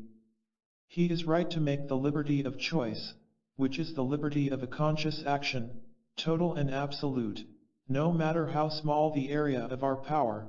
In choosing, I have to say no somewhere, and this no, which is total and totally exclusive of other alternatives, is dreadful, but only by shutting myself up in it is any resoluteness of action possible. A friend of mine, a very intelligent and sensitive man, was over a long period in the grip of a neurosis that took the form of indecision in the face of almost every occasion of life. Sitting in a restaurant, he could not look at the printed menu to choose his lunch without seeing the abyss of the negative open before his eyes, on the page, and so falling into a sweat. He was not a Sartrean, and had not even read Sartre, but his description of his own experience was exactly in terms of this abyss of nothing opening before his eyes on the page. Critics may make the superficial observation that this only shows how silly and neurotic Sartre's view of freedom is. But, on the contrary, it confirms Sartre's analysis of freedom, for only because freedom is what he says it is could this man have been frightened by it and have retreated into the anxiety of indecision. The neurosis consisted in the fact that freedom, that total and absolute thing, could cause the abyss to open on such trifling occasions. But the example points up also where Sartre's theory is decidedly lacking. It does not show us the kind of objects in relation to which our human subjectivity can define itself in a free choice that is meaningful and not neurotic. This is so because Sartre's doctrine of liberty was developed out of the experience of extreme situations.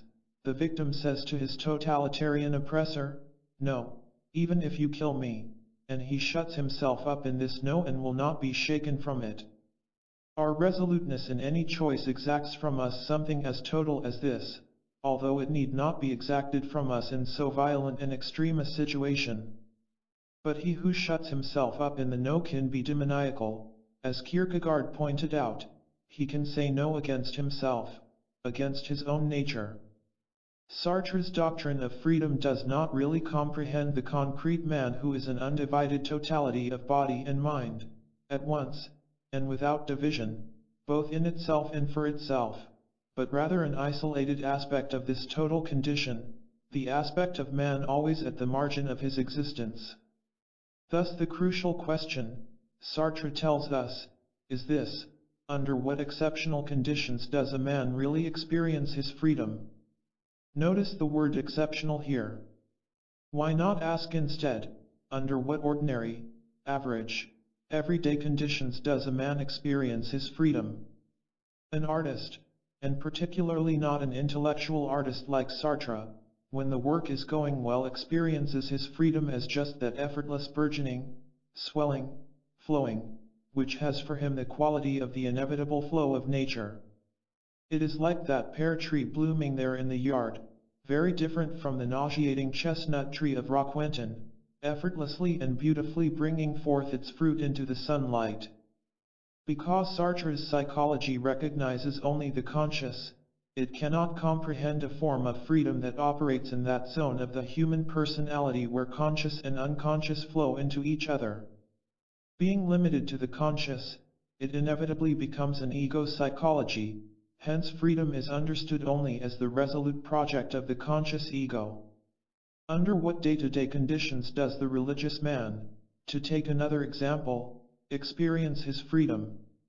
That, from Sartre's thoroughly secular point of view, the beliefs of religion are absurd does not enter into this question, for the religious psychology does in fact exist, and any psychological theory that failed to cover it would be inadequate.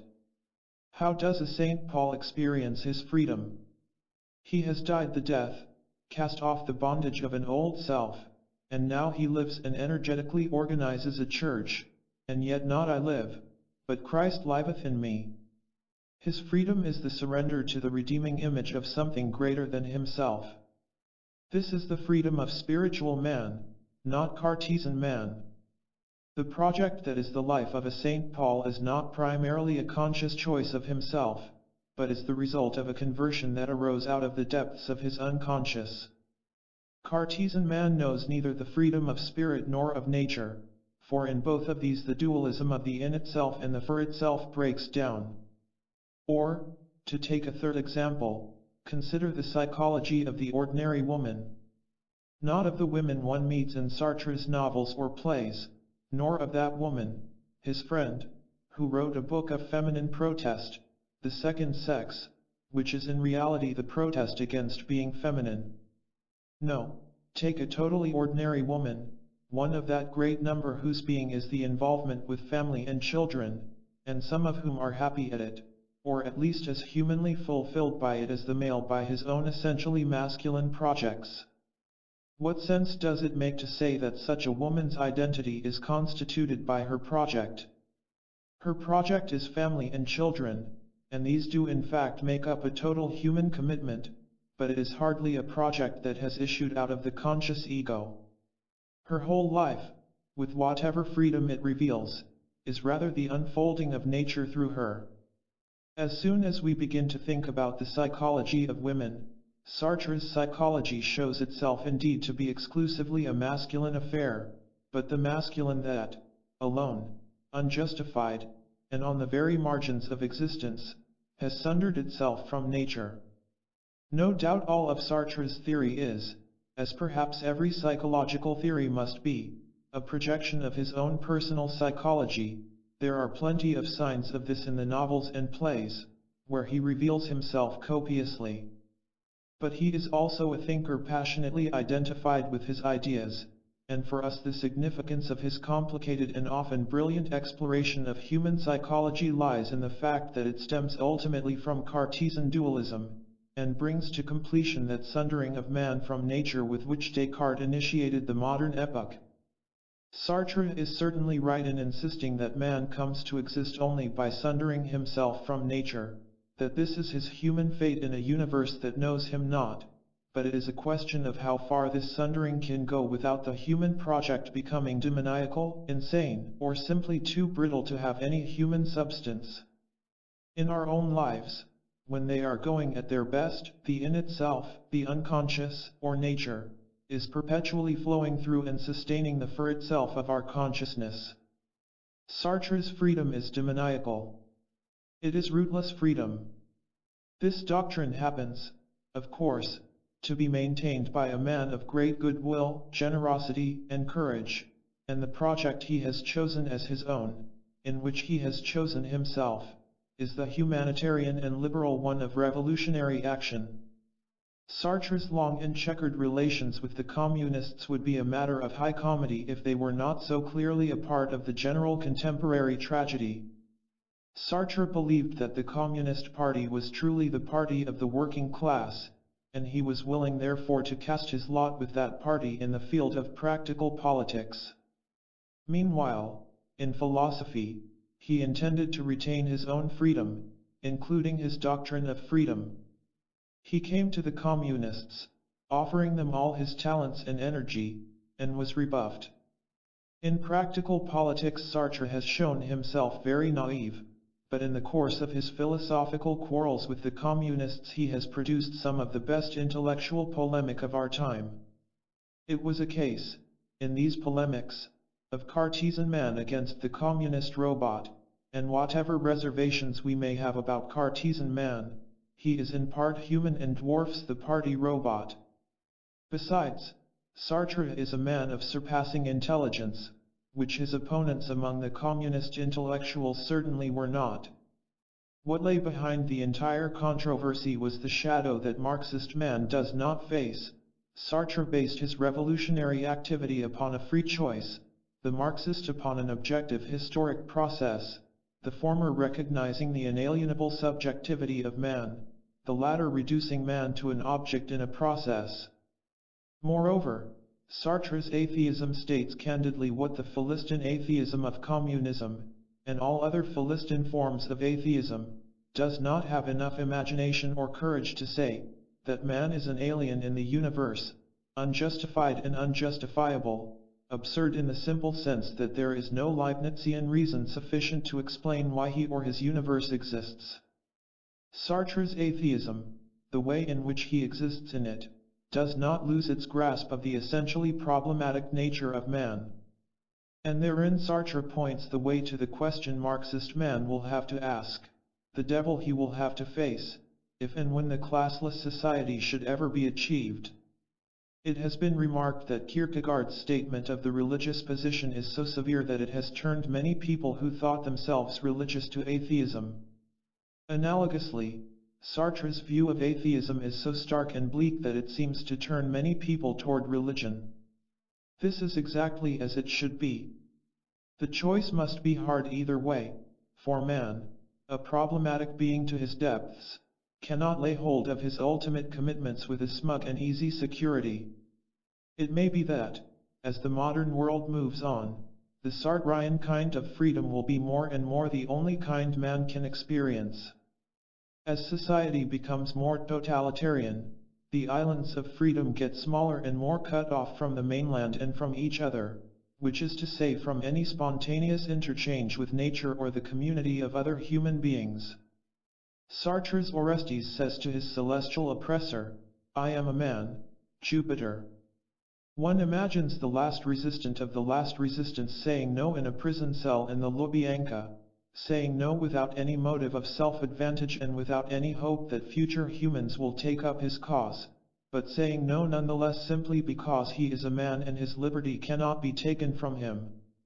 This last man would exist in a night darker than that into which the great Descartes cast himself, in that historic inn in Holland, when he paused to think and said no to the demon. It cannot be said that Sartre has not given us good warning. Part 4. Integral versus Rational Man. Chapter 11. The Place of the Furies. This book began with a look at the present situation of man and of philosophy, then outlined the historical background against which this situation must be understood, and moved on to a view of 4 philosophers who have given explicit formulation to the issues implicit in that history. Now, at the end, we come back to our beginning, to the situation of the world here and now, from which all understanding must start and to which it must return. In all existential thinking it is we ourselves, the questioners, who are ultimately in question. The 4 philosophers whom we have considered, Kierkegaard, Nietzsche, Heidegger, and Sartre, do not in any way represent all the facets of existentialism. There may even be, among the existentialists whom we have not treated at length, figures that would prove more humanly appealing to the individual reader. These 4, however, seem to me to be, intellectually speaking, the most considerable figures that the movement has yet brought forward. In any case they pose, for me, the chief questions that stand at issue for philosophy, and indeed for man himself, at this point in Western history. The fact that certain of these thinkers, Heidegger in particular, have disclaimed the label of existentialist should not deter us from recognizing in them a well-defined movement. We may remember that Kant once protested against the term idealist as applied to himself, and with good reason, but history in its rough and ready need for groupings overrode his protest, and as an idealist he now stands classified in all the textbooks, and with equally good reason. Perhaps the ungentle hand of history is guided by a keener sense of reality than is possessed by philosophers themselves, as they squabble over the niceties of how they are to be labeled. History senses, beneath and beyond all the differences and squabbles, the unity of source, of influence, and of milieu, just as the reader of this book will sense, I hope, by this time that there are certain clearly defined themes and even some definite and agreed upon theses common to all the figures we have called existentialists, and to something that can be called existential philosophy. The 4 figures we have considered are, in any case, sufficient for our purposes here, where the aim has been not to provide a survey or compendium of existentialism but rather to deal with the more central question, what is the meaning of existentialism? Here we are using meaning not in its external sense, as a body of more or less organized information on what these philosophers are talking about, but in a more internal sense, what, we have asked, is really happening in our own historical existence that it should come to expression in this way and in these philosophers? Or, in terms that echo Heidegger, what is happening within the being of the West? This has been our single theme and subject throughout, and it brings us back now to the point from which we started, the present situation. 1. The Crystal Palace unmanned. It may seem strange, particularly to American readers, that rationalism has been made so much of a target throughout this book.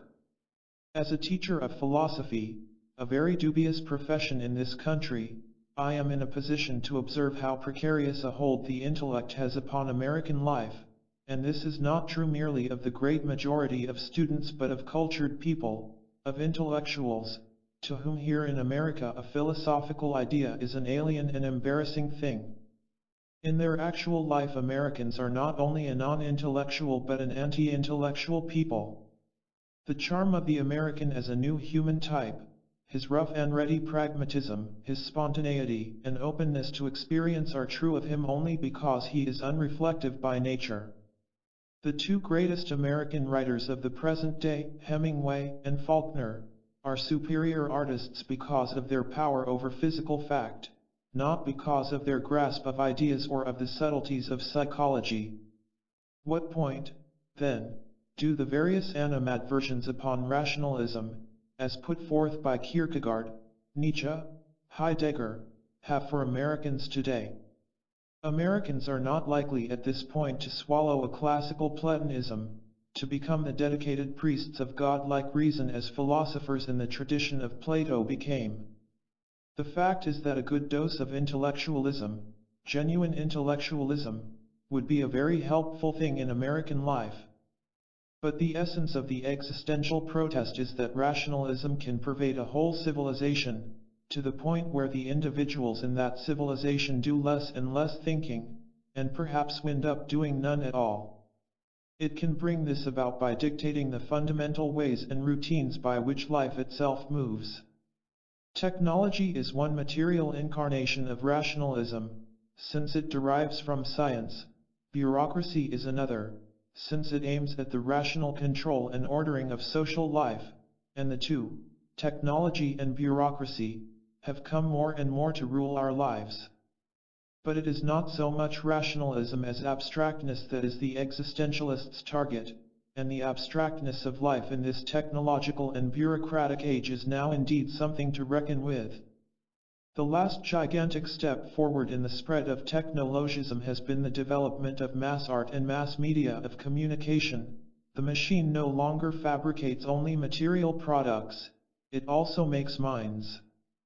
Millions of people live by the stereotypes of mass art, the most virulent form of abstractness, and their capacity for any kind of human reality is fast disappearing.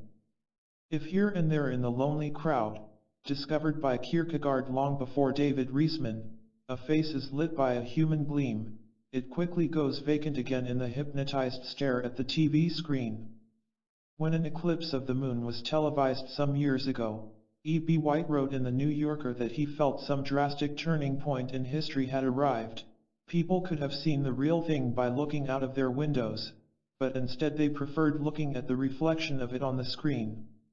Kierkegaard condemned the abstractness of his time, calling it an age of reflection, but what he seems chiefly to have had in mind was the abstractness of the professorial intellectual, seeing not real life but the reflection of it in his own mind. We, however, have fabricated for our time a new kind of abstractness, on a mass scale. Through our extraordinary mastery of technique we provide a ready-made reflection in place of the real, and not for university dons but for the millions. Our journey into untruth has gone farther than Kierkegaard could have imagined. To be rational is not the same as to be reasonable. In my time I have heard the most hair-raising and crazy things from very rational men, advanced in a perfectly rational way. No insight or feelings had been used to check the reasoning at any point. Nowadays, we accept in our public and political life the most humanly unreasonable behavior, provided it wears a rational mask and speaks in officialese, which is the rhetoric of rationality itself. Witness the recent announcement that science had been able to perfect a clean hydrogen bomb, to be sure, not perfectly clean yet, but 95% clean or even 96% clean. Of course the quantitative measurement makes the matter sound so scientific and rational that people no longer bother to ask themselves the human meaning of the whole thing. No doubt, they tell themselves, there must be a perfectly rational chain of arguments which, starting from the premise that there must be hydrogen bombs, leads to the conclusion that there must be clean hydrogen bombs, otherwise war itself would become impossible. The incident makes us suspect that, despite the increase in the rational ordering of life in modern times, men have not become the least bit more reasonable in the human sense of the word. A perfect rationality might not even be incompatible with psychosis, it might, in fact, even lead to the latter.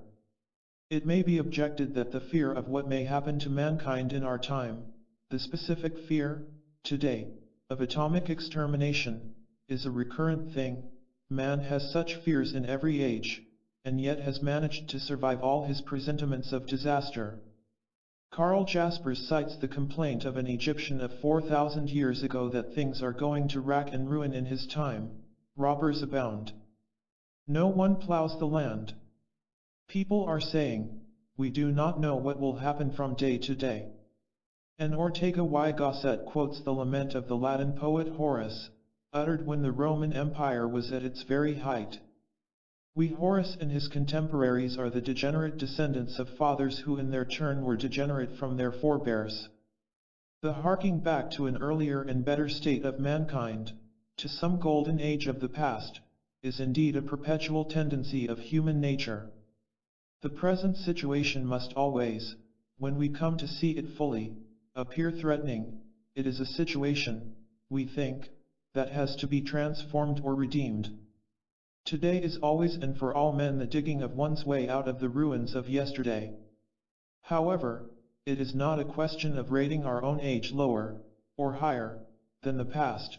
As we have indicated throughout this book, ours is an age of unparalleled achievements and power, and in a variety of fields.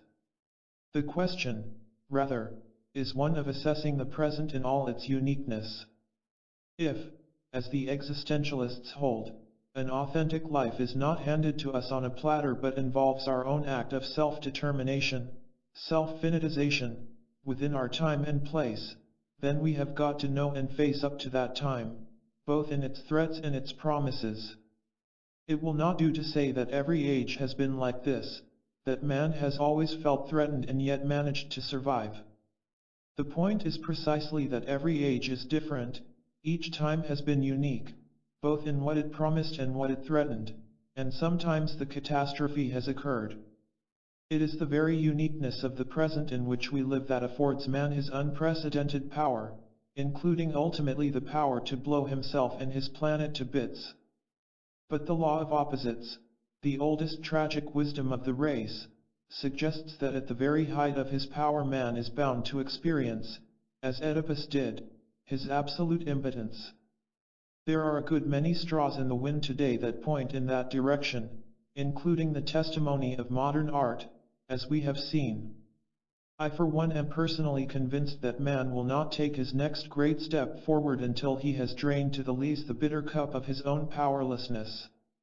The trouble is, however, that this chastening experience may come only with the destruction of his world, a calamity in which the tragic hero also destroys himself.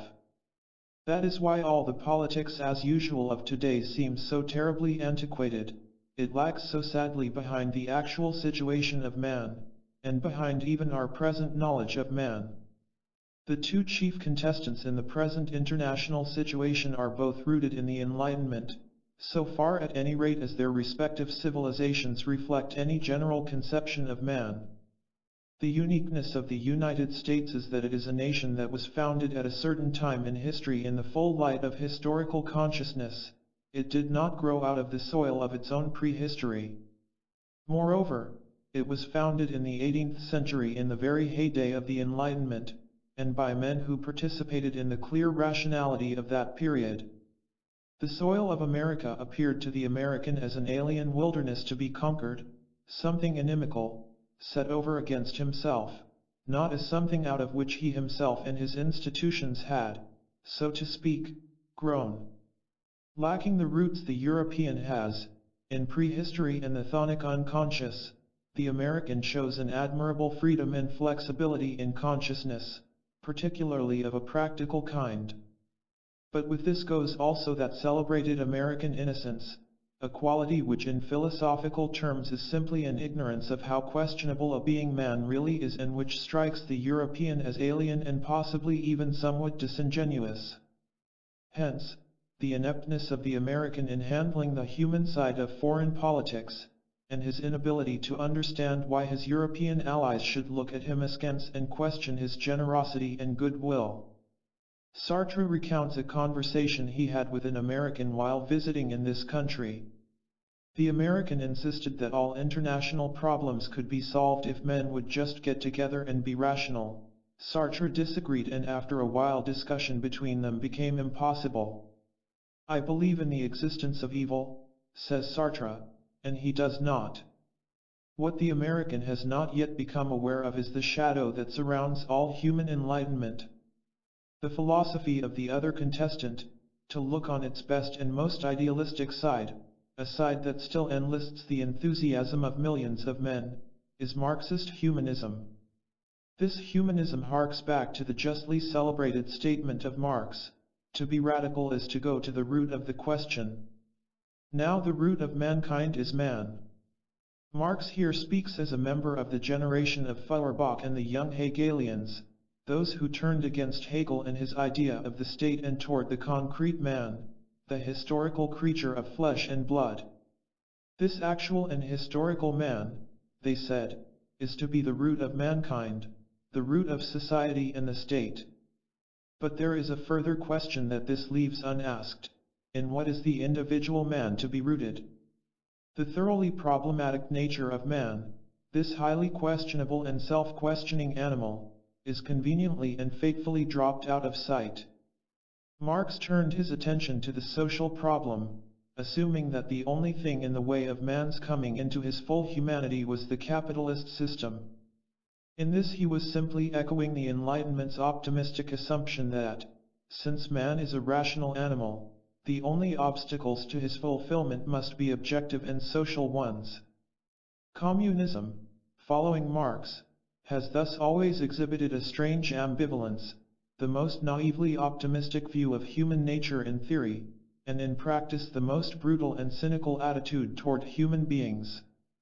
Marxism is the ideology of communism, but in fact and in its actual historical unfolding, the real philosopher of communism, or what communism has become, is Nietzsche, as we have seen. The question of power has become paramount, it usurps everything else, as is shown in the recent remarkable book by Milovan Djilas, The New Class. The collective effort to master nature, to have power over things, requires that men have power over other men, and the movement ends by thinking of the men underneath merely as things, for its thinking has long since discarded all the categories that recognize the humanity of the person and his subjectivity. The historical turning point in this case was Lenin, the practical genius and the St. Paul of the communist movement. Before returning from exile in 1917, Lenin had written a little pamphlet, State and Revolution, in which he dealt with human nature in terms of the most naive and utopian rationalism, but as soon as he was back in Russia and engaged in actual politics, there was one, and only one, question before his mind as an active politician: power. Marxist manuals of philosophy refer to all philosophies that deal with the human subject as forms of irrationalism. Their rationalism, of course, consists in technical intelligence, in the power over things, and over men considered simply as things, and this exalting of the technical intelligence over every other human attribute becomes demoniacal in action, as recent history has shown. Behind the problem of politics, in the present age, lies the problem of man, and this is what makes all thinking about contemporary problems so thorny and difficult. The intellectual collapse that occurred in this country after the decade of the 1930s, when our intellectuals had been able to submerge themselves totally in a program of political action, shows that philosophy can no longer be considered a mere appendage to politics. On the contrary, anyone who wishes to meddle in politics today had better come to some prior conclusions as to what man is and what, in the end, human life is all about.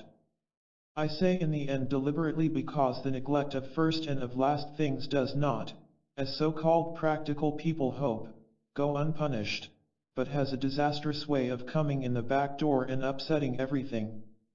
The speeches of our politicians show no recognition of this, and yet in the hands of these men, on both sides of the Atlantic, lies the catastrophic power of atomic energy. Existentialism is the counter-enlightenment come at last to philosophic expression, and it demonstrates beyond anything else that the ideology of the Enlightenment is thin, abstract, and therefore dangerous. I say its ideology, for the practical task of the Enlightenment is still with us.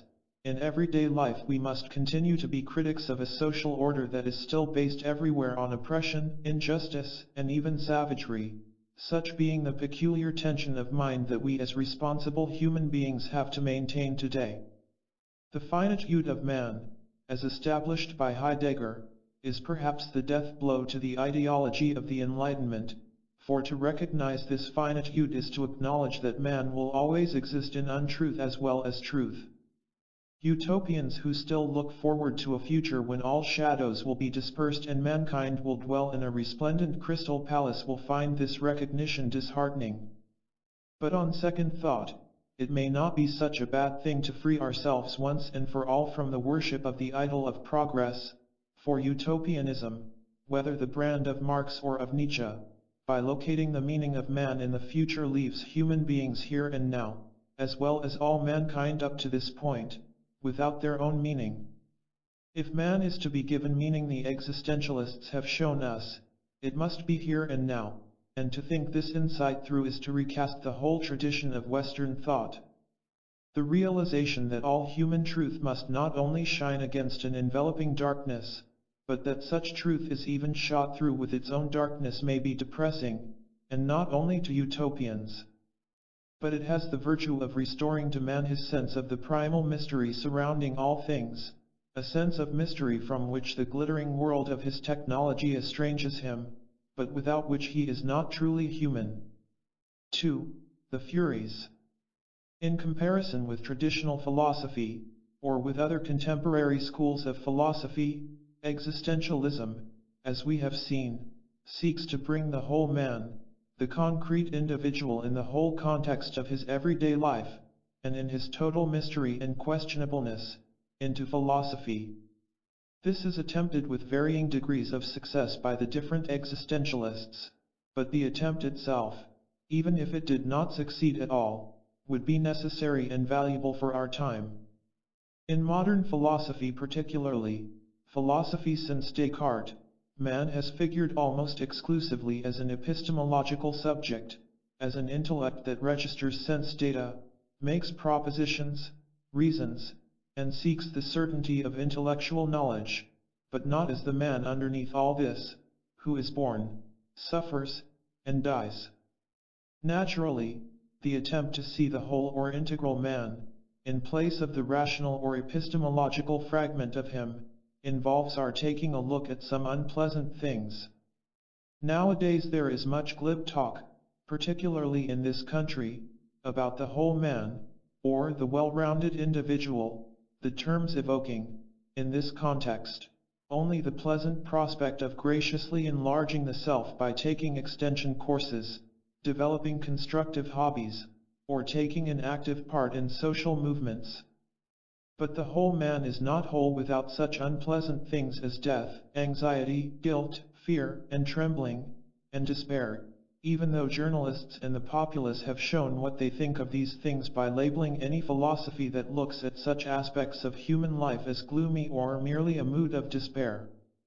We are still so rooted in the Enlightenment, or uprooted in it, that these unpleasant aspects of life are like the Furies for us, hostile forces from which we would escape. And of course the easiest way to escape the Furies, we think, is to deny that they exist. It seems to me no accident at all that modern depth psychology has come into prominence in the same period as existentialism, and for the same reason, namely, that certain unpleasant things the Enlightenment had dropped into the limbo of the unconscious have begun to backfire and have forced themselves finally upon the attention of modern man.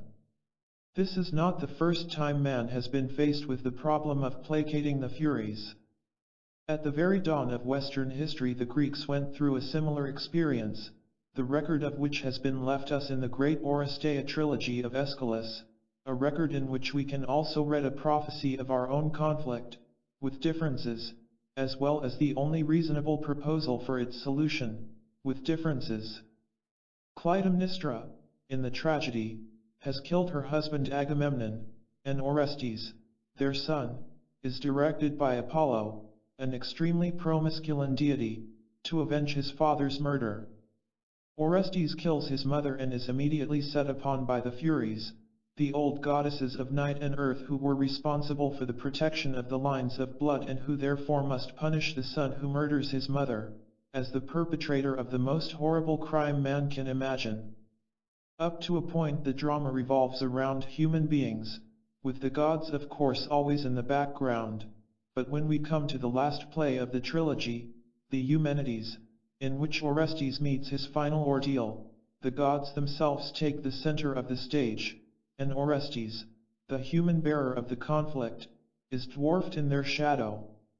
The conflict is now between Apollo, the new god, and the god of the Enlightenment, on the one hand, and the Furies, the old matriarchal goddesses of the family and the soil, on the other.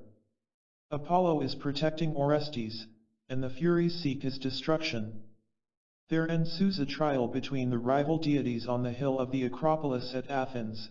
The verdict of the jury, comprised of citizens, will set Orestes free or hand him over irremediably to the Furies. The modern reader who schemes the play too hastily may get the impression that this trial is a rather prosaic piece of legalism, hardly worthy of the sublime drama that has preceded it, but for the Greek this trial was as intense and dramatic as the more sensational scene in which Orestes murders his mother, was, in fact, the nub of the whole matter. Aeschylus' tragedy records the moment in Greek history at which the old matriarchal deities were superseded by the new patriarchal gods of Olympus, but the average Greek citizen still remembered the older deities and he was still a little bit uneasy forced to choose between old and new. Thus at the very beginning of the Eumenides we are told by the Pythian priestess that the first prophetess or seer among the gods was old Mother Earth herself. It was only very lately that Apollo had come to occupy the temples of the oracles throughout Greece. This development from the old matriarchal to the new patriarchal deities parallels the development of Greek consciousness itself, as it advanced in civilization and enlightenment. The question of the play, thus interpreted, becomes, what kind of tribute will this advanced consciousness have to pay to the old earthbound unconscious? The vote of the citizen jurors is a tie, and Orestes, as was the Greek rule, is allowed to go free. The tying vote has been cast by Athena herself, an ambiguous female deity, in spirit halfway between man and woman. The Furies wail disconsolately and threaten all kinds of destruction on the land. They are placated, however, by being told that they shall not be entirely displaced by this new upstart of enlightenment, Apollo. They are to be given a revered place, a sanctuary, and every child born of woman shall be born into their protection. The goddess Athena, who was born out of the brain of Zeus, in allotting this final justice to the Furies, acknowledges that they are older and wiser than she. It would be a mistake to take this as merely a cool barter, a quid pro quo. Greek religion was in deadly earnest here, and perhaps it was never wiser. The Furies are really to be revered and not simply bought off. In fact, they cannot be bought off, not even by our modern tranquilizers and sleeping pills, but are to be placated only through being given their just and due respect. They are the darker side of life, but in their own way as holy as the rest. Indeed, without them there would be no experience of the holy at all. Without the shudder of fear or the trembling of dread, man would never be brought to stand face to face with himself or his life. He would only drift aimlessly off into the insubstantial realm of Laputa. Aeschylus' tragedy speaks to us in an archaic language, but it does speak, and directly. We are the children of an enlightenment, one which we would like to preserve, but we can do so only by making a pact with the old goddesses. The centuries-long evolution of human reason is one of man's greatest triumphs, but it is still in process, still incomplete, still to be. Contrary to the rationalist tradition, we now know that it is not his reason that makes man man, but rather that reason is a consequence of that which really makes him man. For it is man's existence as a self-transcending self that has forged and formed reason as one of its projects. As such, man's reason is specifically human, but no more and no less than his art and his religion, and to be revered. All the values that have been produced in the course of the long evolution of reason, everything that goes under the heading of liberalism, intelligence, a decent and reasonable view of life, we wish desperately to preserve and enlarge, in the turmoil of modern life.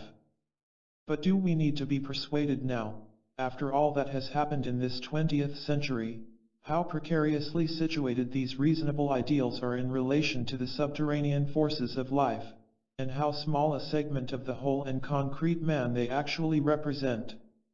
We have to establish a working pact between that segment and the whole of us, but a pact requires compromise, in which both sides concede something, and in this case particularly the rationalism of the Enlightenment will have to recognize that at the very heart of its light there is also a darkness. It would be the final error of reason, the point at which it succumbs to its own hubris and passes over into its demoniacal opposite, unreason, to deny that the Furies exist, or to strive to manipulate them out of existence. Nothing can be accomplished by denying that man is an essentially troubled being, except to make more trouble. We may, of course, be able to buy off the Furies for a while, being of the earth and ancient. They have been around much longer than the rational consciousness that would entirely supplant them, and so they can afford to wait. And when they strike, more likely than not it will be through the offending faculty itself. It is notorious that brilliant people are often the most dense about their own human blind spot, precisely because their intelligence, so clever in other things, conceals it from them. Multiply this situation 1,000-fold, and you have a brilliant scientific and technological civilization that could run amok out of its own sheer uprooted cleverness. The solution proposed by Greek tragic wisdom through the drama of Aeschylus may not, then, be as frightening as we imagine. In giving the Furies their place, we may come to recognize that they are not such alien presences as we think in our moments of evading them.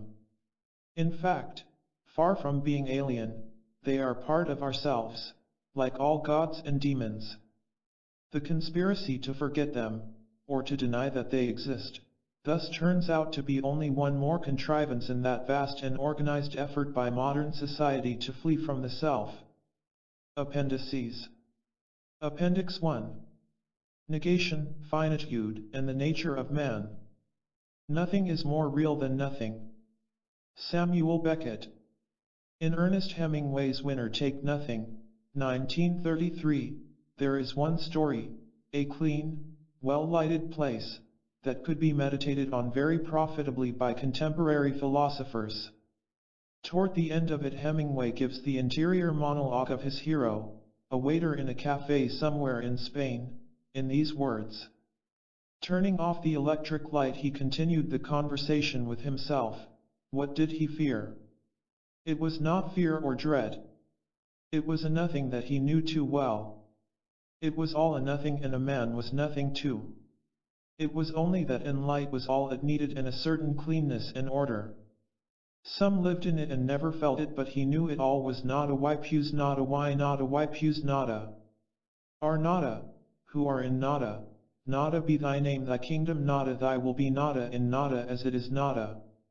Give us this nada, our daily nada, and nada us our nada as we nada our nadas, and nada us not into nada, but deliver us from nada. Pews nada. Hail nothing, full of nothing, nothing is with thee.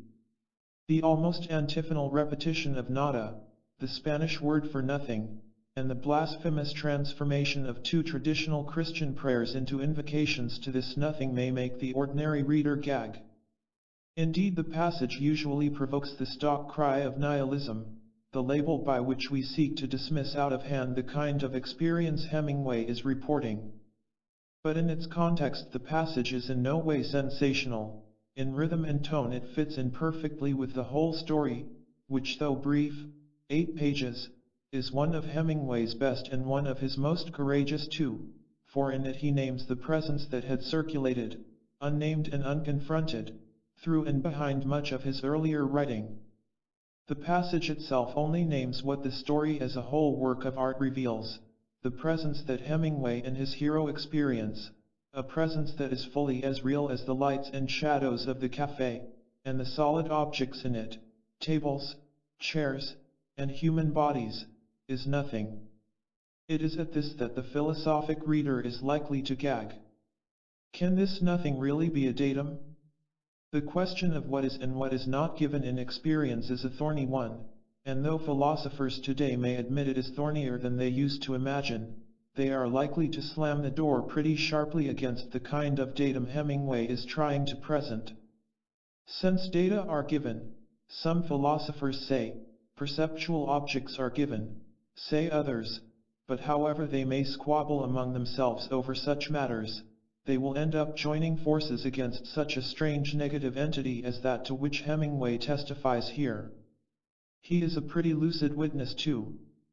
His words undercut the common objection that all that is involved here is a mere mood, as if moods were mere passions animi, modifications inhering in a psychic substance, in the Cartesian sense. It was not fear or dread, he tells us. It was a nothing that he knew too well. Fear and dread are moods, but what is in question for the character in the story is not a mood, but a presence that he knows and knows all too well. So far as the mood of Hemingway's story is concerned, it is in no way frantic, despairing, or nihilistic. Rather, its tone is one of somber and clear courage. As a matter of fact, human moods and reactions to the encounter with nothingness vary considerably from person to person, and from culture to culture. The Chinese Taoists found the great void tranquilizing, peaceful, even joyful. For the Buddhists in India, the idea of nothing evoked a mood of universal compassion for all creatures caught in the toils of an existence that is ultimately groundless.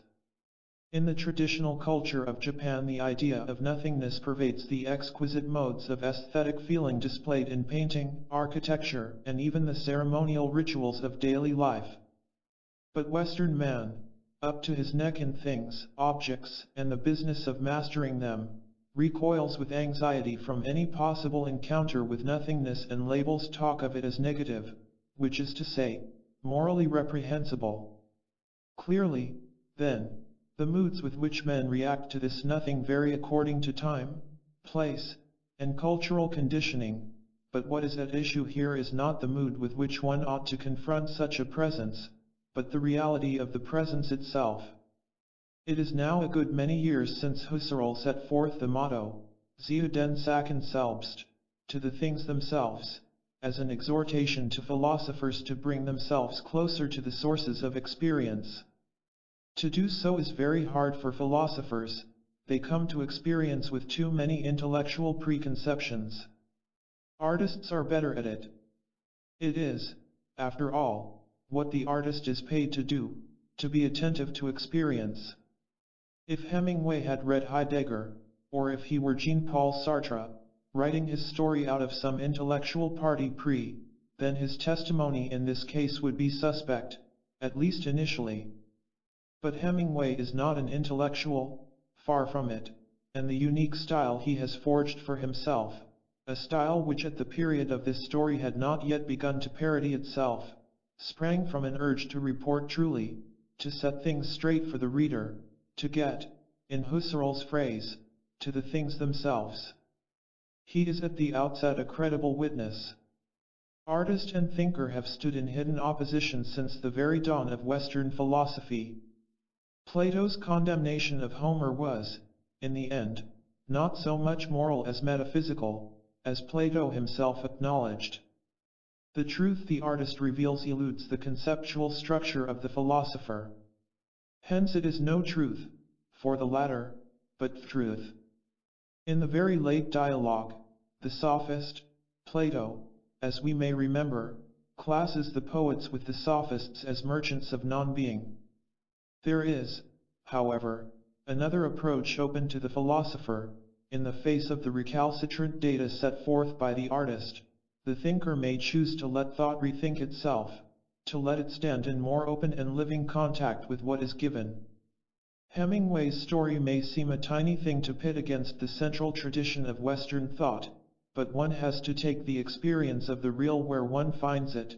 Genuine witnesses to experience are so few and far between that we cannot afford not to listen to one, even at the discomfort of having to think in a way that is unfamiliar to us. And a breach anywhere in the traditional way of thinking, in this case about the negative, may lead us to re-examine that tradition wholly. 1. In metaphysics, Delta 7, Aristotle lists, among others, the following meanings of being: to on, that which is. 1.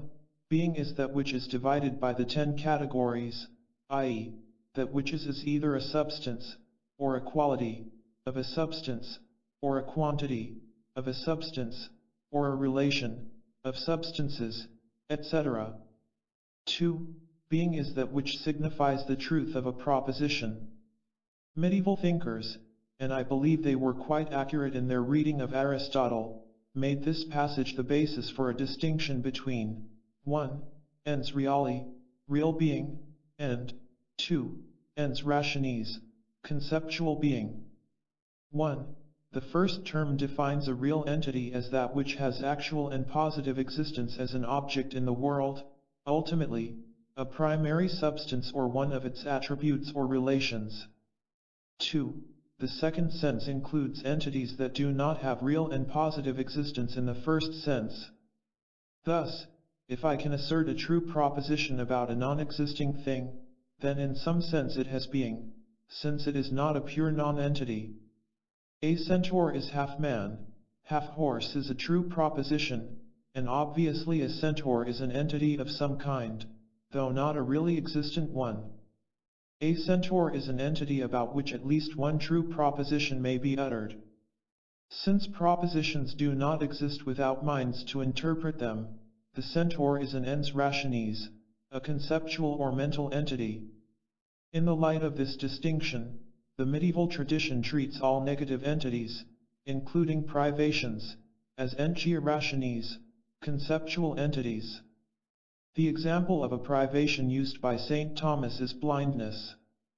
Blindness is not an ens reali, the eye is real, and the cataract or other substance that may grow over it to cause blindness is real, but the blindness itself, the not seeing, is an entity only in the sense that the proposition the eye does not see is true, that is, asserts what is the case if we happen to be talking about a blind man.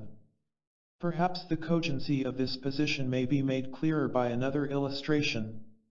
I remove everything from my tabletop except a stone paperweight. Both the table and the stone are real entities, things that have actual and positive existence. Now, the following is true. 1. There is a stone on the table. If I now remove the stone from the table, the following becomes true. 2. The stone is not on the table. Or 2a. The stone is absent from the table. The absence of the stone is a fact, but this means nothing more than that the preceding propositions, 2 and 2a, are true. If I took to groping around on the table to lay hold of this absence of stone, I would be making a fool of myself both practically and intellectually. The absence of the stone from the table is an entity that exists only in the mind. I have seen the stone on the table, I expect it to be there and it is not, and I think, the stone is not now on the table. Here common sense speaks in all its luminous simplicity. This way of thought, laid down by Aristotle in his Metaphysics and continued by the Schoolmen, was the framework within which the 17th century founders of modern philosophy still thought. It is today the persistent and consistent tradition within which Western man thinks about being and its negatives.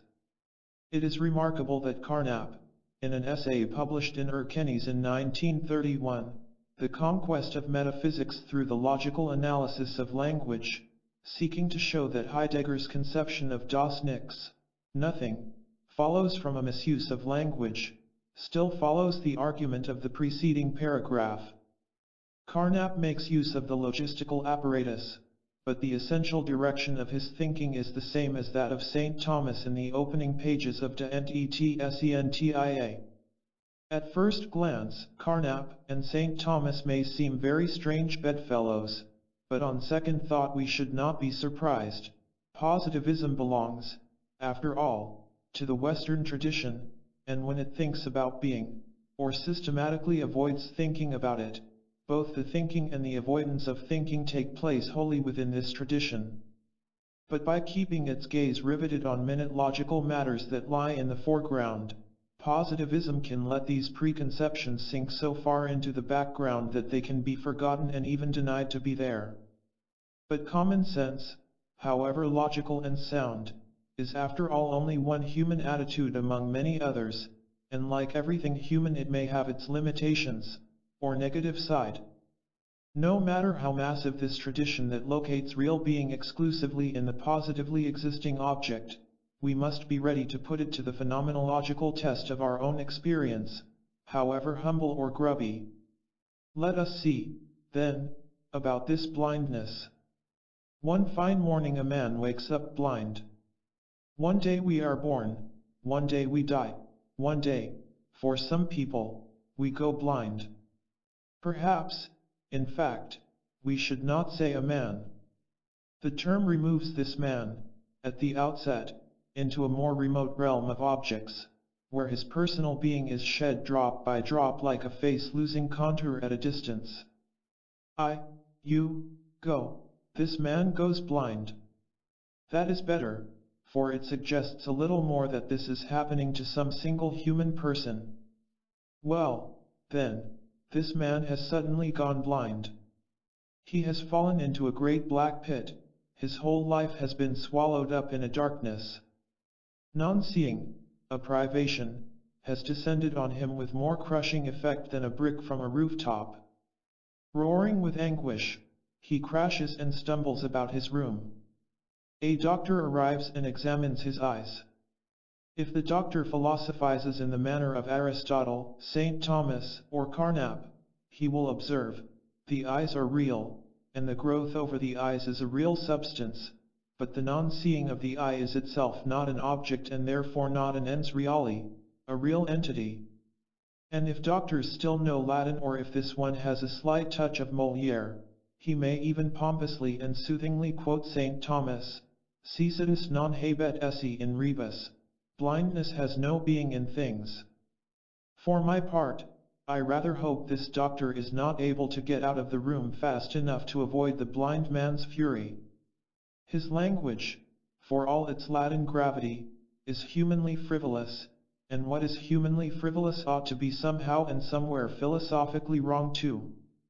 What, so far as philosophy is concerned, is happening in this situation? Nothing less than this.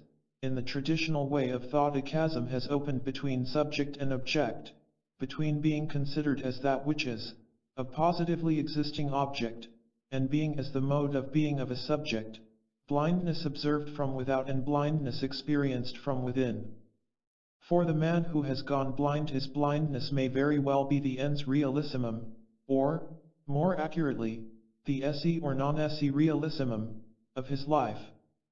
Here, in the tradition, two notions, negativity and subjectivity, have become essentially linked, with the latter accorded at most a derivative and questionable status. That mode of thought which perpetually stands outside and looks for the object cannot bring into thought the subjectivity of the subject. This subjectivity of the subject has nothing to do with subjectivism in any of the skeptical forms that have bedeviled modern philosophy since Descartes. The subjectivity of the subject is a reality within the world. The world contains stones, plants, animals, planets, stars, and also subjects living out their own subjectivity. Human finitude is the presence of the not in the being of man. That mode of thought which cannot understand negative existence cannot fully understand human finitude. Finitude is a matter of human limitations, and limitations involve what we cannot do or cannot be. Our finitude, however, is not the mere sum of our limitations, rather the fact of human finitude brings us to the center of man, where positive and negative existence coincide and interpenetrate to such an extent that a man's strength coincides with his pathos, his vision with his blindness, his truth with his untruth, his being with his non-being. And if human finitude is not understood, neither is the nature of man. 2. Traditional ontology has always been carried out in connection with theology, and in the actual systems in the West this has always meant theodicy, a justification of the perfection of God and His universe. The classical theory of privations fits into this historical frame. It was in fact linked with the effort to solve the problem of evil, which is why, though the theory exists in germ in Aristotle, it was elaborated fully only by the later Christian Aristotelians. If evil is essentially negative in nature, a privatio boni or privation of the good, and if privations have only mental and not real being, then evil becomes an illusory shadow, expunged from the perfection of God's universe. So the seed was planted from which grew the tradition of making negative existence into a reality that is sublimated, mediated aufgehoben, or otherwise made to disappear by a metaphysical trick of passe-passe. The human motives for the ontological prejudice are thus abundantly clear. But this prejudice was, in turn, to provide the main outline for the theory of human nature.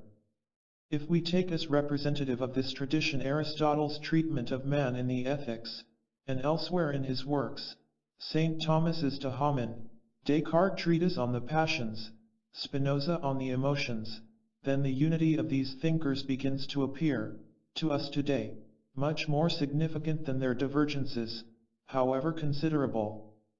For all of them, man is an object, one object amid that hierarchy of objects that is nature and object, moreover, with a fixed nature or essence that assigns him his precise place in that hierarchy, which latter, perfect though it may be, depends in turn upon the plenitude of God's being.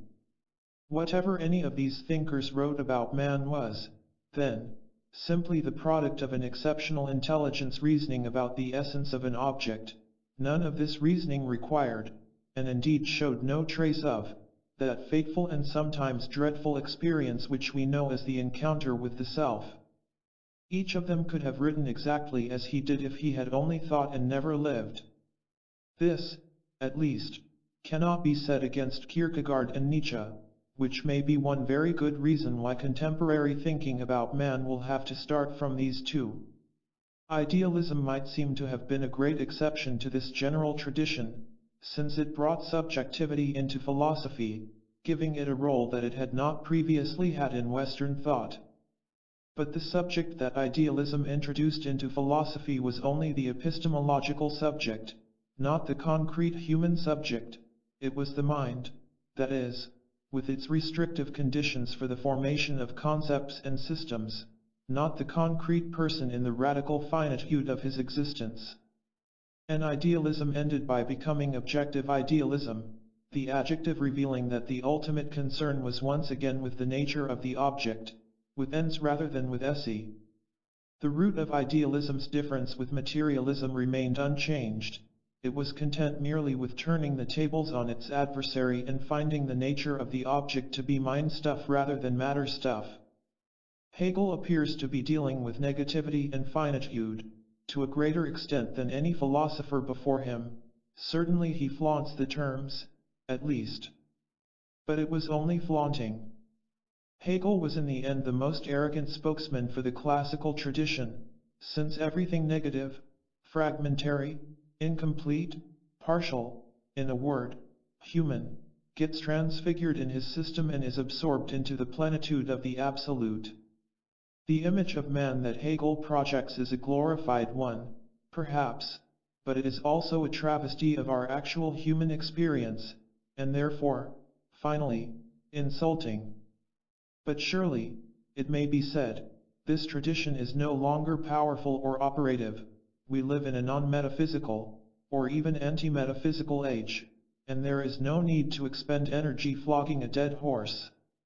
Habits of thought are persistent things, however, and retain their identity through many strange metamorphoses. Those who would interpret man as an object of one kind or another seem to find a kinship that crosses all philosophical boundaries. Thus it is reported that some Jesuits have got together with communist philosophers on the other side of the Iron Curtain, to seek a rapprochement between Marxism and Thomism. No doubt, each side secretly thinks it will devour the other, but it is significant that St. Thomas may be digestible to communism where Kierkegaard would be absolute anathema. These communist philosophers repudiate any attempt to deal philosophically with human subjectivity, as being a symptom of bourgeois decadence.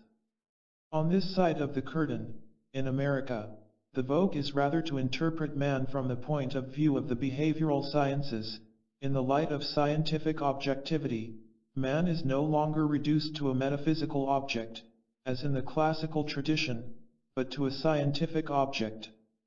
19th century naturalism attempted to give us man as a physico-chemical object, and as naturalistic thought has become more flexible and subtle, in this century, we have had successively man as a biological object, as a biologico-social object, as an anthropological object, and now, with some of the younger generation of naturalists, man as a psychoanalytic object. There seem to me two objections, one practical, one in principle, to the attempt to interpret man in his totality from the point of view of the behavioral sciences. First, these sciences are as yet very youthful, and very poorly provided with reliable general conclusions.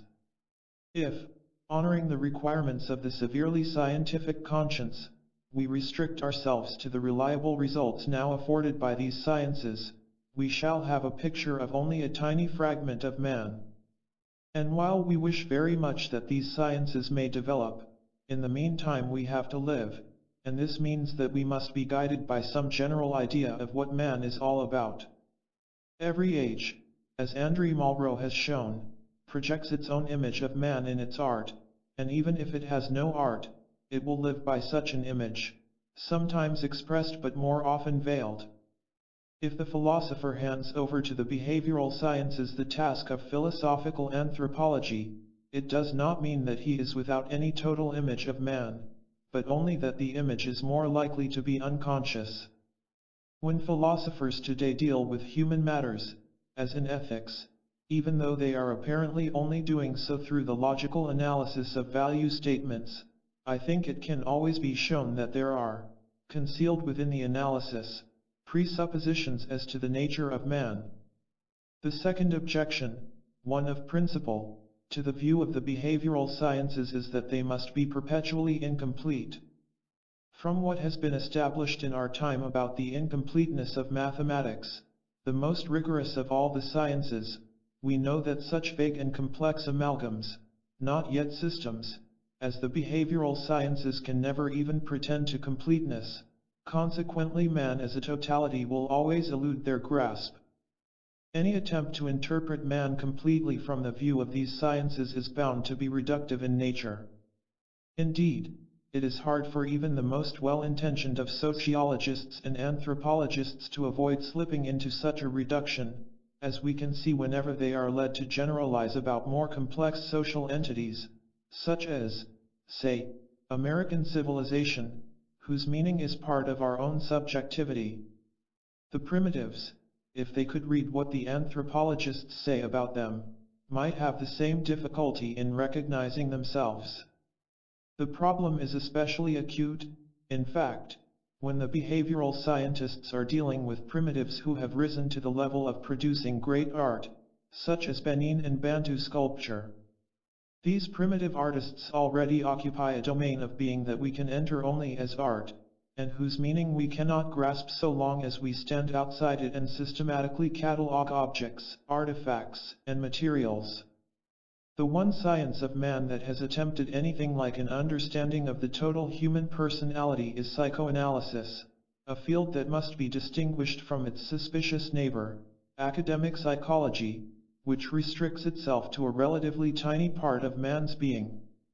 But it is psychoanalysis that has undergone violent cleavages into schools and is currently experiencing the deepest crisis over fundamentals, a crisis that has in the end to be evaluated by philosophy since its issues are philosophical, a principal one, that between Freud, Adler, and Jung, being precisely the nature and scope of human subjectivity.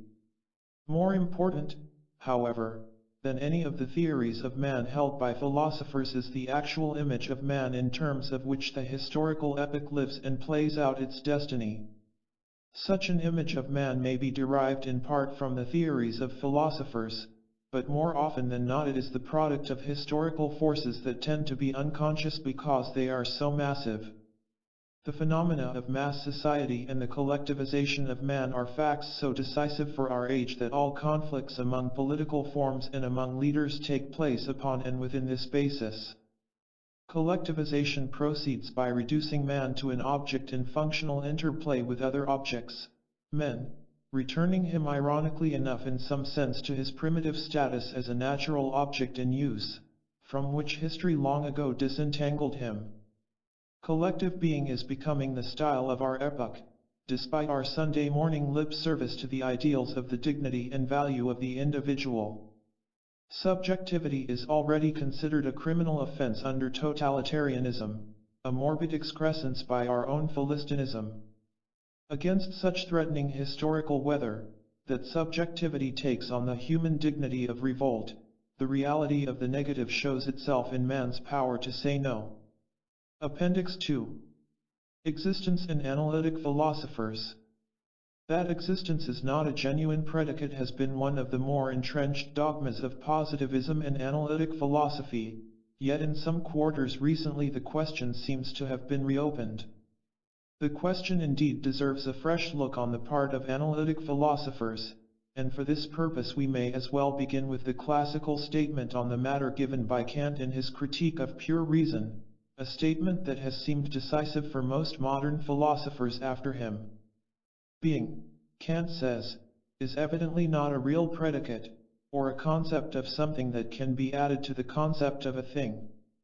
That is, if I think of a thing and then think of that same thing as existing, my second concept does not add any observable property to the first, and therefore, so far as its conceptual or strictly representative content is concerned, I am thinking the same thought in both cases. The existing thing and the merely possible thing are, qua thing, one and the same. And Kant's example here has become quite as famous as his declaration of general principle, the concept of 100 real dollars, he tells us, and of 100 merely possible dollars are, as concepts, one and the same, there is not 1 cent more or less in the one than the other. The concept, as such, is existentially neutral. It is worthwhile to pause for a moment over this rather remarkable example, which is quite typical of the candor with which this great thinker is often likely to bring up as examples just those that are most embarrassing to the case he would like to establish. For here he has chosen a most pointedly existential illustration, at least for most of us who at one time or another have felt the abysmal difference between real and merely possible dollars when we have put our hand into our pocket to find it unexpectedly and embarrassingly empty. Kant is candid enough to admit this fact. In my financial position, he says, no doubt there exists more by $100 than by their concept only. But why this grudging concession to the earthy fact of one's financial position, almost by way of incidental footnote, as if money were something that had only a very accidental relation to one's financial position and were not essentially something that has to do with making us richer or poorer, richer by its existence in our pockets and poorer by its absence. The ordinary citizen, who feels the pinch of meeting bills and knows very well the difference between 100 merely possible dollars, of which he may dream, and 100 real dollars, which he is hard put to scrape together, might be provoked, and just by the very homeliness of Kant's example, to exclaim that if the concepts of philosophers allow no difference between 100 real dollars and 100 merely possible dollars, then so much the worse for the concepts of philosophers. A human retort which would also seem to be not without its own philosophic depth. Kant's contention, however, is readily understandable in terms of his general doctrine in the critique as to what is required of a really legitimate concept. Such a concept must be capable of being represented according to some schema of the imagination. The concept, if it is not to be empty, must bind together a series of mental images, thus ultimately of sensory data which are the sources of those images. In his doctrine of the schemata, Kant was systematizing the view of the nature of the concept which had appeared in British empiricism with Berkeley's famous objection to abstract ideas, and from there had passed down to Kant through Hume. The concept here is, ultimately, a mental picture of a sensory datum, either directly or through a logical chain of concepts constructed from other concepts which are such mental pictures. In this sense, surely, we have to agree with Kant that we can have no mental picture of the existence of a thing. In forming the concept of a table, I can represent to myself its color, size, shape, etc., but not its existence. All of these, color, size, shape, etc., are what philosophers nowadays call observable properties, and the existence of the table is not one of these properties. To be sure, if there were not actually existing tables, we would not be able to sense these observable properties, and from there proceed to form a mental picture of a table that is indifferently an actual or a possible table. However, this fact is allowed to lurk like an unmentioned and unpleasant ghost in the background of the whole Kantian discussion, turning up some very pretty puzzles elsewhere in the critique, and eventually landing him in that impasse, the scandal of philosophy, as he himself calls it, of being unable to provide any proof of the reality of the external world. Thus Kant's position that existence is not a predicate belongs to the more explicitly empiricist side of his philosophy, a very considerable side too of Kantianism, in which it has shaped later positivism and pragmatism much more than positivists and pragmatists sometimes seem to remember. His target here, moreover, is perfectly clear, and in philosophical disputes it is imperative for the philosopher to know what he is really after if the dispute is not to lose itself in the bewildering detail of perfectly pointless dialectic. Kant wants to get rid of existence as a predicate in order to demolish the arguments for the existence of God. Later empiricists and analysts who have followed him in this point have been concerned with a similar, but more general, aim, that of undermining metaphysics altogether. For if existence is an empty concept, then metaphysicians who have talked about it have been talking nonsense. Of course, philosophers have talked a great deal of nonsense about existence, and to expose this nonsense is a laudable aim. But one need not therefore go to the extreme of taking one's revenge on ordinary language and the plain man by casting out the word exists from his permissible vocabulary. More than this, the Kantian position might be accepted, but then put to a very different use from that of the empiricists. And this is exactly what takes place with Kierkegaard, who agrees with Kant that existence is not a concept, or predicate, but from a diametrically opposite point of view from that of the empiricists. For the positivist, existence is not a concept because it is too empty, thin, and therefore ultimately meaningless. For Kierkegaard, my existence is not a concept because it is too dense, rich, and concrete to be represented adequately in any mental picture. My existence is not a mental representation but a fact in which I am plunged up to the ears, and indeed over the head.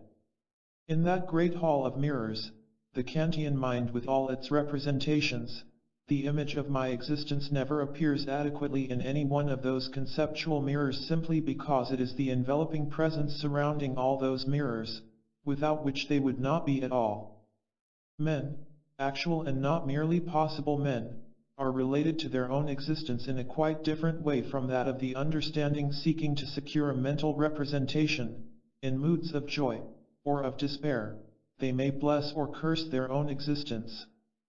When Hamlet in his ultimate anxiety puts the question to be or not to be, the way in which, in this question itself, he relates himself to his own existence is not at all that of the understanding to one of its concepts. Kierkegaard's aim here is as perfectly definite as Kant's, though altogether different in its implications for philosophy. If existence cannot be a concept, then quite clearly it cannot be reduced to essence, nor can priority for essence over existence be claimed. Kierkegaard's immediate target, of course, was the Hegelian attempt to reduce existence to essence by showing the former as one stage in the unfolding of the dialectic, but his protest against essence in the name of existence goes quite beyond this immediate target, and in fact brings into question the whole Platonic tradition within Western philosophy that has always attempted to treat existence as a copy, imitation, participation in, or even a fall or descent of essence. Here Kierkegaard points to what is really the significant issue behind the debate about existence as being a predicate. What matters in the end is not whether we rig up our language so that exists is a permissible predicate or not, and in fact it can be rigged either way. What does matter is what we make of existence, whether we give it its due as a primal and irreducible fact, or somehow convert it into a shadowy stand-in for essence. 1. On this point the Platonic inheritance is so subtly and deeply entrenched in Western thought that its presence is likely to be potent even where it is unconscious, a rather striking instance of which is provided by Bertrand Russell even in a phase of his thought when he had purportedly thrown over his earlier Platonism. Russell sharpens the Kantian position considerably. The proposition Socrates exists becomes, for him, nonsensical because in the formal language of his Principia Mathematica an expression of this form is syntactically impossible. The fact that in ordinary language the statement Socrates exists is perfectly understandable, and indeed everybody not only understands its meaning but knows it to be false since 399 BC, when Socrates drank the hemlock, is something of an obstacle, nevertheless, that Russell has to get around. Accordingly, he would permit the surrogate statement, x equals Socrates, which may be translated, there is an individual whose proper name is Socrates. Here, in the effort to get rid of existence as a predicate, we are left with the suspiciously kindred expression, there is. Existence, apparently, is a rather sticky and clinging presence. Russell's feat begins to look a little bit like that old comic routine of the comedian who tries frantically to throw off a piece of flypaper from his right hand, fails, then sits down and patiently peels it off with his left hand, at last, holds up his empty right hand while a look of childish glee spreads over his face. Meanwhile the audience sees the paper sticking now to the left hand. The early Wittgenstein was one of the first to call attention to the fact that the flypaper was still there.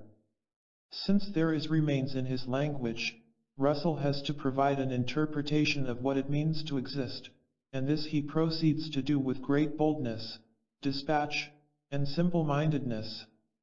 Eliminating the details of symbolism, we can boil it down to this: to exist is to satisfy a propositional function, where satisfy has the same meaning as when we say in mathematics that the roots of an equation exist, i.e., satisfy the equation.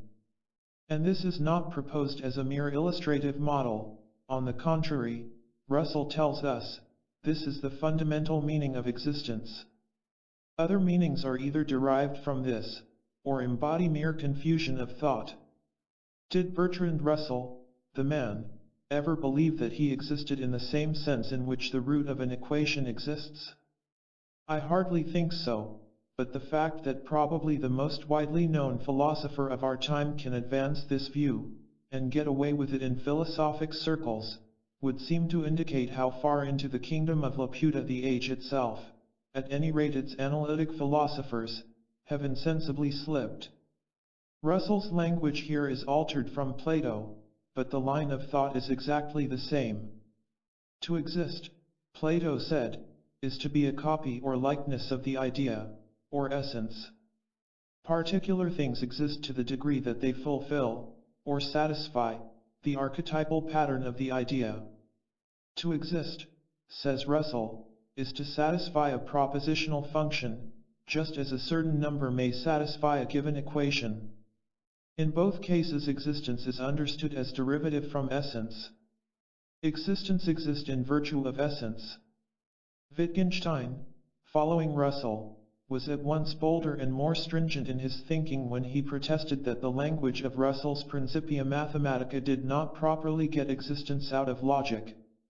Not only does this language permit unrestricted existential operators, but in it the proposition, x equals x, there is an individual identical with itself, is an analytic truth.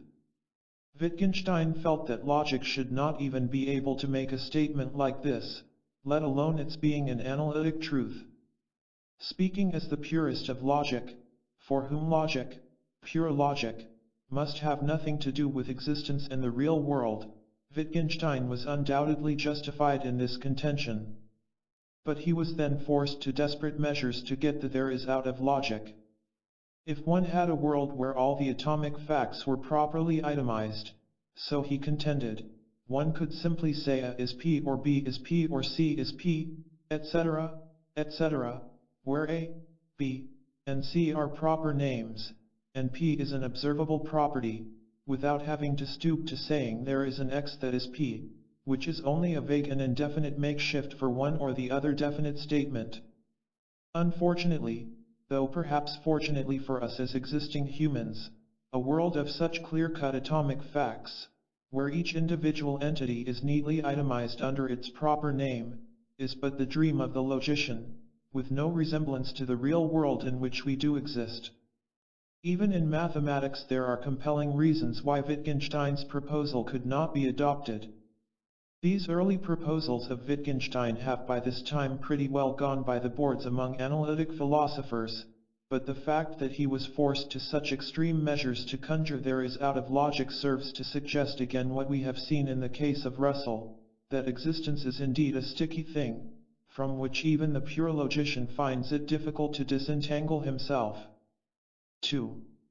At this point we have to compound Kant's original difficulty, or rather push it to its root, by turning from the there is to the simple copula is, and by asking whether this simple verb itself, merely as copula, does not have some existential import. Kant would have the expression S as B nonsense, but would find S as P acceptable.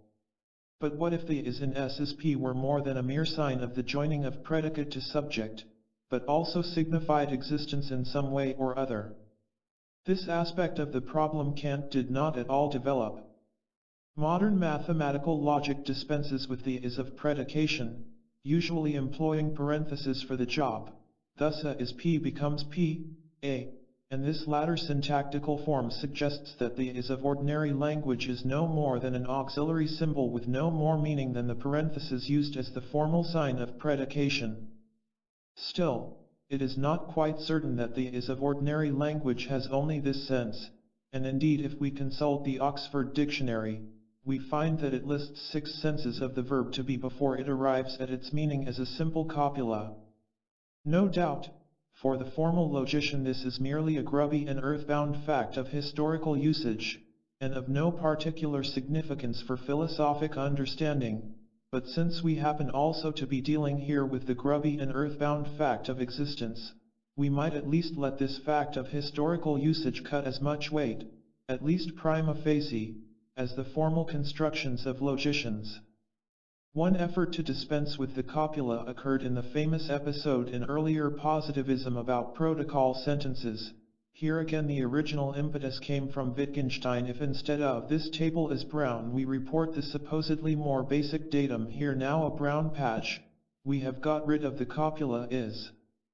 And with an ample class of such protocol statements, together with the apparatus of formal logic, which does not employ the copula is, we should be able to deal with the world of our experience without any of that metaphysical nonsense that in the past has attached itself to the verb to be and has made the sheer accident of its usage an occasion for philosophers to expatiate on the meaning of existence.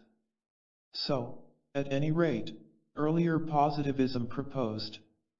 Now, The issue is not the sacrosanct character of the verb to be, and we would be quite content to jettison it if that would help matters, but in appearing to jettison it we have to be sure that we do not make another verbal form do its work.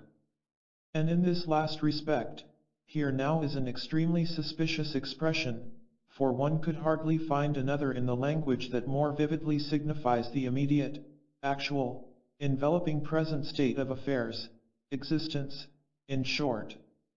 Where the temporal reference is thus insisted upon, there certainly something is said about existence. To eliminate any existential reference one would have to eliminate the tense of the verb.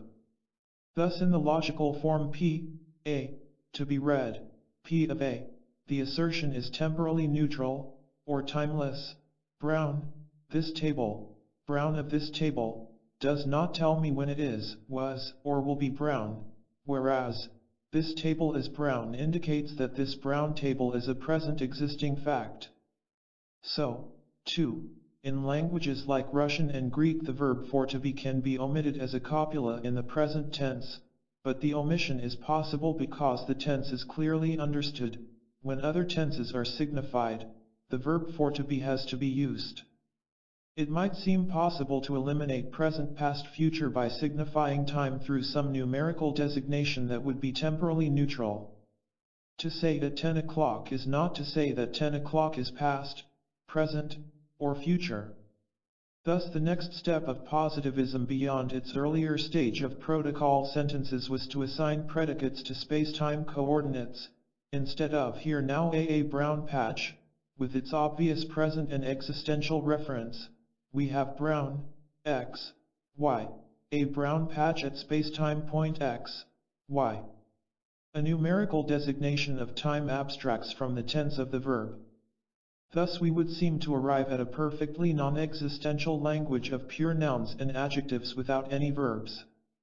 But this proposal would work only if there were fixed points in an absolute Newtonian space and time that could be known independently of the events or actual bodies that are found at those spacetime points. In fact, however, we always have to set up physical space coordinates in relation to some existing body, the Earth, Sun, or whatnot, and time coordinates in relation to some actual event, which as actual was once present, or is so now, or will be. A language purely of nouns and adjectives would thus borrow whatever temporal meanings it still preserves from a language which had genuine verbs. But a genuine verb is one with tenses, and therefore with an essential reference to time, and with time, there is an inexpugnable reference to existence. 3. To sum up, the question, debated by modern philosophers since Kant, whether existence is or is not a predicate, conceals another and historically more momentous question for philosophy, the question namely of existence and essence, and their relation. The denial of existence as a genuine predicate belongs, in the case of most philosophers, to that impulse of the philosophic mind which loves the static and timeless self-identity of essence, and would construe existence as some kind of shadowy derivative of these latter. The effort to transcend the primary fact of existence takes, as we have seen, three forms, of which the denial of existence is perhaps least radical. The second is to cast out the existential operator, there is, from a properly logical language. The third, to reduce the meaning of the verb to be to a mere copula, an auxiliary symbol signifying that predicate and subject are somehow joined. And it has been this last that brought us to the hidden root of the whole question, the meaning of to be. The verb with its tense retains an essential reference to the existential. In this respect, to be is the verb of verbs, since it expresses the primary fact that makes a verb and not some other part of speech, the pure fact of being present, or of having been past, or of going to be future, and without any accompanying secondary and observable action. The paradoxical fact, however, is that in one range of usage to be is precisely the verb that can lose its essential temporality. We say 7 is a prime number, and it is nonsense to say 7 was a prime number, or 7 will be a prime number. The present tense figures here as a degenerate case of temporality. But it is just this degenerate case, where is loses all temporal sense and serves as mere copula, that the logician is apt to take as the primary case, from which all other meanings of to be are then to be understood. That our argument has come finally to turn on the tense of the verb, and therefore on time and the temporal as the inexpugnable feature of existence, is no novelty but in fact returns us to the original source of this problem in history, returns us to Plato, for whom the derivation of existence from essence was the human project of an escape from the temporal into the timeless. To be sure, modern analytic philosophers, since they are anti-metaphysicians, have no Platonic realm of essences. But Platonism, as that fundamental mode of thought which is compelled always to rate essence over existence, may be ejected with great show from the front door only to creep back invisibly by the rear. So long as logic is given absolute preeminence in philosophy, and the logical mind placed first in the hierarchy of human functions, reason seems inevitably caught up in the fascination of static and self-identical essence, and existence tends to become an elusive and shadowy matter, as the history of philosophy abundantly confirms. So far as he logicizes, man tends to forget existence. It happens, however, that he must first exist in order to logicize.